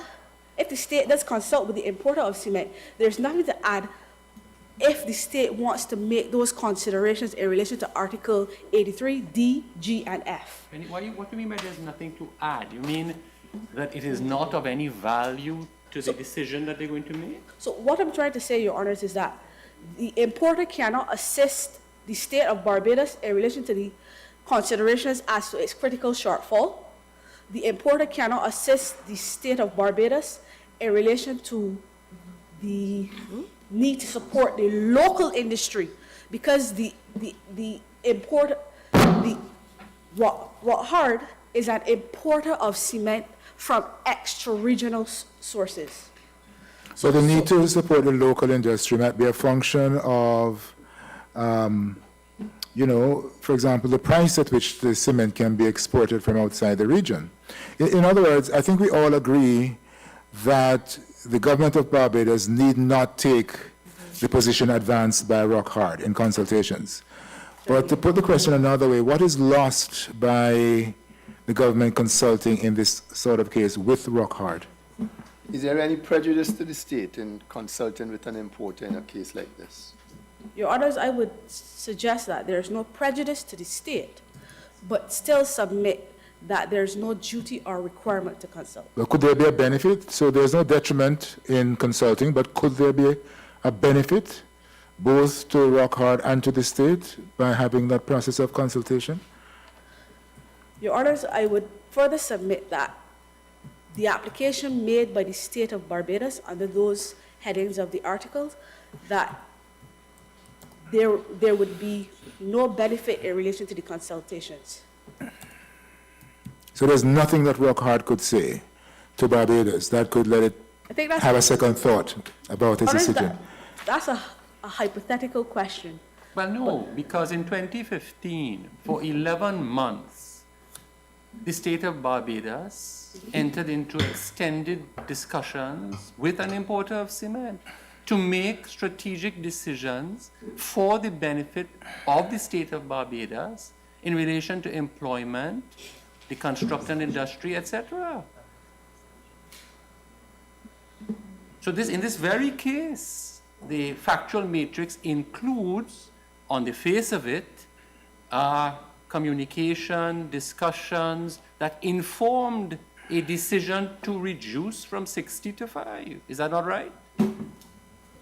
Your Honors, I would indicate that there is evidence to suggest that there was correspondence from the ministry to the claimant, but there's no evidence before this honorable court that there was this 11-month period of discussions between. All right. I'm not so much on 11 months. 11 months doesn't make a difference in a sense. It is the facts in this case demonstrate there was. You are saying to us that under D, E, and F, a state has no duty because it is of no benefit to consult with an importer. That's the principle that you are positing. If we accept that principle and state it as a principle of law, that is a general principle in relation to Article, I've forgotten it now, but it means that in all cases, no jurisdiction has a duty to consult. That's what you have put to us as a principle. Bearing in mind, of course, that the CSME is to be private sector driven, so that the private sector is deemed to be a very critical agent of the development of the CSME. Exactly. However, your best argument would probably be that in the circumstances of this particular case, when that application was made on the 12th of June, when was it, Mr. Wood? 2019, the parties, in particular Rockhard and the state of Barbados, had been for a protracted period in a process, if not consultation, in a process of exchange of information, points of view, interests, etc., in a forensic and adversarial setting. Therefore, the respective positions of each was well known to the other. There was not anything that Rockhard could have told the state of Barbados as to what their wishes were, what their suggestions would be as to what the state of Barbados should do in relation to the rate. You need not accept that advice, of course. I've guided Your Honors. Ms. Scott, I was going to say, I would respectfully adopt that as a submission. I didn't want to go that far, Your Honor, as to adopt the submission. You see, Ms. Scott, it is just an argument. The consultation point that you have advanced, you have put it on a principle point. That is the way you have advanced it. And I for myself, I am struggling to understand the principle. I maybe can accept in this case that maybe it doesn't apply, but the principle that you put forward, I am struggling to understand. But let's move on. Yes. As to the strategic importance of the product, it would appear there that one would bear in mind the sole importer and its views if it had been consulted. So that doesn't suggest, at least G, if you said the application was made under G, doesn't suggest that this is a sort of situation, if you look at it from a point of view of principle, that one could not have any regard to the views of the exporter. importer, and I don't see anything in 2019 where the importer was consulted on 35%. But you go ahead, Ms. And of course, you might be advising us that you applied for the suspension on 3 separate grounds, and each is independent of the other. So that even if you ought to have consulted in relation to strategic importance, the suspension was granted on the basis of another one of the grounds. But I wanted you to respond to something that Mr. Wood said. He said that the inexorable result of the lack of consultation in this case, which he said was a breach, is the vitiation of the decision by COTED. How do you respond to that? Your Honors, I would submit that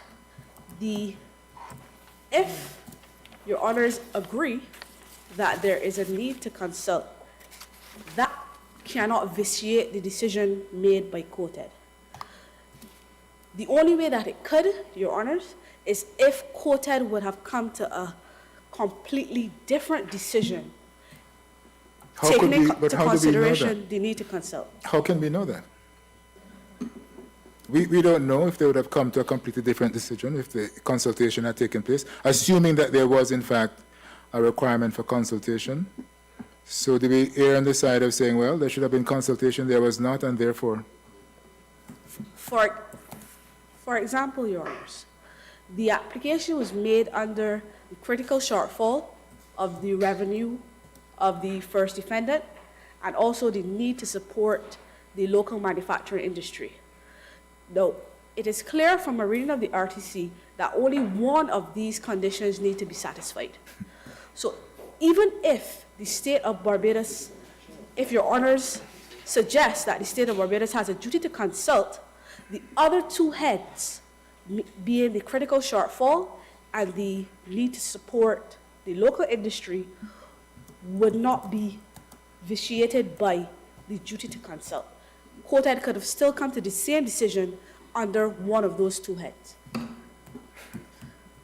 Yes, I follow you. It's a little bit tenuous, of course, because did we have an indication from COTED that they were treating each head as independent and sufficient? There's no indication from COTED. However, the RTC says that only one of the heads needs to be satisfied. The considerations are given, and only one of those heads needs to be satisfied. Yes, but we don't know which one was satisfied in relation to COTED. We don't know which one COTED would have based its decision on. Yeah? Certainly.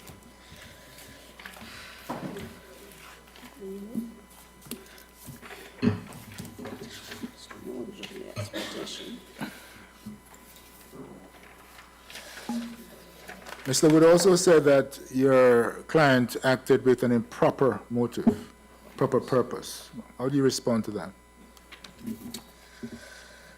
In order to rely on the ground of improper purpose, a claimant must prove that the first defendant made an application or that the second defendant used its powers for objectives other than those prescribed by the RTC. Thus, a legitimate power must have been used for an illegal end or in an illegal way. The first defendant submits that there has been and continues to be no intention on the part of the first defendant to create a monopoly in the local manufacturer or to exclude imports or to destroy the claimant's business. The claimant has shown no such proof of the actions of the first defendant which intend to destroy its business, or any proof that the application was not made for the exclusive purpose of achieving the objectives of the RTC. So you're saying that there's a lack of proof, that there's no indication, no evidence of what is alleged? Certainly, Your Honors. A lot was made of the fact that the suspension affects Rock Hard directly and only, so that they were targeted, so it is alleged. Is that not some evidence towards suggesting that they were singled out for special treatment by your client? Your Honors, the production of documents that this honorable court asked for has shown clearly that there are other importers of other hydraulic cement other than Rock Hard Cement Limited. So it would be impossible to suggest that only Rock Hard Limited was singled out by the action of the first defendant. Are you thinking of the other entities which are part of the companies? Earlier, I heard reference to a group of companies, and they're all sort of affiliated in some way, it seems. Your Honors, in reference to the group of companies, all 4 or 5 of those companies have manufacturing exemptions. So therefore, any of those companies can import other hydraulic cement without reference to the 35% tariff. And import for what purpose, by the way? For retail purposes or just to build in their own factories or their own buildings? Most of these companies are manufacturing companies, so it would be generally to build in their own businesses, is it? In their own business. Raw material for their own... raw materials. Were you speaking of other companies, not those companies who were importing other hydraulic cement? Both, Your Honors, because Preconco Limited is one of the subsidiaries of Rock Hard, and they were also importing. Yeah, I mean, apart from those that yes, the production of documents shows over 10 other companies that are importers of other hydraulic cement. For retail purposes? Well, they are retail companies, so... So they're importing cement to sell, like Certainly. Rock Hard? Okay. And they will be subject to the same 35%? Some of them will be subject to the same 35%. The ones that would not be subject to the 35% are the ones who have the manufacturing exemption. Right. And we have that in our documents that you have submitted to us. Yes, okay. And in terms of quantities, are these other companies comparable to Rock Hard? I wouldn't seek to suggest, Your Honors, that the other companies import as much as Rock Hard imports.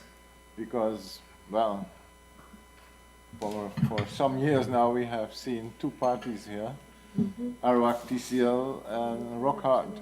So it seems that those are the competitors in this business. Isn't that so? Yes, Rock Hard Cement and Arawak Cement are direct competitors, Your Honor. Yes. Yes. And probably Rock Hard is hit the most by all of this. The hardest. Between a rock and a hard place.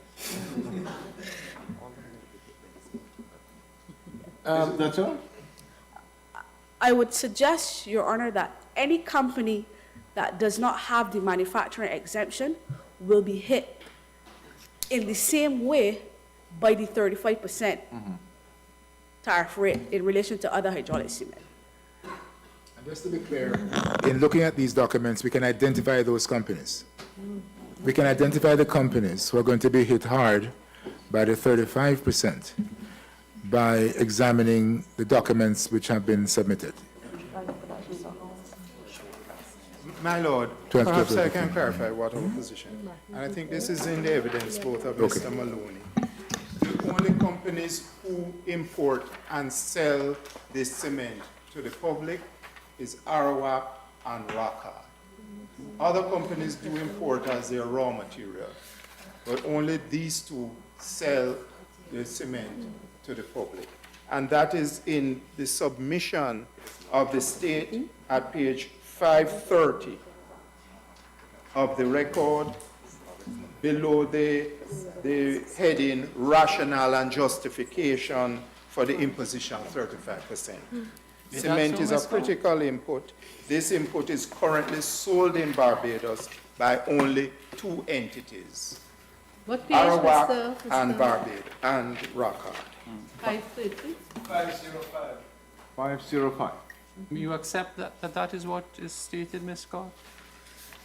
Your Honors, I would only add that in the production of documents, there's one company, Barbados Lumber Company, who sells cement as well. Grey Portland? Pardon? Gray Portland cement? Well, the production was in relation to imports of other hydraulic cement Okay. and not gray Portland cement. And you're saying Barbados Lumber also imports? Certainly, hydraulic your, cement. certainly your honors, and you can see that in the production of documents. Okay. Ms. Scott, have you seen this document, the claimant's revised calculations?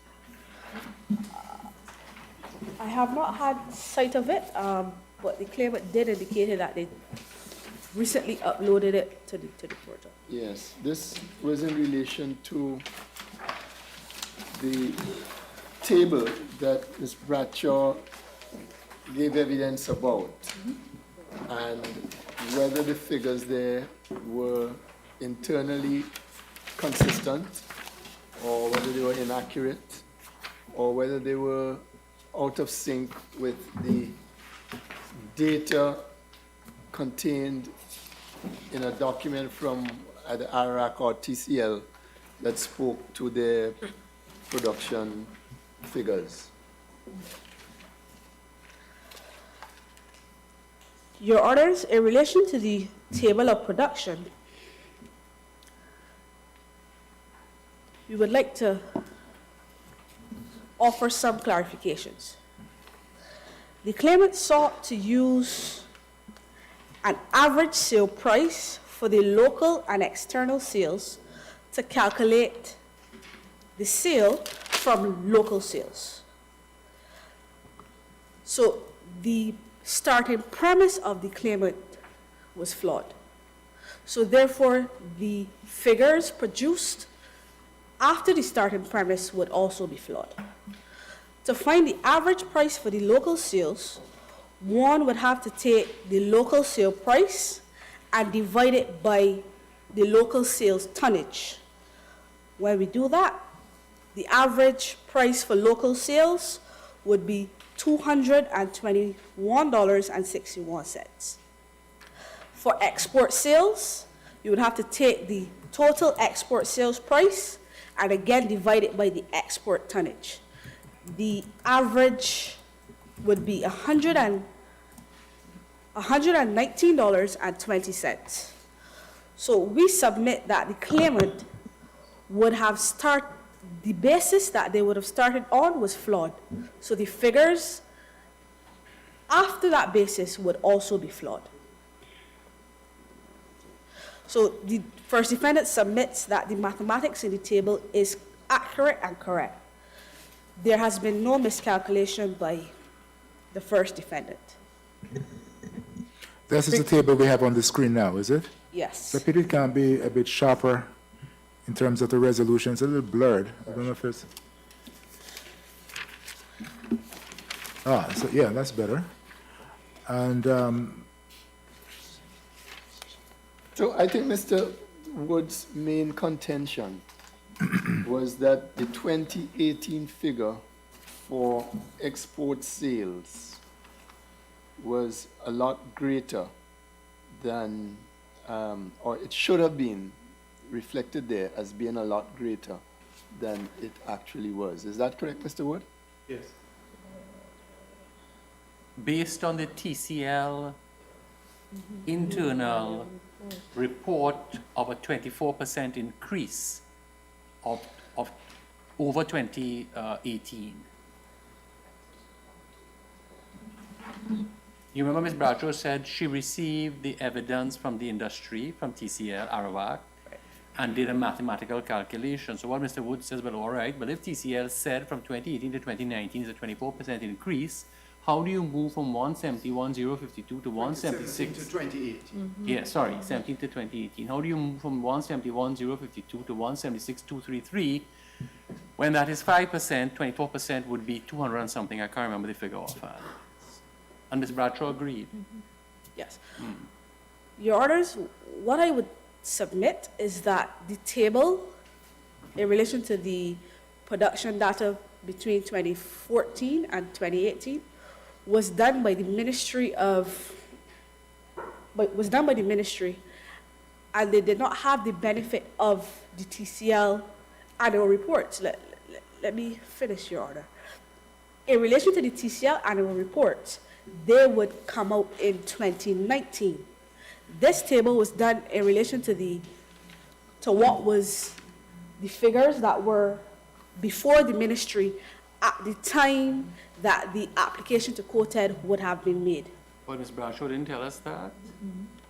My lord, these figures come from a report, public report, issued by TCL in April 2019, 2 months before the application. Right, so the only thing that I'm suggesting to Your Honors is that this table was prepared before April of 2019. So it would have been prepared in relation to the information that was available to the ministry at the time. So are you saying the information in the table is wrong as regards 2018? No. I'm just trying to follow you.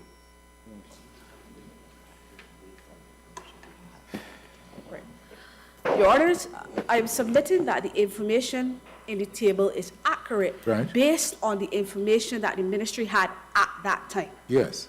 But then you had other information and the figures were not in line. Adapted. Correct? Because 2 months later, the TCL data came out, and that was another 2 months before you went to COTED. Your Honors, the table was prepared in relation to making the application to COTED before the TCL Understood. reports. Yes. Yes, but that application was made after TCL had produced its figures, as I understand it. 2 months after. 2 months after. So when you get new information, wouldn't you go through your figures and see if everything is still correct? Question. But that didn't happen.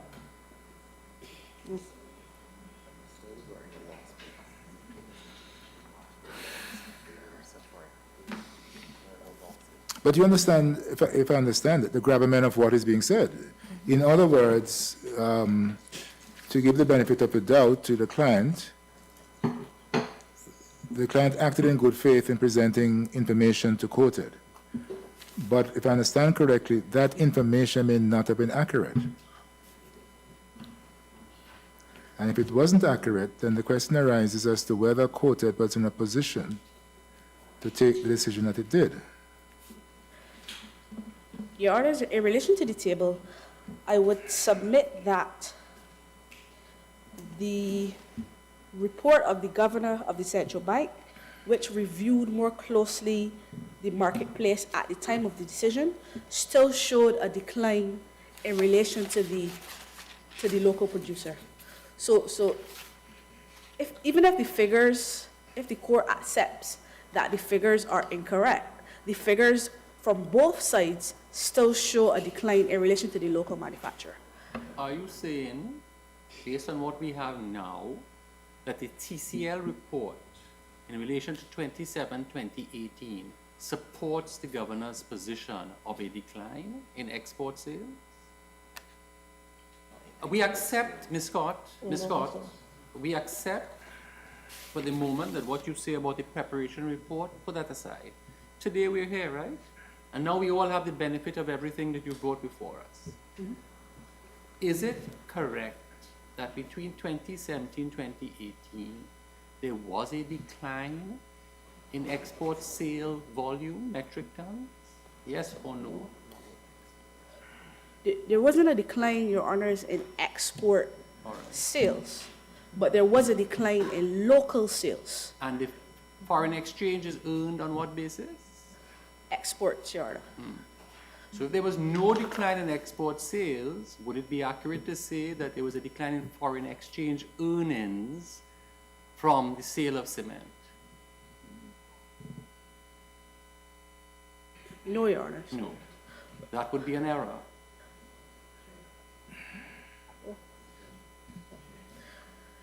I take the point, Your Honors. However, I would just like to reiterate that the application was made on the need to support the local manufacturing industry, which the considerations then more weight would have to be attributed to the local sales. And it is clear that the local sales in relation to the local manufacturing industry were significantly reduced. So there was no concern about foreign exchange earnings? Certainly, Oh, what? That's what I thought. certainly. Okay, I want to hear you on the issue about whether COTED considered the paper that revealed the rationale and justification for the application. Whether court had considered it, Your Honor? Yes, whether it was before COTED. At the meeting. At the meeting.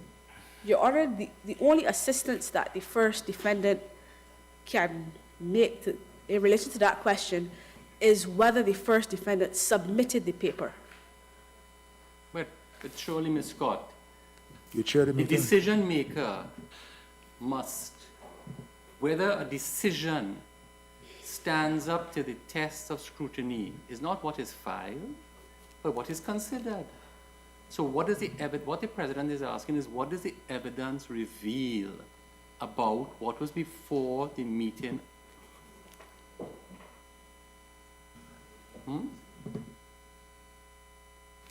The 17th of June.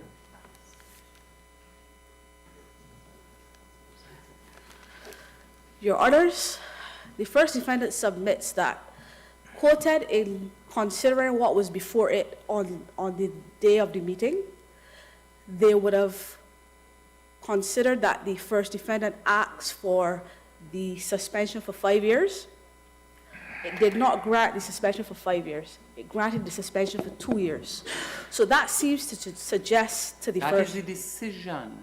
What the President asked is, what material was before the meeting? But maybe you don't know. But then, if you don't know, tell us. But what does the evidence reveal? But that's why I started the submission by saying that the first defendant can only assist the court as to what the first defendant submitted to COTED. Okay. You can't tell us what they looked at. Even though the first defendant was the chair of the meeting. Yeah? Yeah.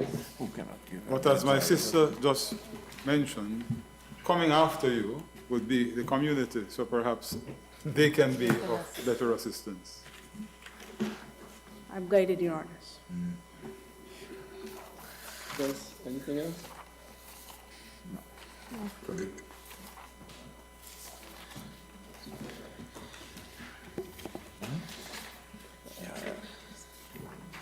Your Honors,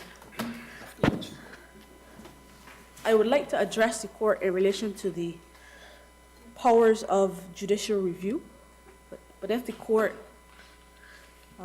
sees the submission as read, I will also be guided.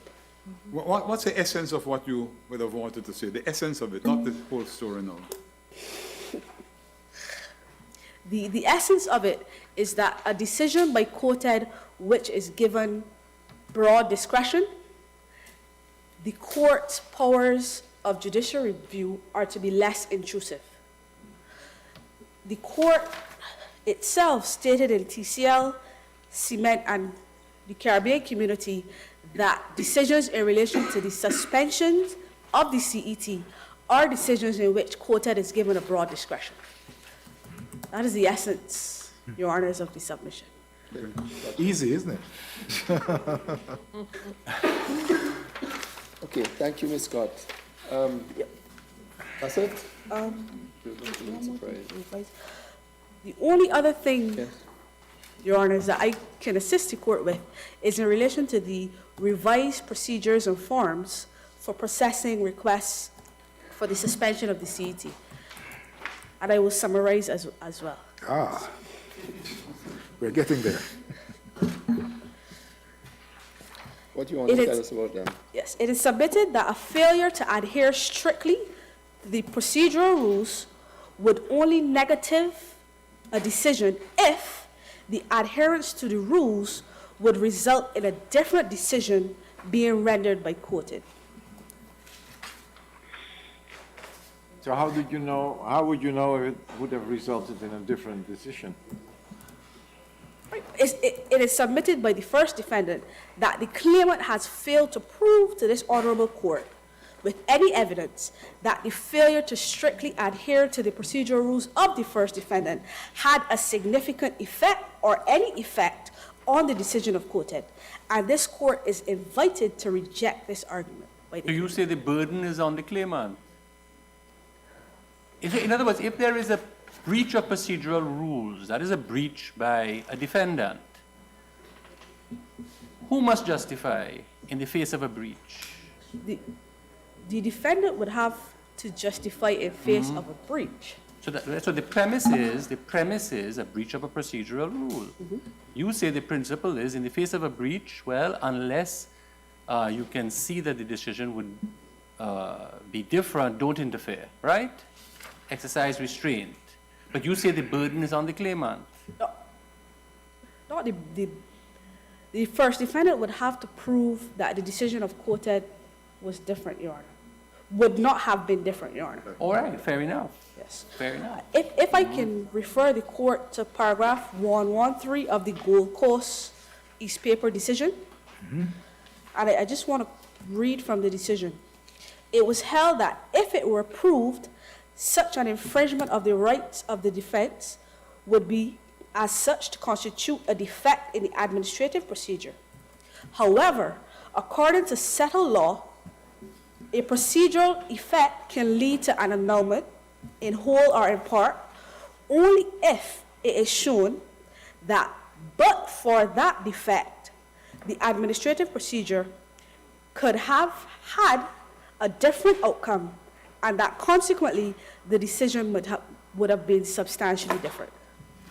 So it's the first defendant's submission that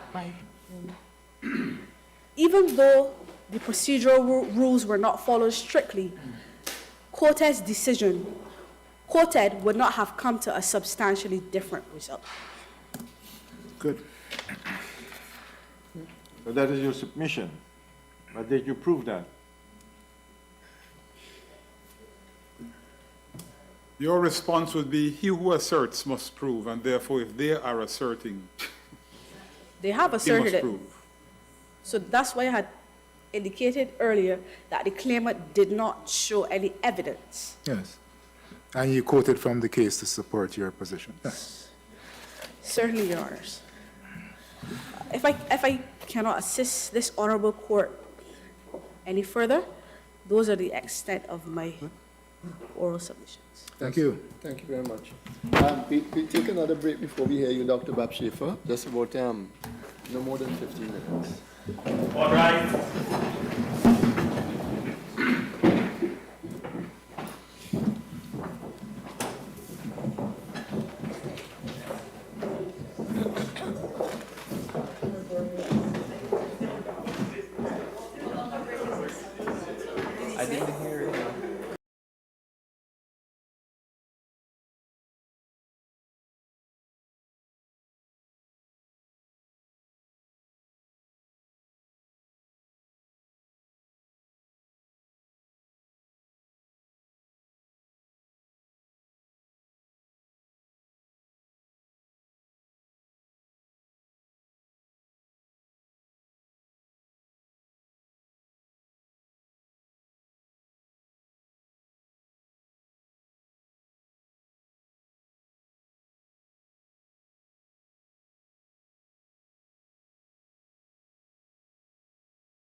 Caribbean Court of Justice.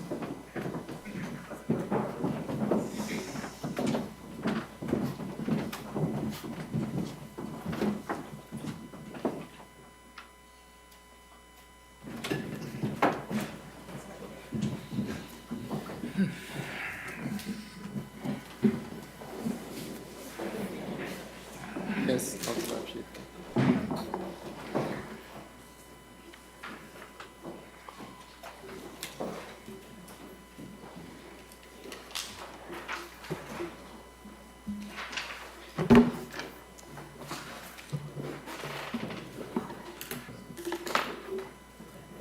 May it please your honors.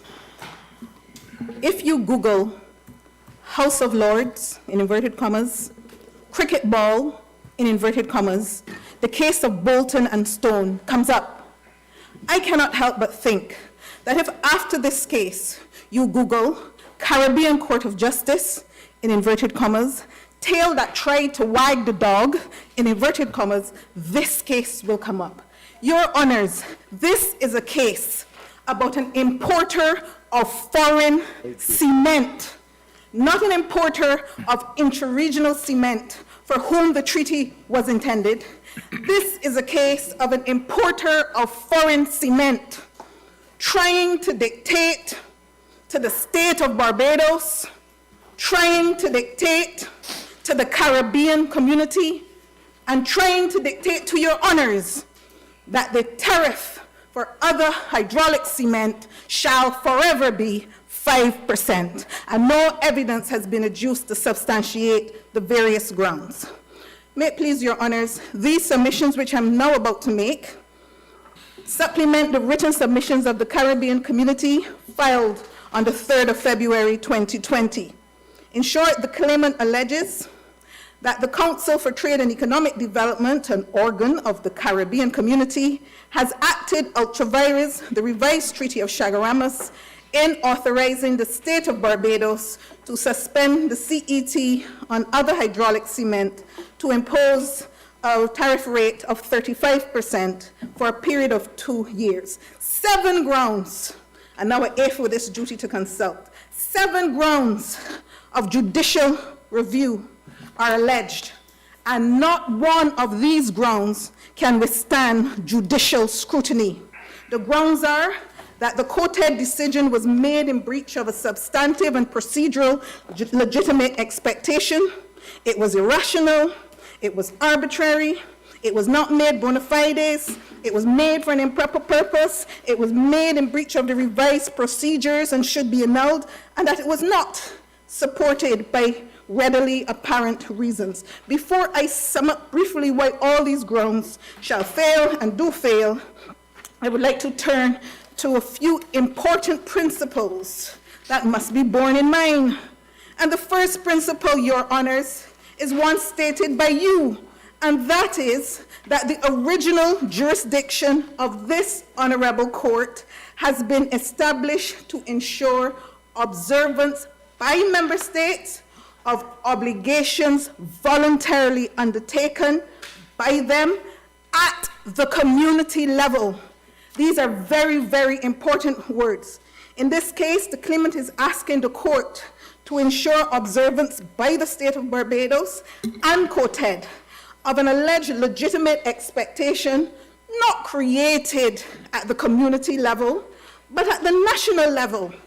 The alleged legitimate expectation was not created pursuant to any obligation in the revised Treaty of Chaguaramas or arising out of any decision of any organ or anybody of Caricom. The second principle is that generally the community should not disappoint legitimate expectations that it has created. And that's in Trinidad Cement Limited and the Caribbean community at paragraph 39. In this case, the community has not created the alleged legitimate expectation. The third principle, which is related to the two, is that the court can subject to judicial scrutiny the actions of functionaries in the exercise of their duties in the context of the revised treaty. And Your Honor said that in Shanique Myrie at paragraph 57. In the present case, Your Honors, the actions of the functionaries in giving the alleged legitimate expectation were not in the exercise of their duties to implement an obligation in the revised treaty or arising out of decisions of the organs and bodies of Caricom. For there is no obligation in the revised treaty or arising out of decisions of the organs and bodies of Caricom that promises, assurances, or undertakings given at the national level, even where contrary to the RTC, are valid and binding at the community level. And it must be emphasized that Article 83 of the revised treaty makes provision for a member state to apply to COTED for authorization to suspend the CET, and the exercise of this right is not curtailed at the community level by legitimate expectations given at the national level. And the last principle I'd like to refer to before briefly summarizing why each of these grounds fail is that the CET is a fundamental pillar in the establishment of the CSME, and I'd like to emphasize, as this court knows, that its primary purpose is to encourage and promote the production of goods within Caricom. Its primary purpose is not to support importers of foreign cement or cement produced elsewhere. It is to promote the production of goods within Caricom. The CET is not to be divorced from the overall aim of the implementation of a common protective policy so as to further integrate the economies of the member states by creating and enlarge a more assured market for regional producers like Arawak. COTED, in authorizing the state of Barbados to suspend the CET in order to allow it to support local industry, is consistent with the primary purpose of the CET, which is to encourage and promote production of goods within the region. By authorizing the suspension of the CET on other hydraulic cement to allow for the imposition of the higher tariff, COTED facilitated the creation of a more assured market for Arawak Cement Company Limited, a regional manufacturer. Your Honors, far from acting ultra vires the RTC, COTED acted intra vires. Now I would like to briefly turn to the 7 grounds and show why all 7 fail. Not one my learned friends can stand on. Now the first ground of judicial review alleged is that this COTED decision authorizing the suspension on other hydraulic cement was made in breach of the claimant's legitimate expectation and is therefore ultra vires. For the claimant to succeed on this ground, there must be, inter alia, a prohibition in the revised treaty that COTED cannot authorize suspensions of the CET where a member state has given a legitimate expectation at the national level. No such prohibition exists in the revised treaty. For the claimant to succeed on this ground, the claimant must also show that the cause of action of legitimate expectation is admissible in this court. In other words, Your Honors, the claimants must show that the original jurisdiction of the court was established to inter alia ensure observance by member states of obligations undertaken at the national level. But the original jurisdiction of the court was not established for that purpose. As the court indicated in Shanique Myrie, the obligations must be taken at the community level. The claimant has not shown that the legitimate expectation in issue falls within the scope of the original jurisdiction of this court. Even if, arguendo, the alleged substantive and procedural expectations were given at the community level, In order for the claimant to avail itself of the protection of legitimate expectations, it would have to show a number of things. It would have to show that before the state of Barbados applied to COTED for authorization to suspend the CET on other hydraulic cement, an organ or body of Caricom gave the claimant a promise, an assurance, or an undertaking that the state of Barbados would never again apply for an authorization to suspend the CET so as to impose a higher tariff. The claimant has not provided any evidence of such an undertaking by an organ or body of Caricom. Their witness indicated the letters were written to Barbados, and the response in the letters creating the alleged legitimate expectation came from Barbados. But even if, for argument's sake, COTED had given an undertaking to the claimant that the state of Barbados would never again apply for an authorization to suspend, such an undertaking would itself be ultra-vires. In the case of Tyson Gesellschaft and the Commission of the European Communities, where senior officials of the European Commission promised the applicant that a fine would not be imposed if it exceeded its quota, the court stated at paragraph 11, the argument concerning the promise allegedly made by certain commission officials must also be rejected, since no official can give a valid undertaking not to apply community law. No legitimate expectation can therefore have been aroused by such a promise, even if one was made. And the last point on legitimate expectation, in much the same way, no organ or body of Caricom and no member state of Caricom can give a valid promise, assurance, or undertaking not to apply community law to support regional producers and manufacturers. The Caribbean community therefore submits that this ground of legitimate expectation fails. See, I'm still, and I raised this, I think, with Mr. Wood it was, I'm still trying to understand how it is that the private sector entity claims this right. Because it seems to me that the scheme of the treaty is that a right is conferred on the member state. Yes. And it inures to the benefit of a private individual. Yes, Your Honor. So that when the individual comes to the court, they satisfy 222 in a preliminary way, and then a substantive hearing in a more substantive way. So I'm trying to grapple with the notion, because you seem to have accepted that if the conditions are right, you can have a legitimate expectation. And I'm trying to figure out how is that conceptually done?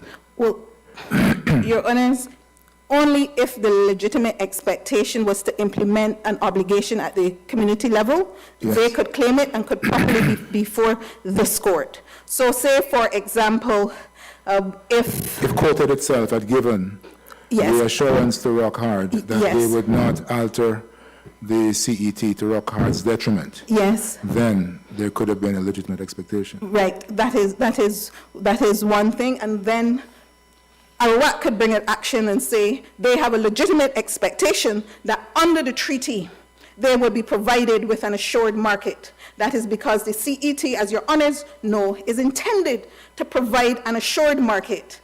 But this is not what we're talking about. Giving up that kind of undertaking then, the one I mentioned from COTED to Rock Hard, you're saying that other entities, maybe other states, certainly other private entities, could bring an action to say, well, you're acting illegally by giving this kind. So if you were to take it down that route, my original question is, in what circumstances then can the private entity benefit from such a legitimate expectation?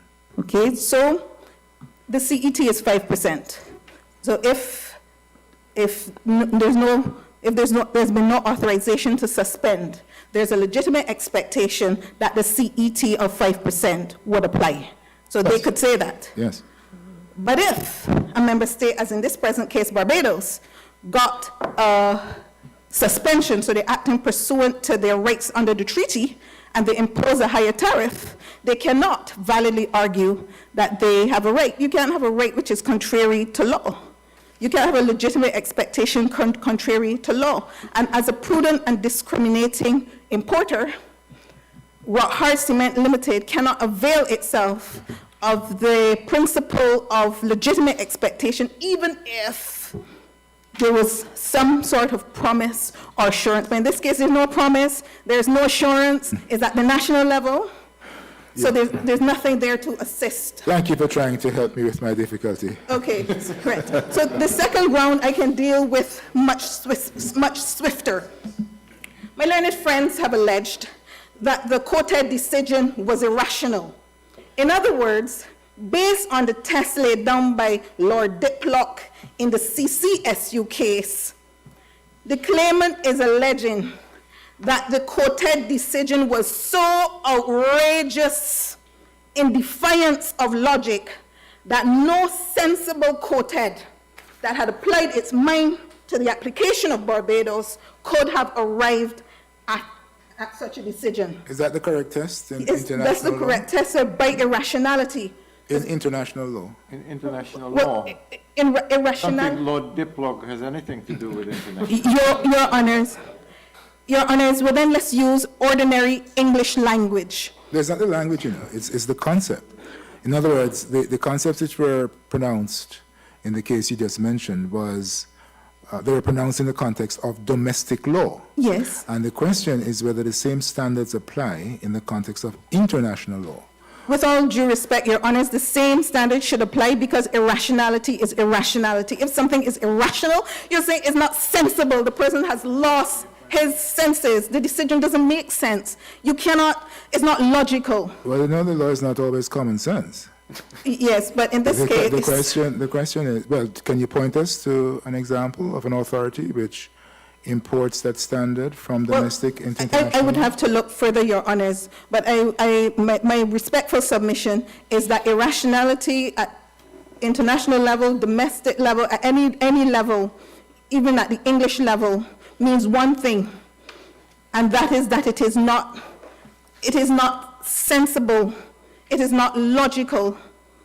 But in other words, the margin of appreciation or discretion that's allowed to a decision maker, yes, is that margin the same in domestic law as it is in international law? Well, perhaps the margin is greater I'm guessing, I don't know, I would have to check, Your Honors, I don't want to guess. I only want to speak about what I feel confident is the law.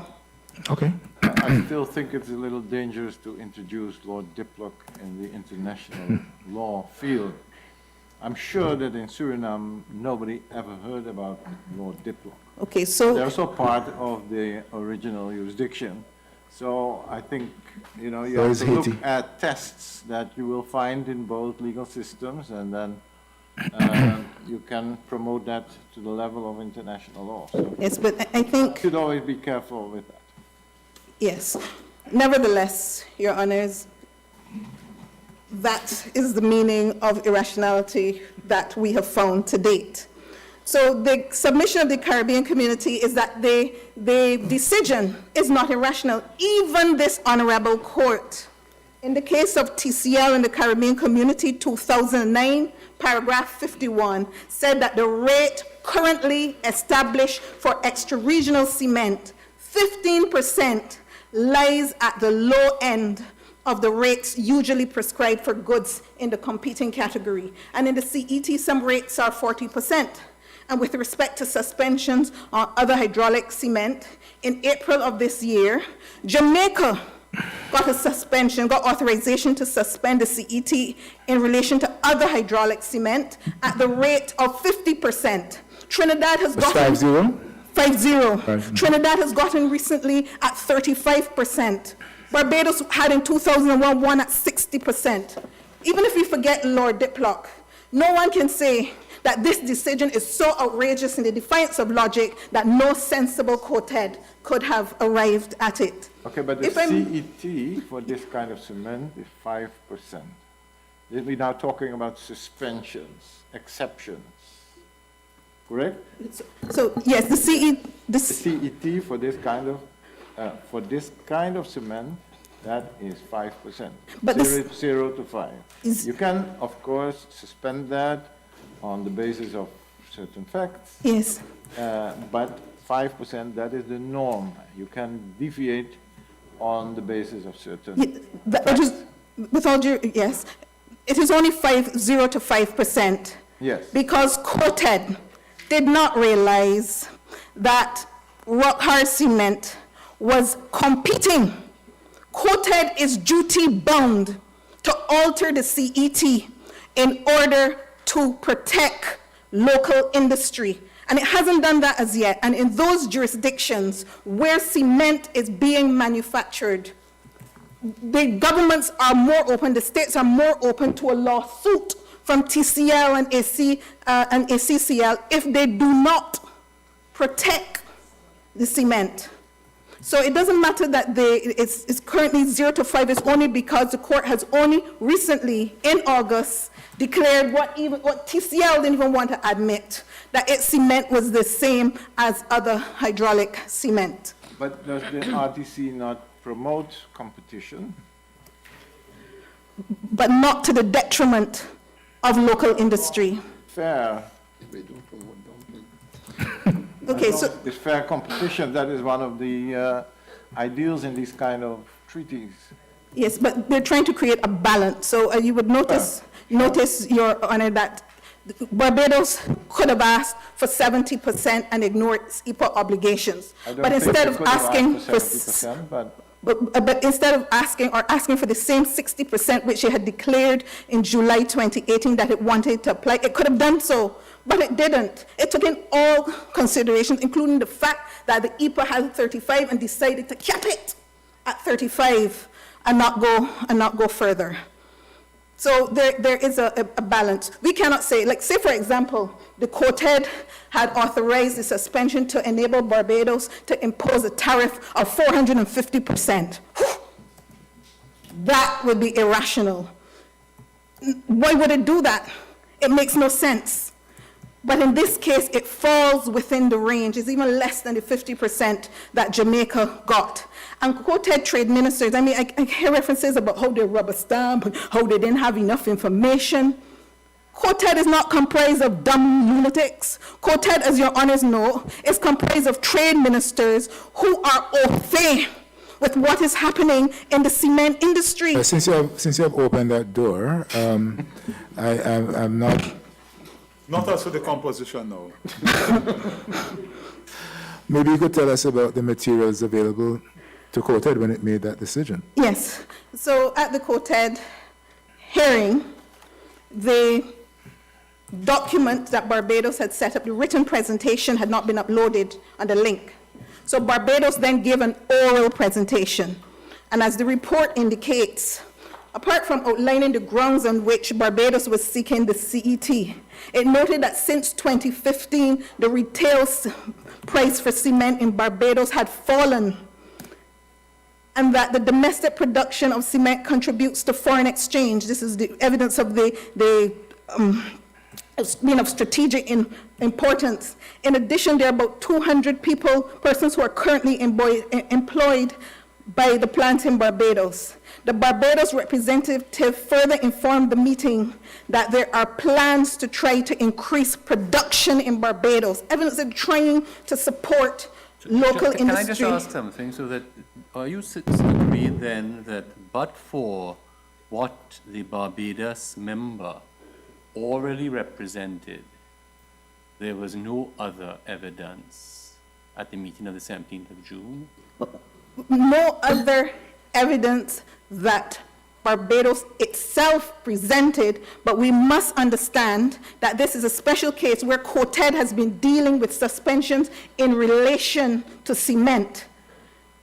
Just as how you are not lay judges. But if a court has to exercise a power of review, and an organ comes and says, well, we are composed of experts, we know what we're doing, and so even if we have nothing and somebody just says A, B, and C, you shouldn't interfere because we're experts and we know what we're doing.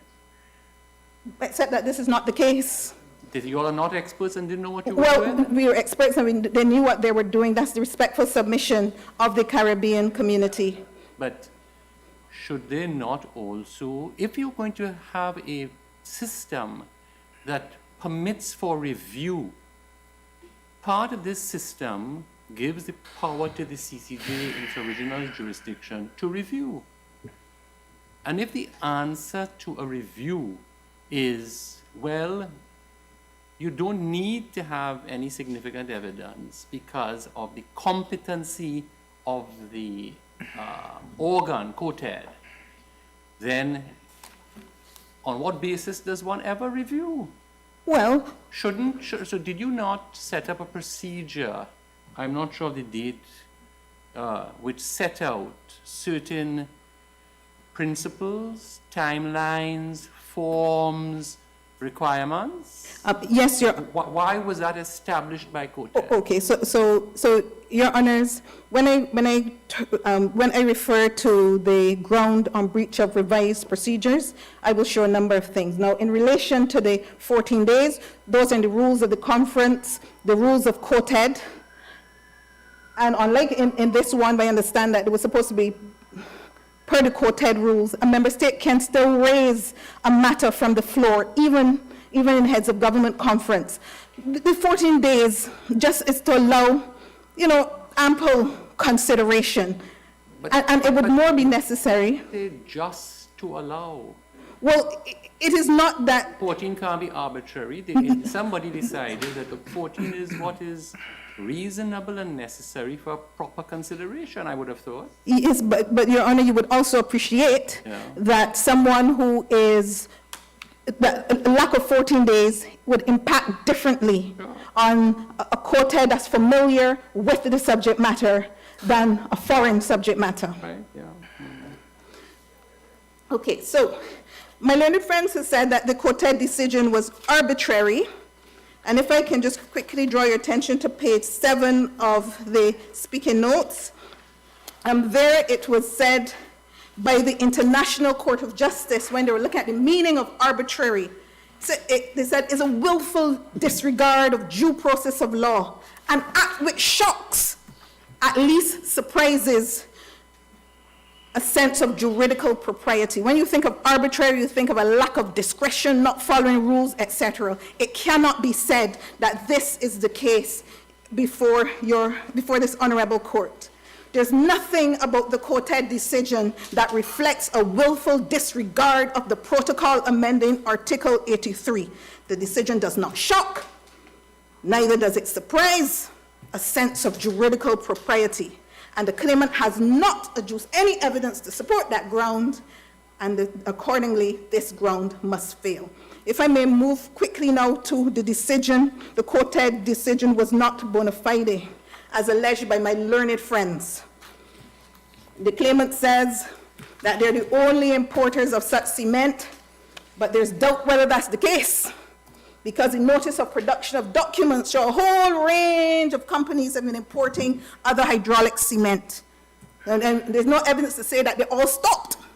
So this court just simply cannot accept the assertion of my learned friend that COTED is the sole import of other hydraulic cement when there is evidence which at the very least which at the very least casts doubt on the assertion. That is what COTED was told by Barbados. Well, you said that, but because they said it doesn't necessarily mean it is true. It may have been an error, because it's only now when I asked, let me see the documents based on something I saw in Katrina Bradshaw, that I realized that there were so many companies importing other hydraulic cement. But COTED didn't know that on the 17th of June. Well, Your Honor. We are reviewing a decision taken on the 17th of June on the evidence before the organ on that date. Okay, so Your Honor, I will, when I go to revised procedures, I will allude to the decision of the 37th meeting, which points out the things that COTED should take into account. And the third one, which I will mention when I get there, is that it should be mindful of the implications of intra-regional trade. If COTED was Arawak or TCL, and this was a country that was not that didn't have its own manufacturing cement industry, and perhaps was like Guyana, they would need to know, get information, know how is this impacting, what are the implications on the importers of intra-regional cement. Rothard falls outside the class as an importer of foreign cement. The question has been asked, why not consult Rothard? But think about another product. Say, for example, handbags. If Barbados decide to raise the CET on handbags, and over 125,000 people in Barbados import handbags, do they have to consult with everybody who imports handbags to make a decision? Sorry, 125,000 people in Barbados? For argument's sake, arguendo.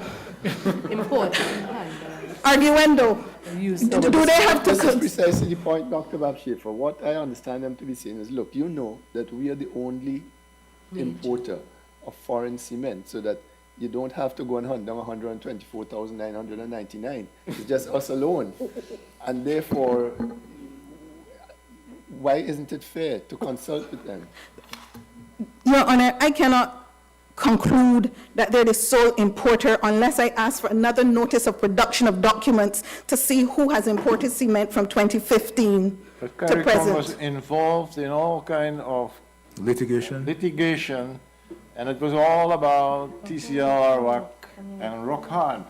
But it doesn't mean that there are no more, because I keep hearing that there's a company in Jamaica that might be bringing a lawsuit. I don't know whether I don't like to repeat these things, but it is not just simply Rothard and Arawak. Yeah, but that is what COTED thought on the 17th Exactly. of June. Well, I cannot assume that is what COTED thought. That's All what I they can were say, that's told. what Barbados said. I mean, COTED must have, somebody could have had, I don't want to go that far as to say COTED thought they were the only two. I don't know what the trade minister is saying. The challenge is you are drawing a curtain, a veil, and telling us that you can't look beyond that. You don't need to see what's beyond that. We don't have to account for what went on behind that. But the evidence of what happened at the meeting has been presented by everybody. So that, is there any evidence that COTED brought to mind and took into consideration what you're telling us now? No. No, but it wouldn't be with all due respect. But I think your brother summed it up well. He had said that in this particular case, this duty of consultation was not necessary. And he had asked my learned friend to adopt, well, the Caribbean community respectfully adopts that earlier submission.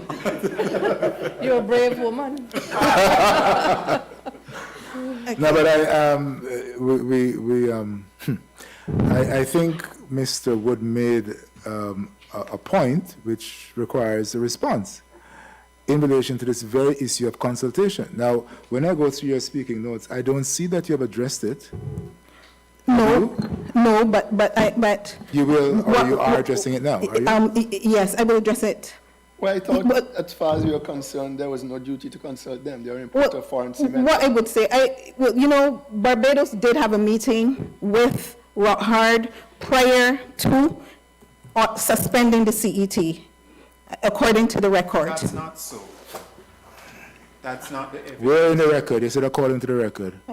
You will find a place for us. Okay, we can look at it. Yes, 2nd of September meeting. But would you concede, subject... November meeting. 2nd September. Subject to our clarifying that point, would you agree that there is a duty, generally speaking, to consult? And that springs from, is it Article 26 of the RTC? Duty to consult, if applied to the context of the CET, I would say importers of intra-regional products. I wouldn't go that far as to say that there's general duty to consult all importers of foreign products. If a government needs to make a decision quickly, and it decides to call importer X and importer X is on holiday, it has to sit down and wait on importer X, otherwise importer X will bring an action. We had no notice that Rothard went on any holiday. What are you talking about? But it's just it's administratively unworkable. In this case, hypothetical. In this case, it happens to be one, but in some instances it would be hundreds. So let's just stay with this case as the President was saying. I'm just trying to get from you whether your position is that there was no duty at all to consult? Or is it some other version of that? Well,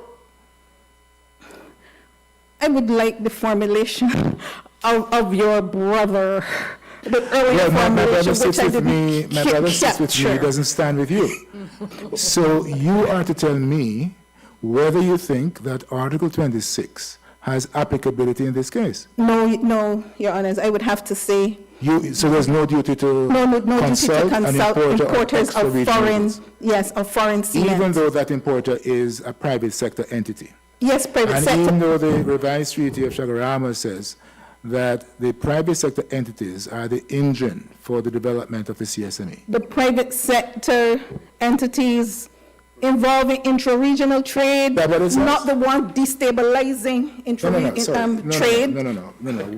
But where is it ever, you speak about destabilizing. No. Is it that that is what you all thought about on the 17th? And if you did, That to goes- stand before us and tell us, I find No, that no, a little no, no. concerning. To stand, let me finish, please. To stand before us and tell us, no duty to consult in relation to an importer who is about destabilizing regional trade. Now, wait a minute, let me finish. That is an assertion of fact. It is a serious assertion. If it is a true assertion, it is a very material consideration in your deliberations. Well, But if it is not so, and you considered it, would that taint your deliberation? Your Honor, I have to clarify. You said you, but I'm only general counsel and I didn't make the decision. So it is not me. No, but you said in relation to this case and Rockhard that it is an entity that is destabilizing regional trade. Well, Your Honor, I don't want you to hold on to that. This is what I would like you, I prefer you to hold on to. Hold on to it? You offered it voluntarily? Well, I like to offer something else voluntarily. Right. So what I offer voluntarily, Voluntarily? Do you withdraw that voluntarily? well, I withdraw that understanding of what? I suspect Mr. Wood doesn't want you to withdraw it, so... Pardon? Mr. Wood probably wouldn't want you to withdraw it. Sometimes the truth comes out inadvertently. Well, listen, Your Honor, this is going to take me... Before you go on, you were referring us. Yes. When you used that statement, that was the reason you considered that there should have been no consultation. No, I cannot have that stated on the that? record, no. That's a miss. I'm not saying that. But the only evidence in this court about an entity not caring about another entity is the proposal of May 15, which in essence was shut down Arawak. There's no economic or environmental justification for such. That's not what we're saying. What we're saying, and I don't want to be misunderstood, what we're saying is that the purpose of this treaty, one of the purposes, particularly the CET, is to provide a more assured market for producers.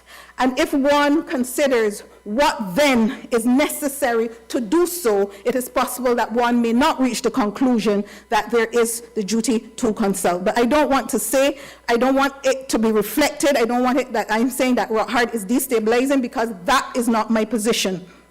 So I would like to be very clear on that. I just Your want to Honors. make it, to find out from you clearly. As a matter of general principle, would you say that because an entity is importing a foreign product that is competing with a locally manufactured product, that in a case like this, where there is a process involved in determining whether to suspend the CET or not, that there is no duty to consult the importer of the foreign product because they are importing a foreign product? I could accept that. I could accept that, but that doesn't mean that a government in its deliberations may not decide to do so. But if it doesn't do so, it is not of such a nature to vitiate the COTED decision. It is not one of those breaches that would vitiate it in this particular instance, because the importer with which we're concerned is not an importer of intra-regional goods, as in TCL and Caribbean Community 2009. This is an importer of foreign cement. So if there, A national of the Caribbean community. Yes, who would be entitled to other rights as they apply, but in terms of whether it is a regional producer, the fact that it is a national of Barbados doesn't make it a regional producer or an importer of regional product without more. Sure, but at the time of the TCL decision of 2009, TCL, it was focused on the fact that it was a producer of cement. But in the Hummingbird case, that was broadened to also importers, not of cement, but in that case of flour. But so it was at that point in 2009 focused on producer. It was broadened somewhat in Hummingbird also to importers, as long as they are nationals, Caribbean nationals. So even if they're importing products, foreign products? Well, yeah, why not? They also have their rights. No, I'm not saying that they don't have any rights. Okay. I'm not saying that that they don't have any rights, but I'm saying, we all must start with interpreting and applying the treaty. What is the purpose of the treaty? What is the purpose of the CET? Who is it intended to protect? These are the questions that are to be foremost on our minds. That is not to say that one may not have regard to other entities, because the mere fact that it's 35% and not 95%. Let me read the passage of that TCL decision where we spoke about the consultation. It says, member states have a duty to provide the Secretary General and COTED with accurate, relevant, and timely information. The Secretary General is ordinarily entitled to assume where a competent authority supplies information that ought to have been obtained as a result of consultation, that the necessary consultation has in fact taken place. Given his duty, however, to assist in maintaining an efficient system of consultation, the Secretary General has a residual responsibility not to look the other way if it comes to his attention that the consultative process has not been followed by a competent authority at the domestic level, or that it is at best doubtful whether it has been followed. He must do what he reasonably can in order to ascertain from the competent authority whether the appropriate consultation has been held, and if it has not, to encourage it to remedy that omission. It is not without significance that Article 26 makes it explicit that the system of consultations shall be structured to ensure that community organs are adequately informed by relevant information inputs. Yes. So it is about relevant information inputs to make the best possible decisions. And so this is the statement of the court interpreting that duty to consult based on the Article 20. And I agree with that statement of the law, because there we were dealing with production and supply. So if you do not consult, that is fatal to the decision, because how else can you say that a sufficient quantity or quality of a product is not being produced in the community unless there is information from those who know it? So would a compromise be then that the level of consultation that is required may vary between the kind of situation you just discussed and this kind of situation? Yes, Your Honor, that seems right. That's a compromise? Yes, Okay. yes, that seems right. Now, if there was the obligation to consult and there was no consultation, just very briefly, what do you think the remedy ought to be for that? Merely a declaration, because it is not going to change the decision. There's no evidence, and the burden, I will show refer to a case that the burden is on the applicant or the claimant to prove that but for the procedural irregularity, the decision would have been different. So just a declaration that there was a Merely a breach. declaration. Merely a declaration. even though they lost a chance to convince the other side that you don't need to make this application, at least not to 35%. Just declaration. Merely a declaration. Okay, I mean, it's not 80% or 90. Okay, so if I could just quickly go before I have to stop. So in relation to bona fides. No, before you go to bona fides, very, very briefly. Yes. So you've looked at the COTED decision. You say it was not irrational. Yes. And you have also said that it was not arbitrary. Yes. Okay.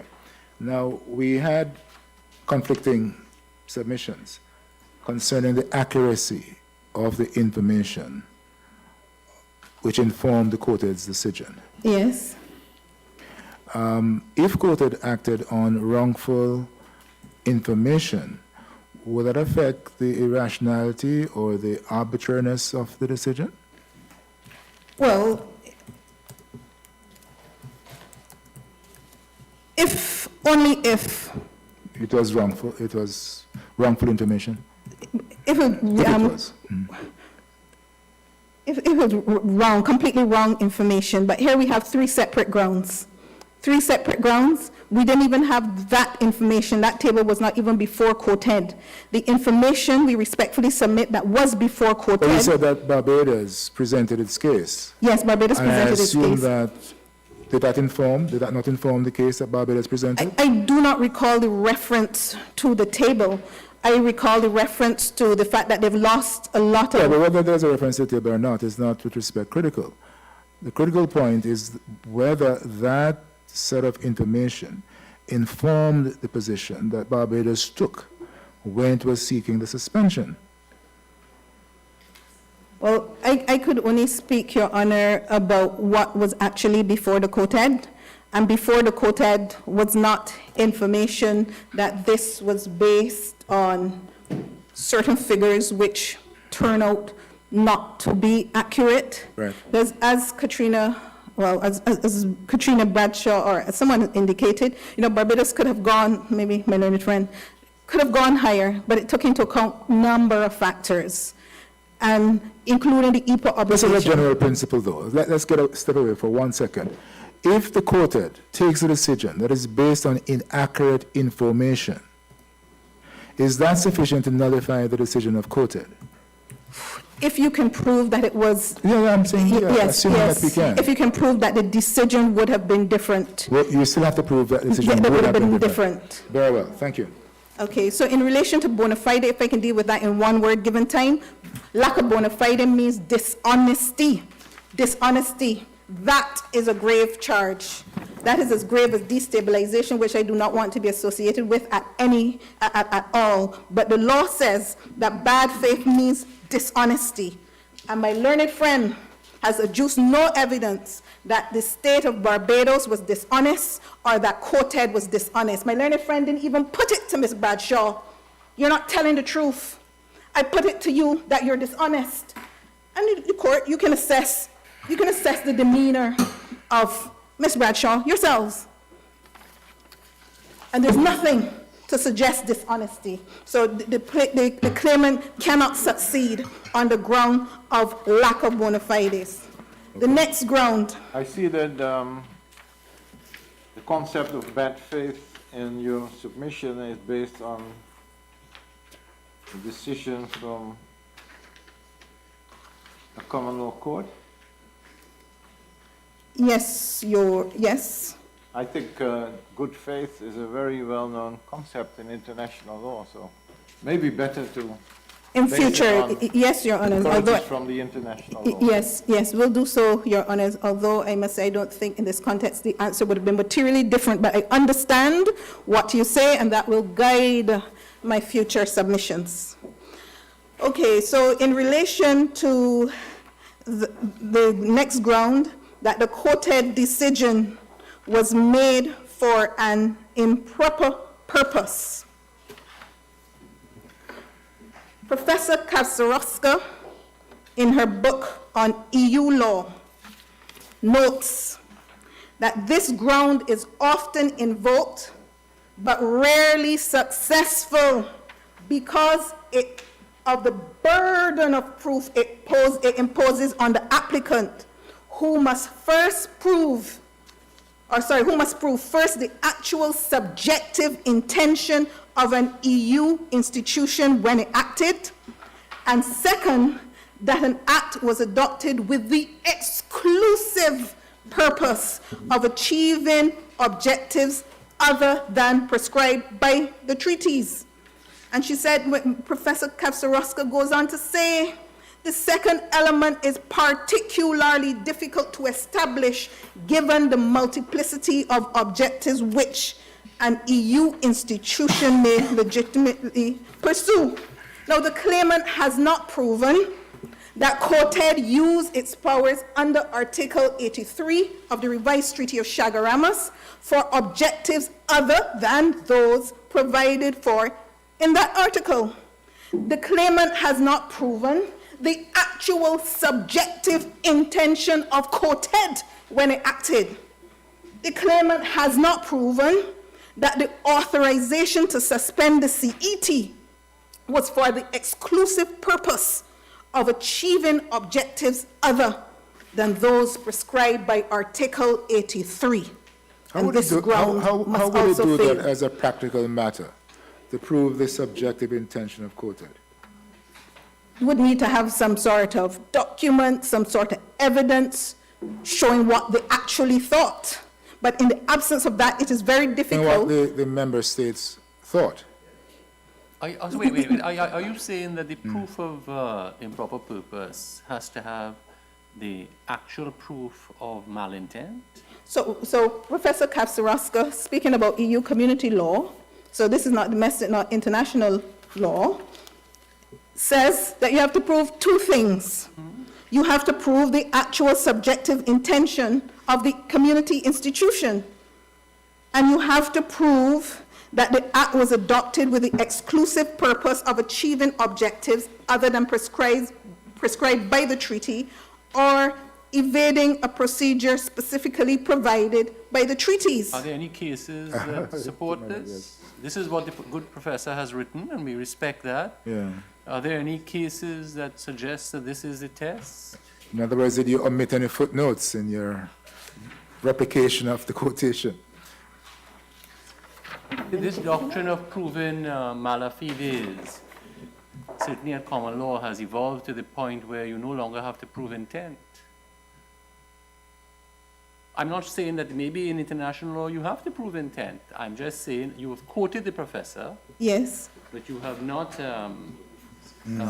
cited a page, but you gave us a page reference, but you've not cited a case. But I am hoping that the professor relied on some good authority. Yes. Yes. Well, we know that the professor is a well-respected jurist. That does Still not a little take away. difference from a precedent. Yes, but still some weight can be attached to the Could caliber. could you promise us that you would send to us if you find? If I find, yes. Okay. Yes, yes, Your Honors. Thank you. Okay. And of course, in international law, the expressions of well-known authors are precedents. Yes, Your Honors. Yes, it's a source of law in international law, as Your Honors know. You're a jurist. No, not quite. Okay. All right, so ground 6 coming close to the... But those, of course, are subsidiary grounds Yes, for yes. determining the rules of law. So you'd have to have the rules of law established, Yes. perhaps in cases, as my brother says. Yes. And then you can use the opinion of jurists to clarify what those are. But I think there's a very open question as to whether the jurist himself, herself, can be the source. Okay, Your Honor, I will accept that and move on. Thank you. So now just a bit further, looking at ground number 6, that the decision was made in breach of the revised procedures. My learned friend referred to the fact that the 14 calendar day period was not adhered to, that specific forms were not mentioned, even though there was an application about the rationale, and that 2 bits of information, primarily 2 bits of information were missing: the information on alternatives considered to address member states' concerns, and on the potential impact on importers. Now, so for a procedural flaw to warrant the annulment of a decision, it must be of a sufficiently serious nature. And in this regard, I refer to the case of TCL and the Caribbean Community, 2009, at paragraph 75. I also... Right, so before we move on to the law, as a question of fact, are these three criticisms true? Yes, it is true. Accept the right. Okay, Yes, no, it that's is all, true, yeah. yes. Let's move on. Well, it is, yes, but I will explain why in one instance, why they wouldn't have made a substantial difference. Okay, so the same must be of a sufficiently serious nature. And in the case of Gold East paper and the Council of the European Union, I'm on page 11 of the notes. If I could just look at the part that I've highlighted, the court said, according to settled case law, a procedural defect can lead to the annulment in whole or in part of a decision only if it is shown that, but for that defect, the administrative procedure could have had a different outcome and that consequently the decision might have been substantively different. The applicants have not put forward any evidence to show that the alleged defect would have had on the decision in question. Therefore, the second part of the second plea must be rejected as unfounded. Applying the law to the allegations of the claimant, the Caribbean Community submits that the claimant has not put forward any evidence to show that the alleged procedural irregularities would have had an effect on the decision in question to make it substantively different. The Caribbean Community submits that the decision would have been substantively the same if the application had been submitted 20 days prior, because COTED ministers are already au fait with the fact that there's a cement industry in Barbados, that rock-hard cement competes with it, that there's a need to support the local industry in Barbados, that cement is of strategic importance to the economic development of Barbados, and that Barbados has been experiencing a critical shortfall of revenue, so much so that it is in an IMF program. I don't know any person who doesn't know that Barbados is in an IMF program. The claimant has submitted... It's interesting, though, because when you took us through the quotation, it speaks about the possibility that there could have been a different outcome. You see that? Yes, the producer one you read to us just might... now. Pardon? The quotation you read to us just now says that the standard is met if it is shown that there could have been a different outcome. But for that defect, yes. Yeah. But then when you go to apply the law in 26, you seem to have changed the standard somewhat. Well, you still have to put... To say that it would have had an effect so on I'll the decision. change that to could have had an effect on the decision. Thank you. Do you think it's a matter simply of... No, but I think the end result is the same. Understanding what is happening in the cement industry. No, okay, no, you don't need to go that over. I was just pointing out that you seem to have applied not the law which you stated earlier, but a different standard. But the word to the could address irregularity. But thank you, Your Honor. Okay, so the claimant has provided that the application of the state of Barbados did not provide information on the potential impact on importers. The reference to the potential impact on importers in the revised procedures is a reference to importers of regional products. The revised procedures, which were approved on the 23rd, 24th April 2015, seek to give effect to the decision of COTED at its 37th meeting in 2013, that COTED, in the exercise of its authority, shall be mindful of the implications.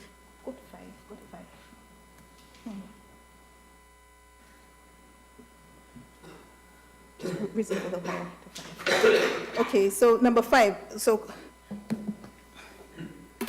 So a suspension is to be considered an exception to the obligation to apply the CET agreed to by the COTED.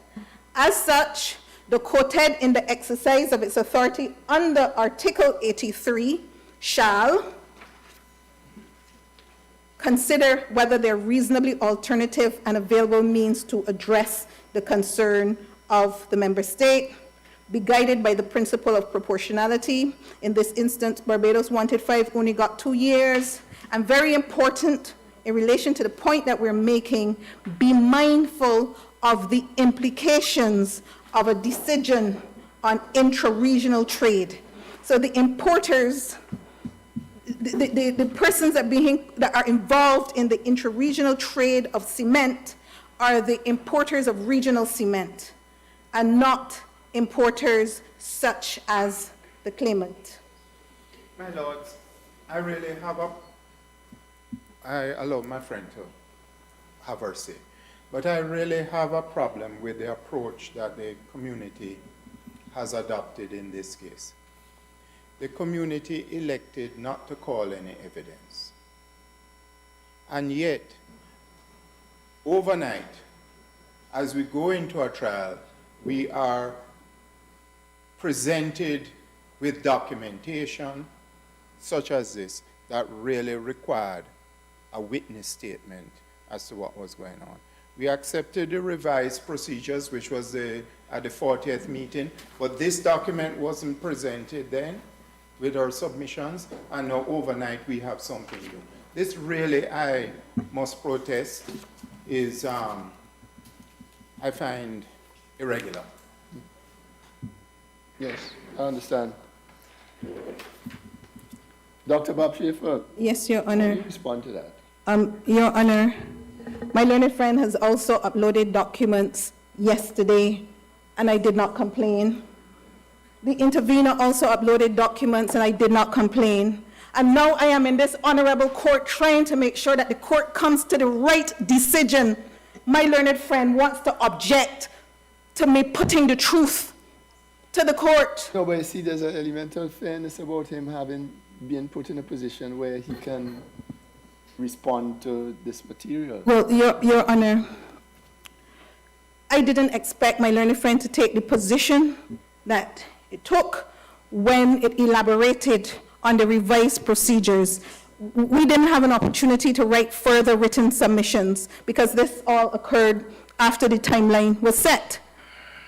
We were busy researching up to yesterday to find all authorities to support our case. And we could not hold it back, knowing that the court could have made a wrong decision. We didn't have a choice. Sorry, this document is which one? This is the document of the 37th meeting of the COTED. We needed to explain to the court that when the revised procedures refers to importers that was actually implementing this decision, the revised procedures also mention alternatives. This document says draft summary of recommendation. Is this the document? Unfortunately, Your Honor, many of the... So this is a summary of recommendation. So is this, well, if you are, apart from the procedural aspects, if you want to bring a document like this and assert its authority, you should bring the final document, don't you think? Your Honor, unfortunately, many of the Caricom decisions, including in Shamik Mairi, the court used a draft report. But you realize this is, okay, it could be a draft, but this says a summary. When we issue a summary judgment, we put a disclaimer saying the summary is not the authoritative judgment of the court. How do we know that this draft summary of recommendations and conclusions is in fact the text of what was or was not agreed? Your Honor. Things turn on a comma. In law, you know that. Yes, but Your Honor, I would have to search for saving grams. Unfortunately, and we're trying to improve. Yeah, fair enough. So there's an explanation. The problem that we have is you present this to us as an authoritative document, correct? You say you have to bring the truth to us. Yes. You have to give us the truth. Yes. But what you give us is a draft summary of recommendation. Reflecting the truth. I have no doubt the intent may be good, But I would prefer for myself the primary document, But even if we can look at it. I do not think, I mean, I can search, I don't know if I would find one saying confirmed summary, but I would not like the court to reject this out of hand and then reach a wrong decision. That would be sad. Well, if I can have my say again, the document that she has given is a draft, and it appears to have occurred sometime in 2013. The revised protocol, which was adopted in 2015, 2 years later, and we have there, again, what says a revised summary of the 40th meeting. But this later document is obviously what dealt with the actual amended protocol. But does it have what is in this document, the earlier one? No, it's not It doesn't. consistent. So there's another element that shows it. So for example, the same 37th meeting, when COTED decided what needed to be taken into account, it also mentioned You realize this is all evidence that you're giving us, eh? You realize that what you are doing is giving us evidence. Yes? Your Honors, my learned friend is asking me to go in the box, but I have Just speak to us. counsel Don't there. speak to me. Speak to us. I have counsel there from the Secretariat. This is the best that I can do. Okay, so the last ground to which I wish to draw. No, before you move on, is there a later document? We have now, you see, regrettably, it leaves me in a personal state of confusion about this. Because you have presented this as authoritative. It turns out it's a draft summary, one thing. Then we are told it's 2013, is that correct? Sorry? It's a 2013. 2013, right. yes, Your Honor. Is there a 2015 document that purports to supersede this? No, this is the decision of the COTED at its 37th meeting.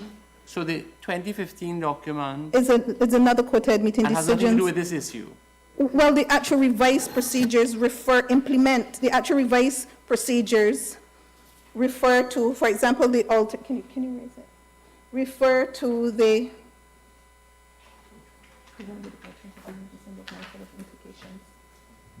yeah, this same 2013 document also refers to something in the procedures. So in terms of what you need to take into account, any alternative means of addressing the problem. So you can see some sort of consistency there. What I can undertake to do is to check to see if there is a later document, and failing which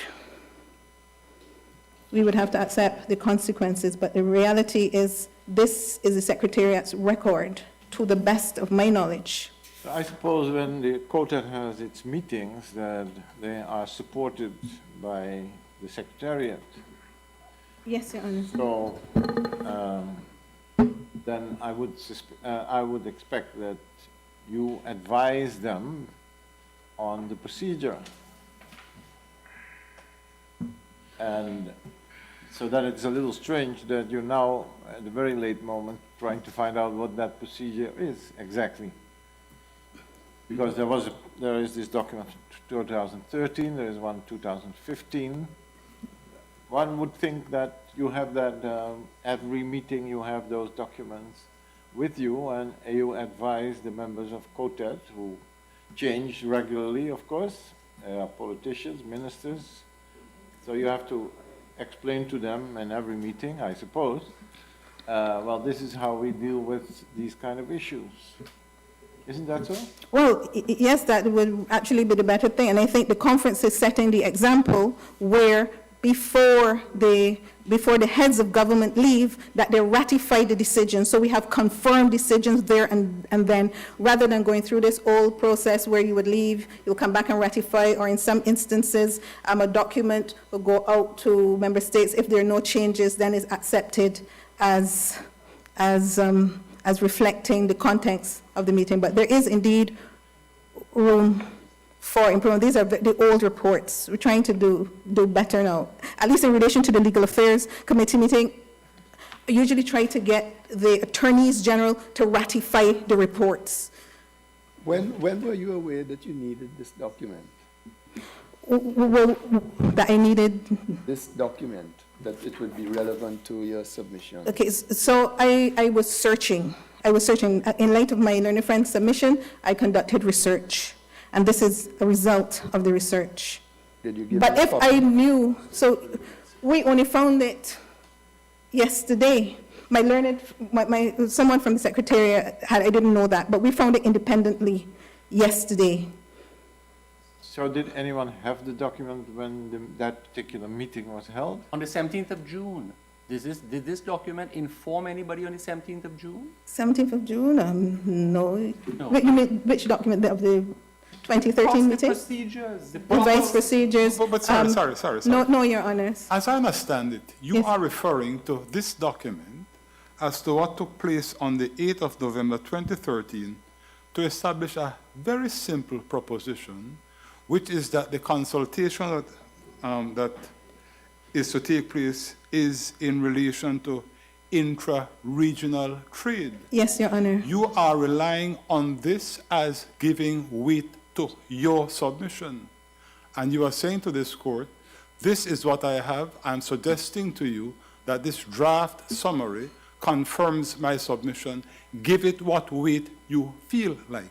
Much obliged But to Your it is Honor. your submission that this is intended to refer to intra-regional producers. Much obliged to Your Honor. You have adopted those submissions?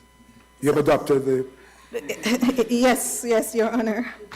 Okay, so the last ground before Yes. I stop is my learned friend has alleged that there were no reasons were given by COTED, and the reasons for the COTED decision are not apparent.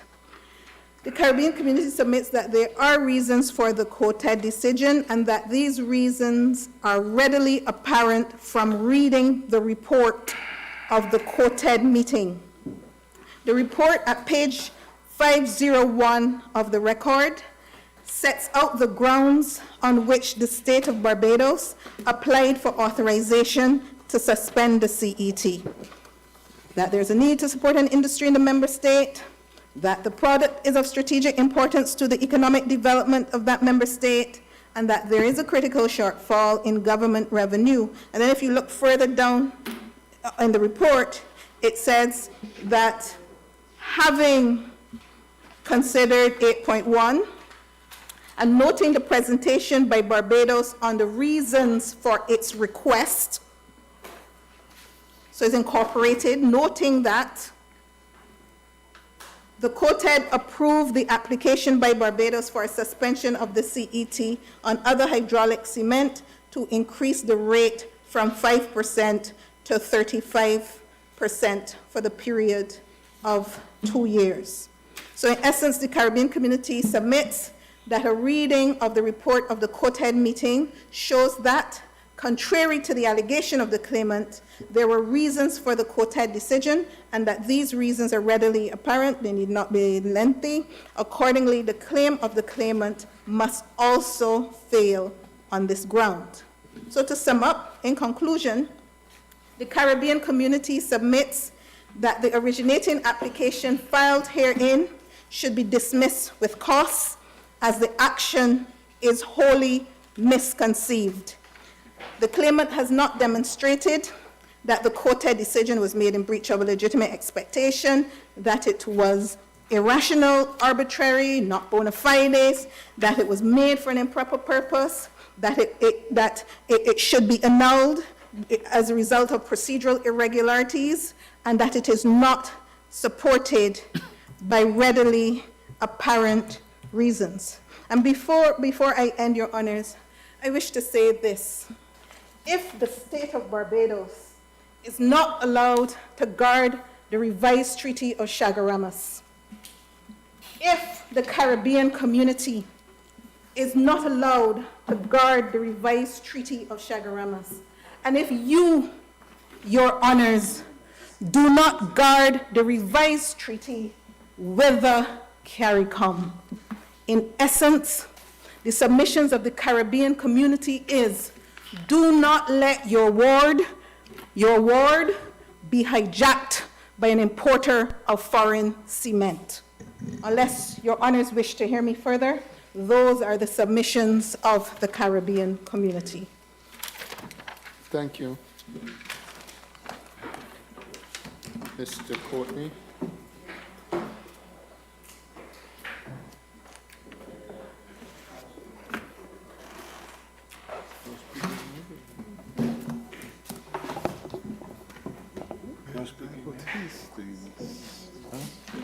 I didn't get that.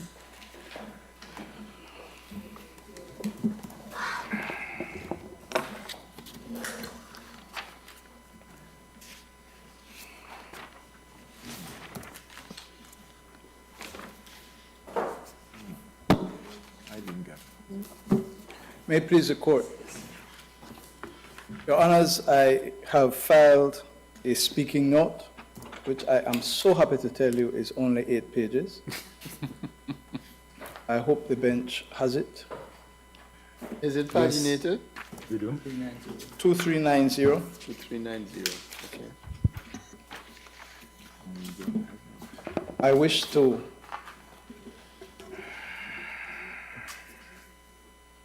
adopt our written case, which includes a statement that we filed, the written submissions, and I also wish, with a little less passion, to associate myself with the submissions of my learned friends from Barbados and the community.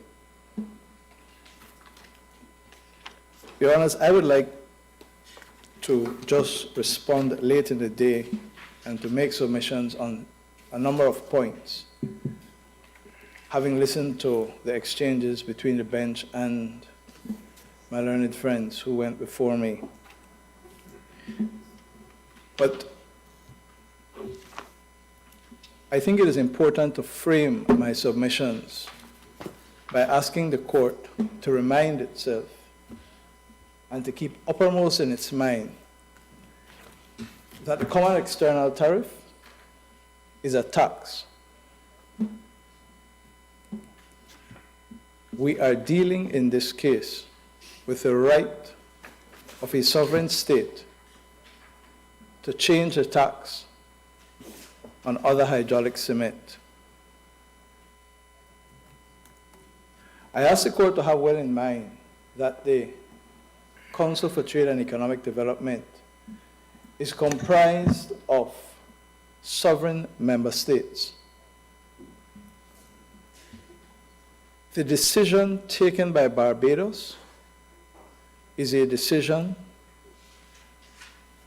made by a sovereign state. It is a policy decision. It was taken to COTED, which is the organ in the community that has exclusive jurisdiction by the treaty to decide whether or not it will permit a suspension of the Common External Tariff and to allow a member state to impose a higher or lower tariff. That power that resides in Barbados and any other member state to go to COTED, and the decision of COTED is, the legality of it, I should say, the propriety of it, is to be determined having regard to Article 83 of the treaty.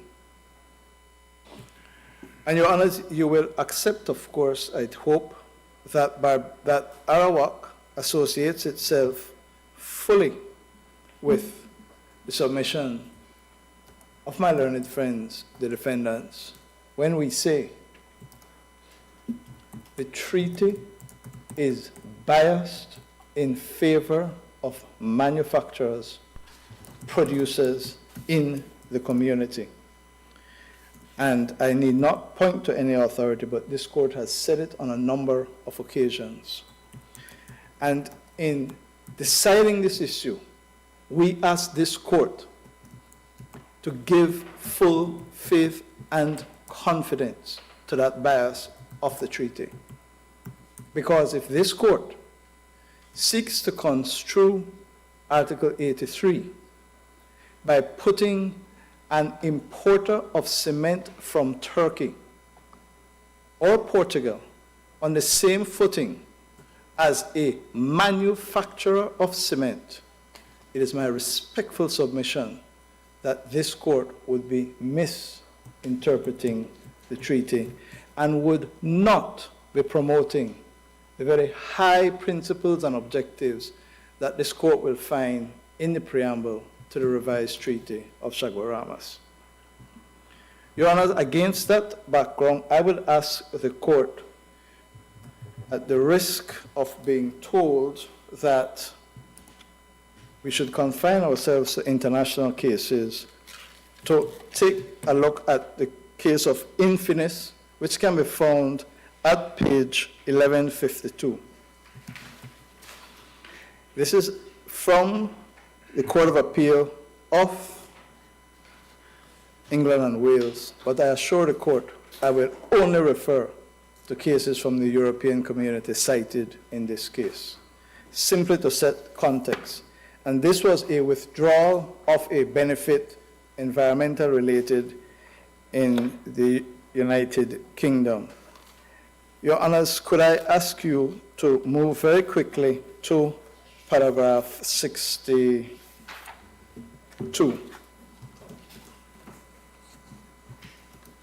The page you said is 1152? So, yes, that's where the case starts, and 1165.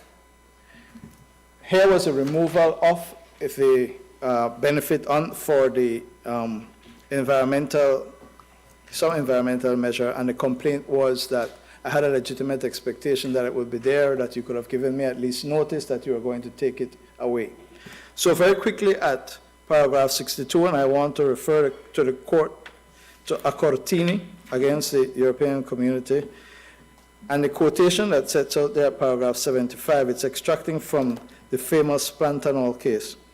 The court has repeatedly held that the right to rely on the principle of the protection of legitimate expectation extends to any person in a situation where an EU authority, read Caricom authority, has caused him or her to have justified expectations. Nevertheless, the right to rely on that principle requires that three conditions be satisfied cumulatively. First, precise, unconditional, and consistent assurances originating from authorized and reliable sources must have been given to the person concerned by the EU authorities, read Caricom authorities. Second, those assurances must be such as to give rise to a legitimate expectation on the part of the person to whom they are addressed. Third, the assurances must be consistent with the applicable rules, i.e. not unlawful. Furthermore, it should be borne in mind that while the possibility of relying on the protection of legitimate expectations as a fundamental principle of EU law is available to an economic operator whom an institution has caused to have justified expectations, the fact remains that where a prudent and circumspect economic operator is able to foresee the adoption of an EU measure likely to affect his interests, he cannot rely on that principle if the measure is adopted. Nor can economic operators have a legitimate expectation that an existing situation which is capable of being altered by the EU institutions in the exercise of their discretion will be maintained, especially in the area such as monetary policy, the subject matter of which is constantly being adjusted to variations in the economic situation. Jumping down to paragraph 66. Where a member state is accorded a wide discretion under EU law, for example, in relation to fiscal matters which are constantly being adjusted to reflect changes in economic and other circumstances, the mere fact of a change after a long period without change cannot of itself give rise to a breach of a legitimate expectation based on EU law. 67. Accordingly, although we differ with the judge somewhat in our analysis of the European authorities in our judgment, the judge was correct at paragraph 100 that what is required in order for an applicant to bring himself within the principles of legal certainty, foreseeability, and the protection of legitimate expectation is either that the government has given an express assurance that any withdrawal of the RSC exemption would be coupled with a specific lead time, 2 years, or that this may irresistibly be inferred from the government from what the government has said and done, such that giving of an assurance may be implied. In other words, the giving of something tantamount to an express assurance. Your Honors, with respect, you have listened to the words of Mr. Maloney. Mr. Maloney was pellucid, clear, reluctantly so, that he knew that the Common External Tariff could have been changed, but he did not expect a 35. I would simply say to this court, Mr. Maloney made representations to the government, which I will speak to again shortly. The government changed from 60 to 5 in 2015, 2016, 2017, 2018. In 2019, a different decision was taken. He had towards 5 years. How much more does he want? The decision of the government of Barbados is to be construed and understood not in the context of 2015, but in the economic realities that changed and is visited upon a sovereign state in 2019, when it has to act within the context of its regional treaty obligations as well as its international obligations under the EPA and the WTO.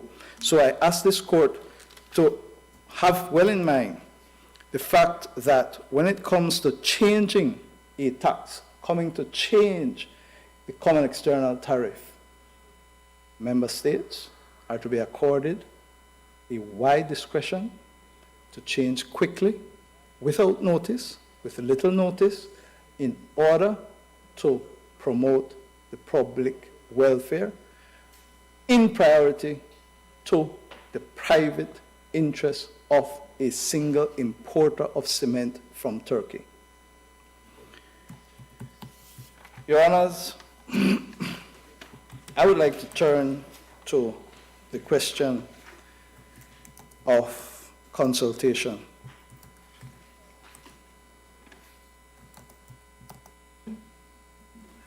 And again, I say with the greatest of respect to this court, I don't wish to be appearing to be saying what is trite and should be expected, but I listened carefully to the exchanges.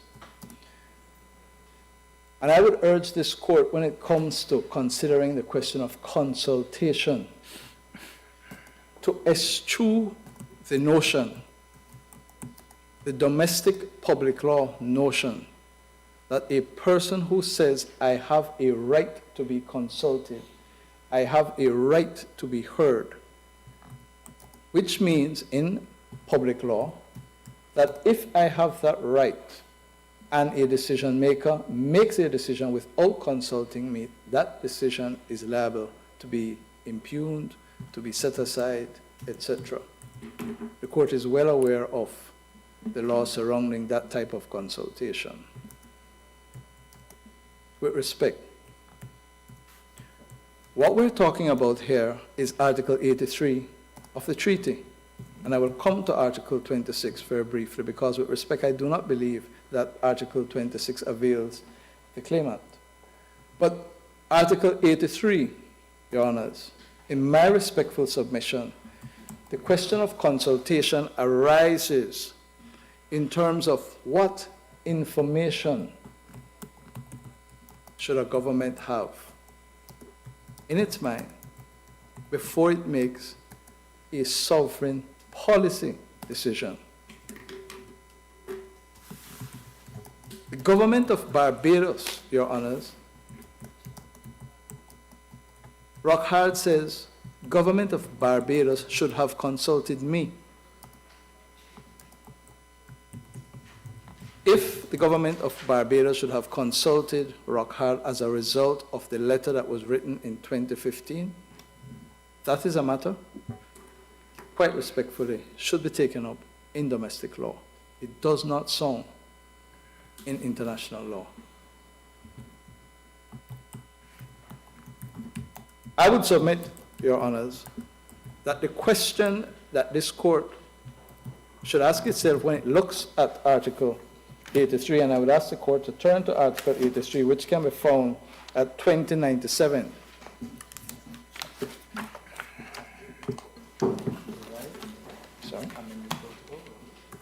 Article 83.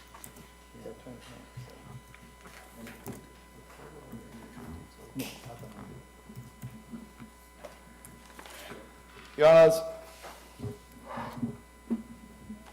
when you ask yourself what consultation is required, it is our respectful submission that there is a fundamental difference between an application resting on 83.3 A, B, and C on the one hand, and D to H on the other.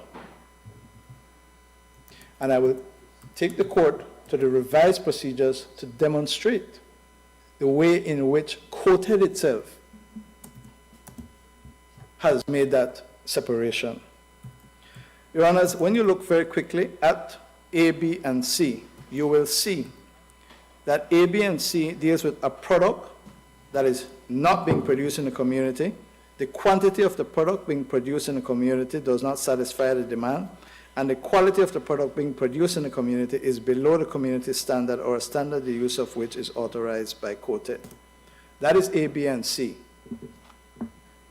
Note the difference introduced in 2015, and I say, as the COTED document says, summary, whatever it's called, it was introduced in order to allow member states to respond to the impact of the radical changes in the international trading environment. This was put in for the protection of member states.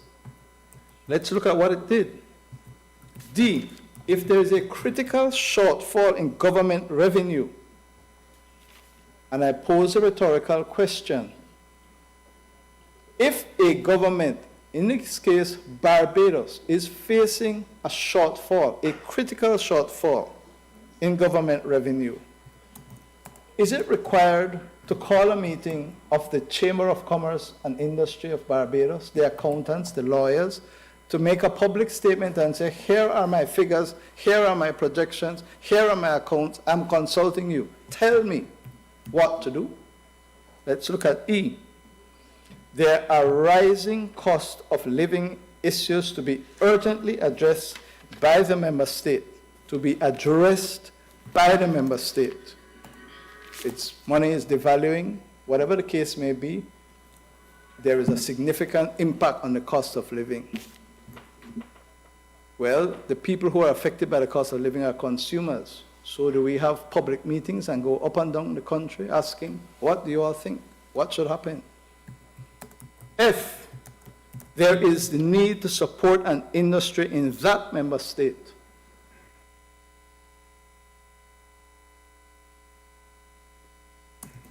Arawak card says, I need to be consulted on an industry, the cement industry. So the minister would pick up the phone and call Mr. Maloney and says, I wish to support the cement industry, Mr. Maloney. What is Mr. Maloney going to say? Do not support the cement industry? Or yes, support the cement industry, but do it in the way I want.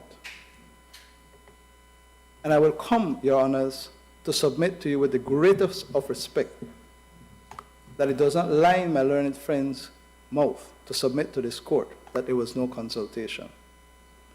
The point of the matter is, the government of Barbados, the cabinet determines, for its own economic reasons, that it is going to choose cement as an industry that is to be supported. Guyana can choose rice, Belize can choose sugar.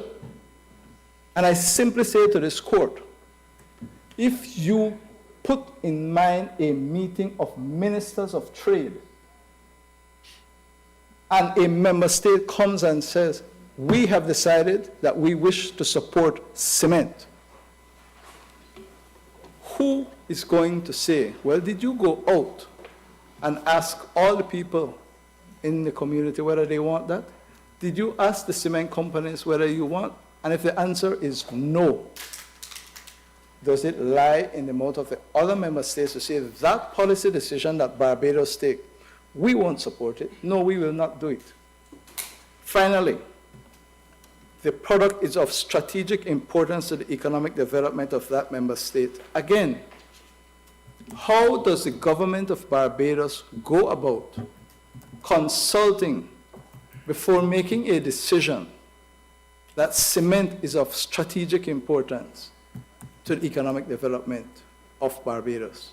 It is my respectful submission, Your Honors, that there is a difference between these policy, primarily policy issues on the one hand, and A, B, and C, which is trade issues on the other.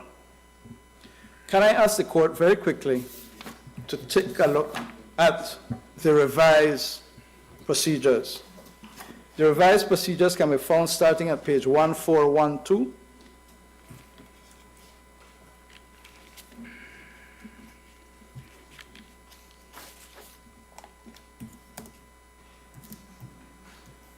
Is the court there? Yes. Your Honor, I'll take this very quickly.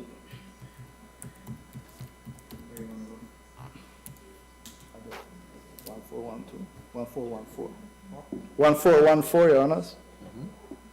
Steps outlining the procedure for the application by a member state to suspend the CET.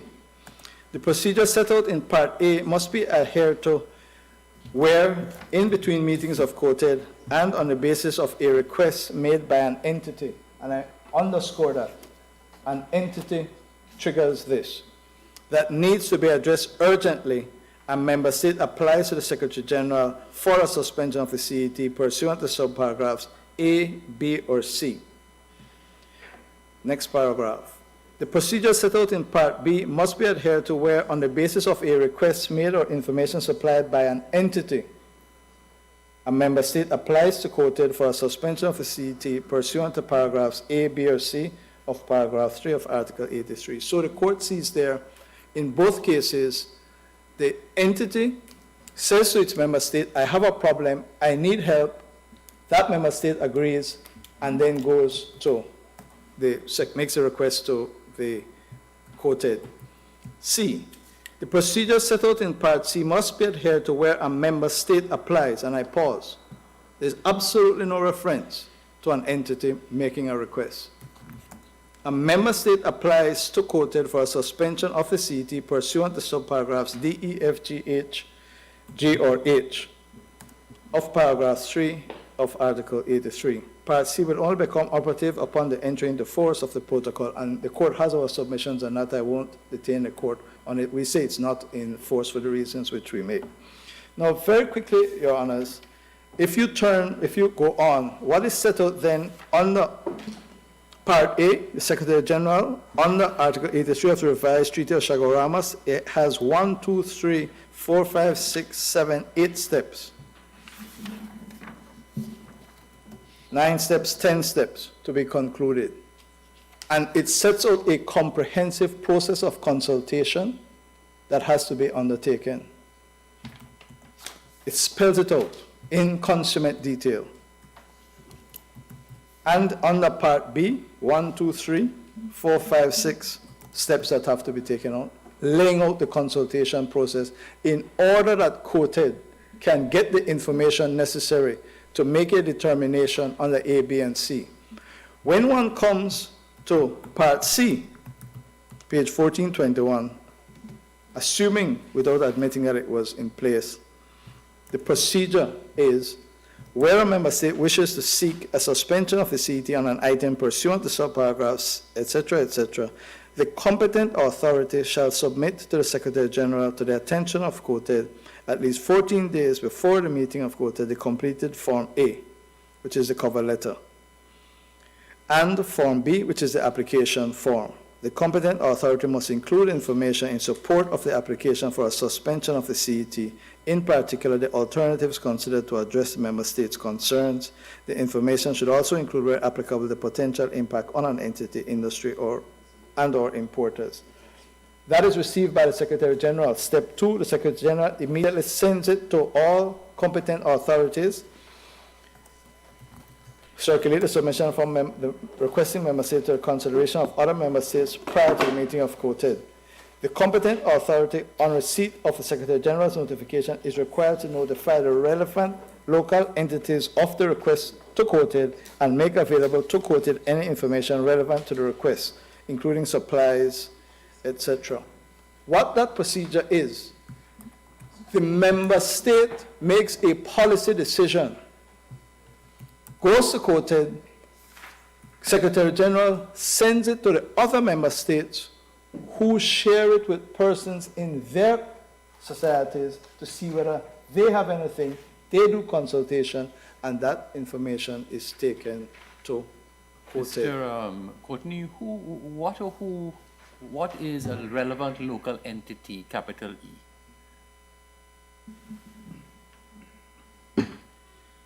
What is that? I understood that to mean an entity that is in the industry, etc. So would Rockhard be qualify in that definition? Your Honor, step 1. No, I'm at step 3. Well, step 3 only apply. Barbados made the request, so the consultation that is required by step 3 is in the other, not in Barbados, in the other member states. You were send- at step 1, sorry, you were going to All step right. 1 first. So at step 1, and this was a discussion which I think has been engaged in the court all day, what is the obligation of Barbados when Barbados is making up its mind with respect to whether or not it is going to COTED to make an application to suspend the CET and to raise the thing? I make the submission that my reading of step 1 under part C, if it is applicable, does not say that Barbados or any member state must first consult its entities, relevant entities. What does an entity mean in step 1? Because in step 3 you have a local entity. I forgot now, but step 1 has an entity, industry or other importers or importers, right? Last line. Yes. The information should include, where applicable, the potential impact on. Yes, Your Honor, Information from the member state. yes. What I'm saying, About an entity, an industry, or other importers. yes, Uh-huh. I am trying to lay out for the court what the procedure is Yes. to make my submission with respect to consultation. Yes. And the first point I'm seeking to make is that reading expressly what is said, part 1 does not use the word consultation by that member state, which then brings up the question, which I was saying is what the court has been exploring all day. How is it that Barbados, in this case, would get this information that should accompany the application? In other words, how do you read Article 83? How do you read the document as a whole? It's one document. And Article 26 is in the document, I'm coming to as is Article 83. How do you read the whole document when in step 1, for example, you want to include, where applicable, the impact on an entity, industry, and or other importers? Obviously relevant to the decision you want to make. Yes. To the request you're making, rather. Yes. Agreed? Yes, Your Honor. And then when you come to step 3, if you can go back to step 3 very quickly, the language is a little bit different. They talk about, where is it now? Relevant local entities. You say that's in another jurisdiction, but you're still talking about entities.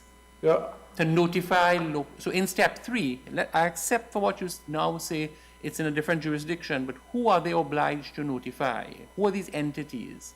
Take cement. Is it that they would have to notify a cement entity in Jamaica? I would say that the government of Jamaica, having received this, Request from Barbados? Yes, would make a determination in the Ministry of Foreign Trade who are the entities in Jamaica who are likely to be impacted or concerned with this request. Right. Obviously, And what is the purpose of these three? Why is this being done?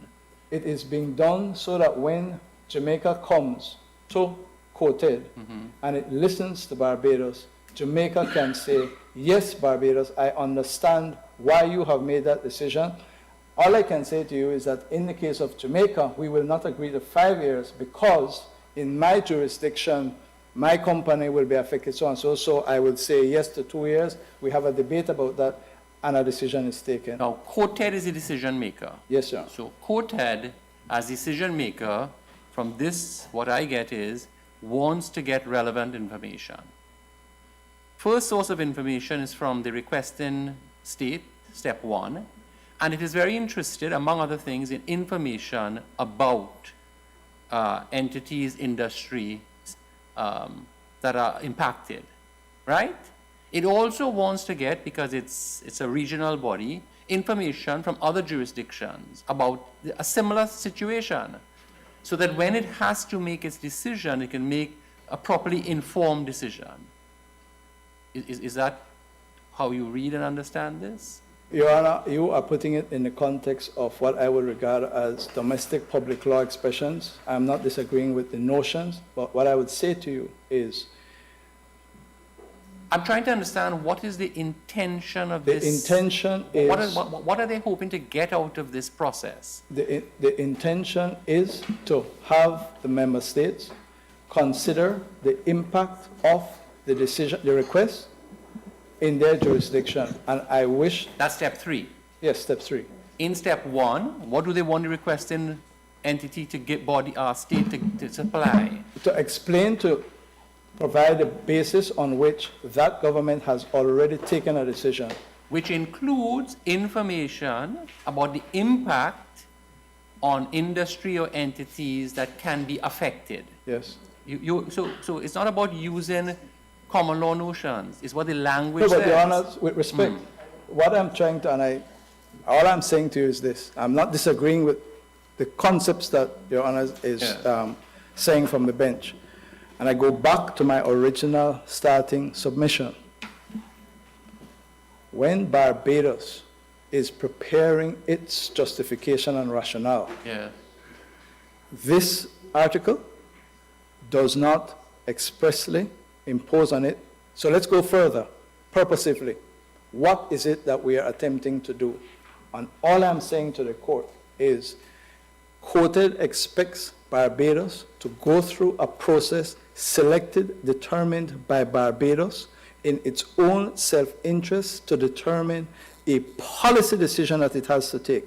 There is no obligation on Barbados, and I stress this, Your Honor.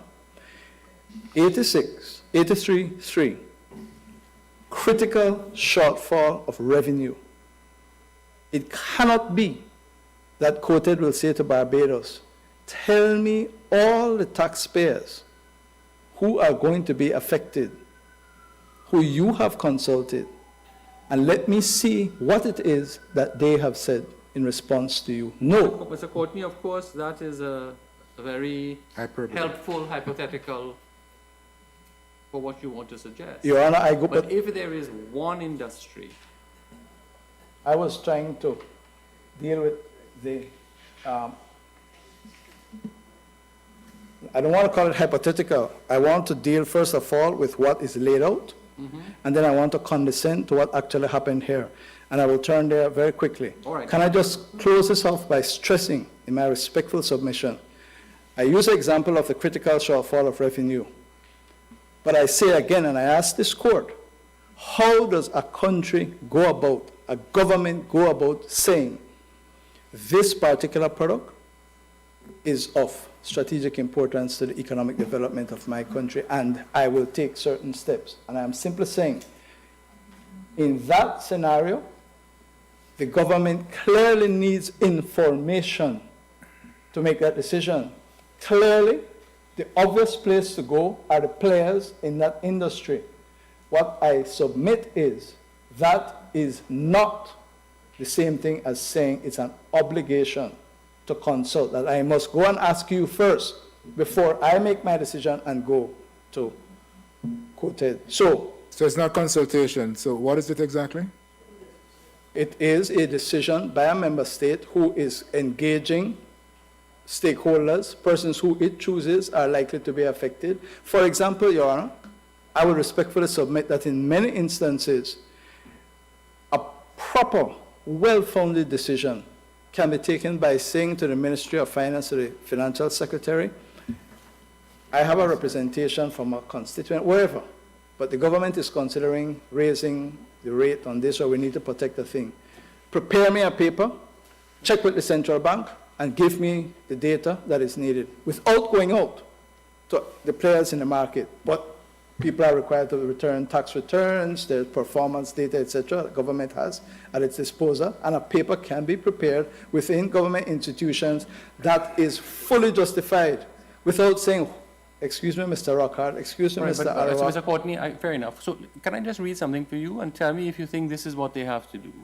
Do you think what they have to supply under step 1, do you have to ensure that the determinations of COTED in this case are adequately informed by relevant information inputs? Would you say that that is what step 1 is hoping that Yes, Your Honor. right? That's the definition of consultation under Article 26(2). Your Honor. I'm just saying to you, call it what you may. What Article 26(2) what I just read to you, except I substituted COTED for community organs. You know what I mean? Yes. Right. Step 1, the information that they want to make. Is consultation a privilege, or is it for the benefit of the decision maker? But, Your Honor, this is, and I will ask to be allowed to move from this and just put my position. And I started by saying, I have a right, as a person before a court or tribunal who is determining my rights, I have a right to be heard. Call it consultation before a decision is made. My respectful submission that that does not apply in the case of Article 83, D to H. All right, yeah. My respectful submission is the collection of the relevant information is not by a process where anybody, any private entity say to the government, before you can go to COTED, you have a duty and I have a correlative right to be consulted. That is the submission I'm making. I simply say to the court that the government gets the information that is necessary to satisfy step 1 from whatever means, whether it be central bank, private sector, however, what the information, the application must be substantiated. It can do it by getting that information through consultation as well as otherwise. Indeed.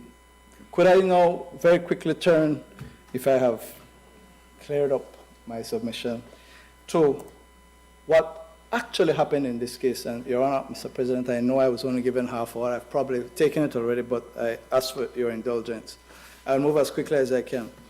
Your Honors, could we go to page 856 of the record?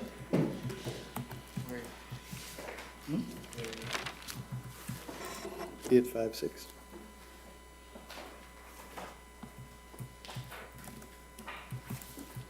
That's the submissions. That's the submissions of the claimant. Claimant submission. Claimant submissions. I want to rely on them to prove my case.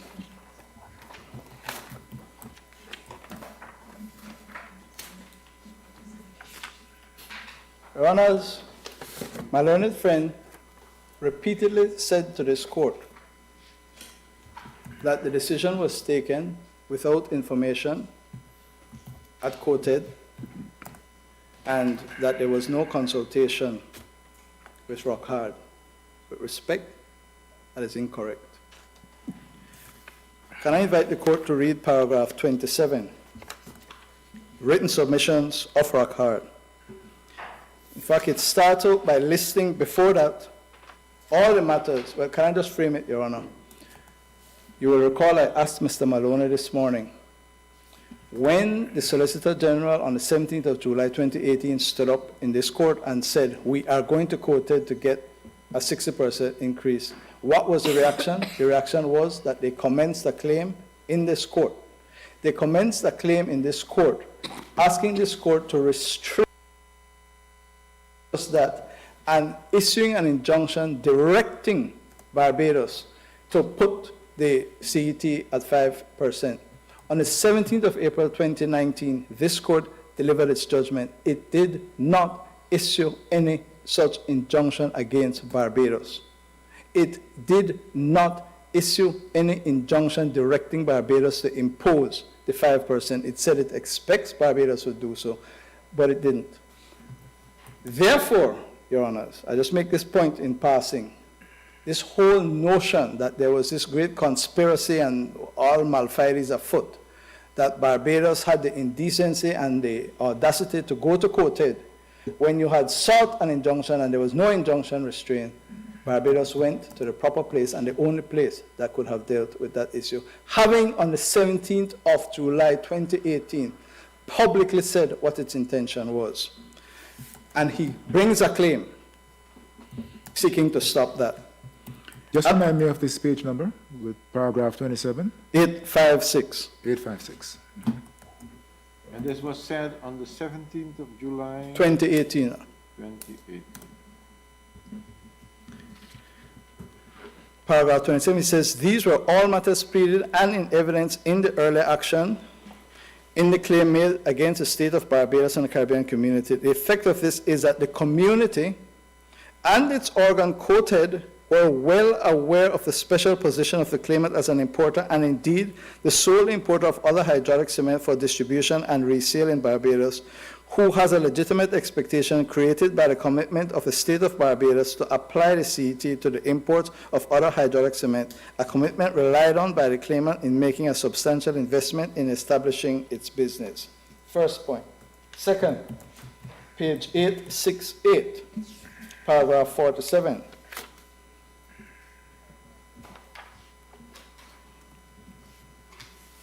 This is the case of Rockhard to this court. Paragraph 47. At the time of COTED's decision to authorize a suspension of the CET to permit a rate of 35% for Barbados, the commitment made by the claimant by the state to apply the CET was known to the Caribbean community.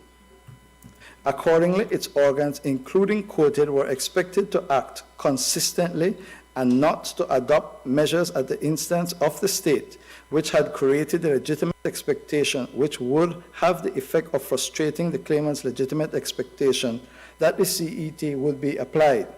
The principle that there must be certainty in the application of the community law ought to protect the claimant's legitimate expectation and prevent that expectation from being frustrated. Your Honors, what Rockhard is saying is that the community and Barbados made the decision with knowledge of Rockhard's position. And he's saying that they should not have done so. What he's saying, they were well aware of the position. I'm making the point.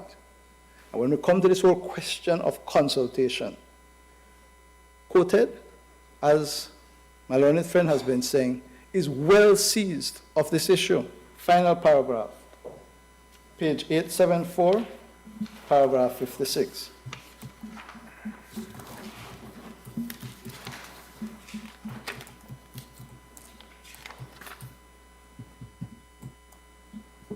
Is it that you're suggesting that consultations would have been otious because they themselves have stated that the community and Barbados were aware of this alleged legitimate expectation and representation grounded in it?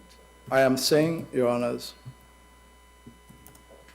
I would seek to put it higher than that, because I will rely on that in terms of a remedy.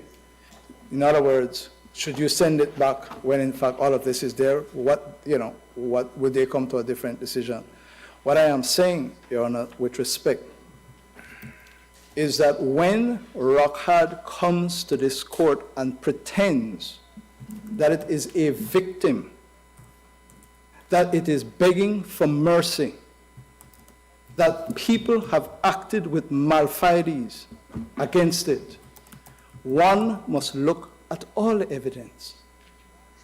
And all the evidence suggests that from the mouth of Rockhard itself, COTED and Barbados were well aware of rock hard's position when the relevant decisions were taken. And so to the extent, and the court can call it consultation, information gathering, whatever, the position of rock hard was before COTED according to rock hard when it made the decision. I'm saying their case, paragraph 56. At the time of its decision, COTED would also have been aware that the application for the suspension of the CT was directed at the claimant, as it was expressly stated in the submission to COTED that the category cement to which the application related was sold in Barbados by two entities, Arawak Cement and Rock Hard. That's their case. You know what is happening here. If you make this decision, it's going to affect me. So COTED knew that, and COTED took that decision, a policy decision consistent with Article 83. I go further, Your Honors. If we go to page 633,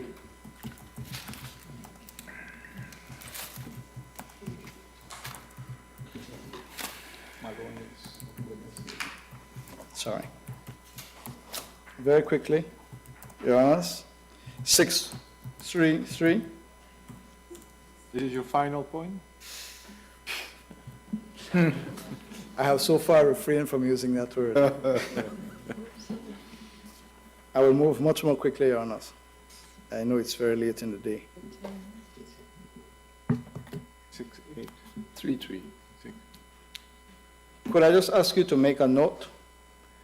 At the very beginning, because I put this to Mr. Maloney, at the beginning of paragraph 31, he says, Rockhard was not advised of the government's intention to seek a suspension, and we only discovered this after the fact. Make a note that at paragraph 21, he says that it was stated right here in this court that Barbados was going to do that. But No, that's, I'm not sure what my friend is saying here, but it was never stated in this court. That's our whole point.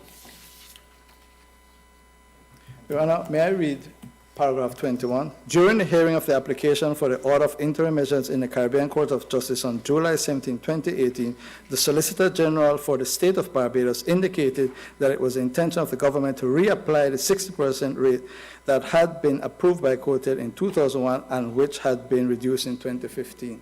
With respect, my friend is conflating two different things. Your Honor, could I finish? And then I'm objecting to this because that's not the evidence. My friend is conflating the issue that the state of Barbados indicated that it would be reverting to this 2001 suspension to apply 60%, which is a different issue. And that was the issue being litigated. The state of Barbados never indicated in the course of those proceedings that it would be applying for another suspension to obtain a rate of 35%. They were contending for the 2001 suspension. So with respect, the two things cannot be conflated. Your Honor, could I ask the court to look at paragraph 32? Your Honors will make of that what you will. At paragraph 32, this is Mr. Maloney's witness statement. On or around 21st August 2019, I received a letter from the Ministry of Small Entrepreneurship and Commerce inviting representatives to a meeting to discuss trade in cement, particularly the proposed treatment of rock-hard cement. Now, just for context, Barbados had already gone in June to COTED, and COTED had already authorized. It had not been implemented, so there had been no change in the domestic law. They had the power to do it, but they did not. Set out at paragraphs 33, 34, and 35, which I won't read, is Mr. Maloney's description of what happened at the meeting, that Barbados explained to them the decision that they had taken, what they were going to implement, and he put his case on behalf of Rockhard to the representatives of the government why they should not do what they're doing. I simply say to the court that even after COTED made the decision, before the actual formalization of the increase, Rockhard was brought in, and it was explained to Rockhard, and Rockhard expressed its views to the government of Barbados. It was not able to change the mind of the government of Barbados, even though it was late in the day. I say all of that to submit to this court that when one comes to look at the decision of COTED, I ask this court to bear in mind, as has been said by Rockhard, and as we submit and has been submitted by the defendants, COTED was au fait with all the relevant information that was necessary for it to make the decision. Your Honors, I am not to be understood to be saying that the procedures set out in Part C, i.e. the 2 weeks notification and use of Form 8A and 8B, were done. Apparently, and I put it no higher than that, they were not done. You have my submissions on it, that is a matter for the member states. If I don't get the 2 weeks, a member state could say, I don't have enough time to consult, you can't make this decision. It does not mean some third party who is importing cement from Rockhard can impugn a decision on the basis when the member states, sovereign member states, waived that right. I say to this court with respect, when you come to consider the decision of COTED, I ask you to bear in mind the discretion that is afforded COTED, the fact that the evidence was before COTED, and I will simply say, Your Honors, I believe it is page 505, don't turn it up, 505 or 507. What is there is the report from COTED, which says that they considered the item and the paper, and they list the paper, and then they make the decision. So, I'm just telling you what is in the record. It's either page 505 or 507 that they considered the paper, for whatever that is worth. Suffice it to say, Your Honors, what I ask this court to do is to look at Article 83(3), D, F, and G, and to look at the evidence that was presented by Barbados. And I say, you can look either at the actual rationale and justification or what is recorded in the draft summary of the conclusion, and you will see that there is enough information there, factual information, for COTED to conclude that cement is a product that has significant importance to the economic development, strategic importance. There was enough information there for COTED to appreciate that, listen, prices are going down, the producer is under stress, the state says, I want to protect the producer, and they have made a policy decision in that regard. That was before COTED, and that is what was necessary for them to make that decision. I end by saying, Your Honors, on the question of remedy,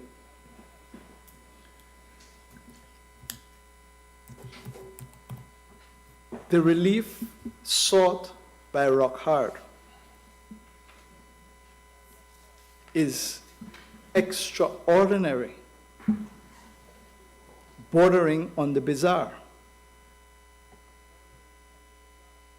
It is asking this court to restrain Barbados, a sovereign member state party to the revised treaty, from exercising its treaty right to make an application to the only body established by the Caribbean community to determine whether a suspension can be granted, and to prohibit COTED from doing so. It is noticeable that on this judicial review application, Rockhard is not asking and has not requested that the decision be quashed and be remitted to the decision maker. It is asking this court to treat that letter from the permanent secretary as a guarantee, a lifelong guarantee, and to disable Article 83. You cannot rely on it when it comes to other hydraulic cement in relation to rock hard. Simply on the basis of that letter, Your Honors, with the greatest of respect, the relief sought in this claim, in my respectful submission, ought not, should not, cannot be granted by this court. Could you very briefly respond to the issue that was raised concerning the alleged inaccurate information on which COTED may have acted? Your Honor, I think my learned friend will again correct me if I'm wrong. The famous table, and I made a note to myself to remind this court that this case was about legitimate expectation based on a letter in October 2015. That table, what Ms. Bradshaw said, is that that table was prepared in order for Barbados to make its decision. That table was not before COTED. So, what we have here is an allegation, which we don't accept, assuming it is true, that the table given by a ministry to cabinet had inaccurate information, and cabinet acted on that inaccurate information. What is it that the original jurisdiction court of the Caribbean community can do about that? Well, if you take the hypothesis further, let us say that inaccurate information was given to COTED, and COTED took a decision based on that inaccurate information. And of course, it's all hypothetical. I'm just asking you, what don't you think the court could and should intervene? Because you see, the grounds argued were not just legitimate expectation. The grounds argued were irrationality, arbitrariness, etc. So if the body acted on information which was not accurate, would you agree that there's a possibility the decision was irrational because of that reason? Purely hypothetical, totally unrelated to this case, I can see a possibility. For example, Your Honor, for example, a government determines, well, let's be more specific. Belize determines, the government of Belize determines that the diamond industry is of strategic importance, or diamonds is a product that it wants to support. And it makes an application to COTED, and it simply fills out Form 8, absolutely no evidence of any dealings, because obviously there are no diamonds in Belize. So well, I didn't know that, but okay. So far discovered. The point I'm making is that clearly in the face of absurdity, manifestly wrong information, and this goes back to what Justice Chamadar was raising this morning, I do say that in circumstances where there is some evidence of whatever nature that is put before COTED that raises an inquiry, quote unquote, COTED cannot look the other way. So that if there is something there that is absurd, that is questionable, COTED has a duty to inquire and say, well, excuse me, Barbados, excuse me, Belize, what is this, etc. If COTED turns its head and makes a decision, I can conceive, theoretically and hypothetically, of someone coming and saying, I have been affected by that decision. Look at what they made that decision. I stress, Your Honors, that is not the case here. The evidence supports the decision of COTED. And Your Honor, just for whatever it's worth, I have to say, the little I know of trade law, I find it difficult to understand how, without saying that Barbados has a right to legitimate expectation under the treaty, that entity in that jurisdiction, that right devolves onto that entity. But I leave that there. Your Honors, I am more than grateful for the latitude that has been given to me. Unless there is anything else, those would be my submissions. Yes, thank you. Obliged. Mr. Wood?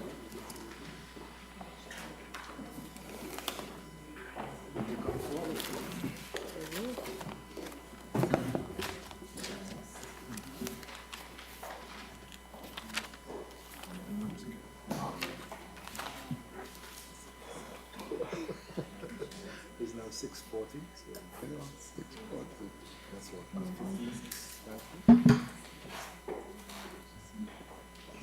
We take it you would need more than 15 minutes, Mr. Wood? Less than that. I would just like to make mention of the applicable test, because there was a submission by my learned friend on behalf of the community that the test was subjective and that an applicant would have to prove that a decision would be different. That in my... As for improper purpose, is it? Yes, improper purpose. That in my respectful submission is not the test. One can never prove that something would be different. I submit that the applicable test is what we have set out at paragraph 57 of our speaking notes from Spain versus the Council, at paragraph 64. And it says, as the court has held time and again, a measure is only vitiated by misuse of power if it appears on basis of objective, relevant, and consistent evidence to have been taken with the exclusive or main purpose of achieving an end other than stated or evading a procedure specifically prescribed by the treaty, etc. The test has to be an objective test.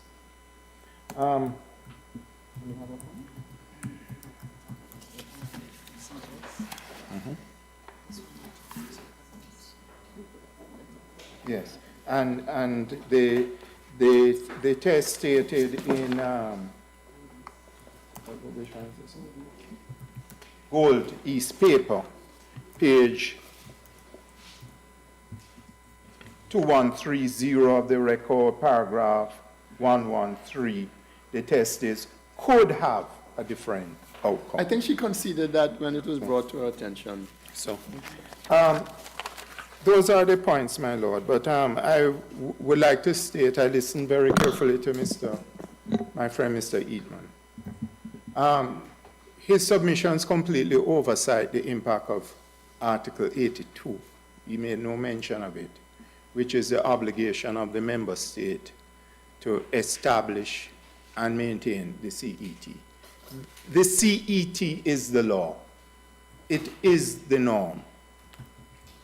And member states under the revised treaty have given up, to some extent, their sovereign rights by coming within the regime.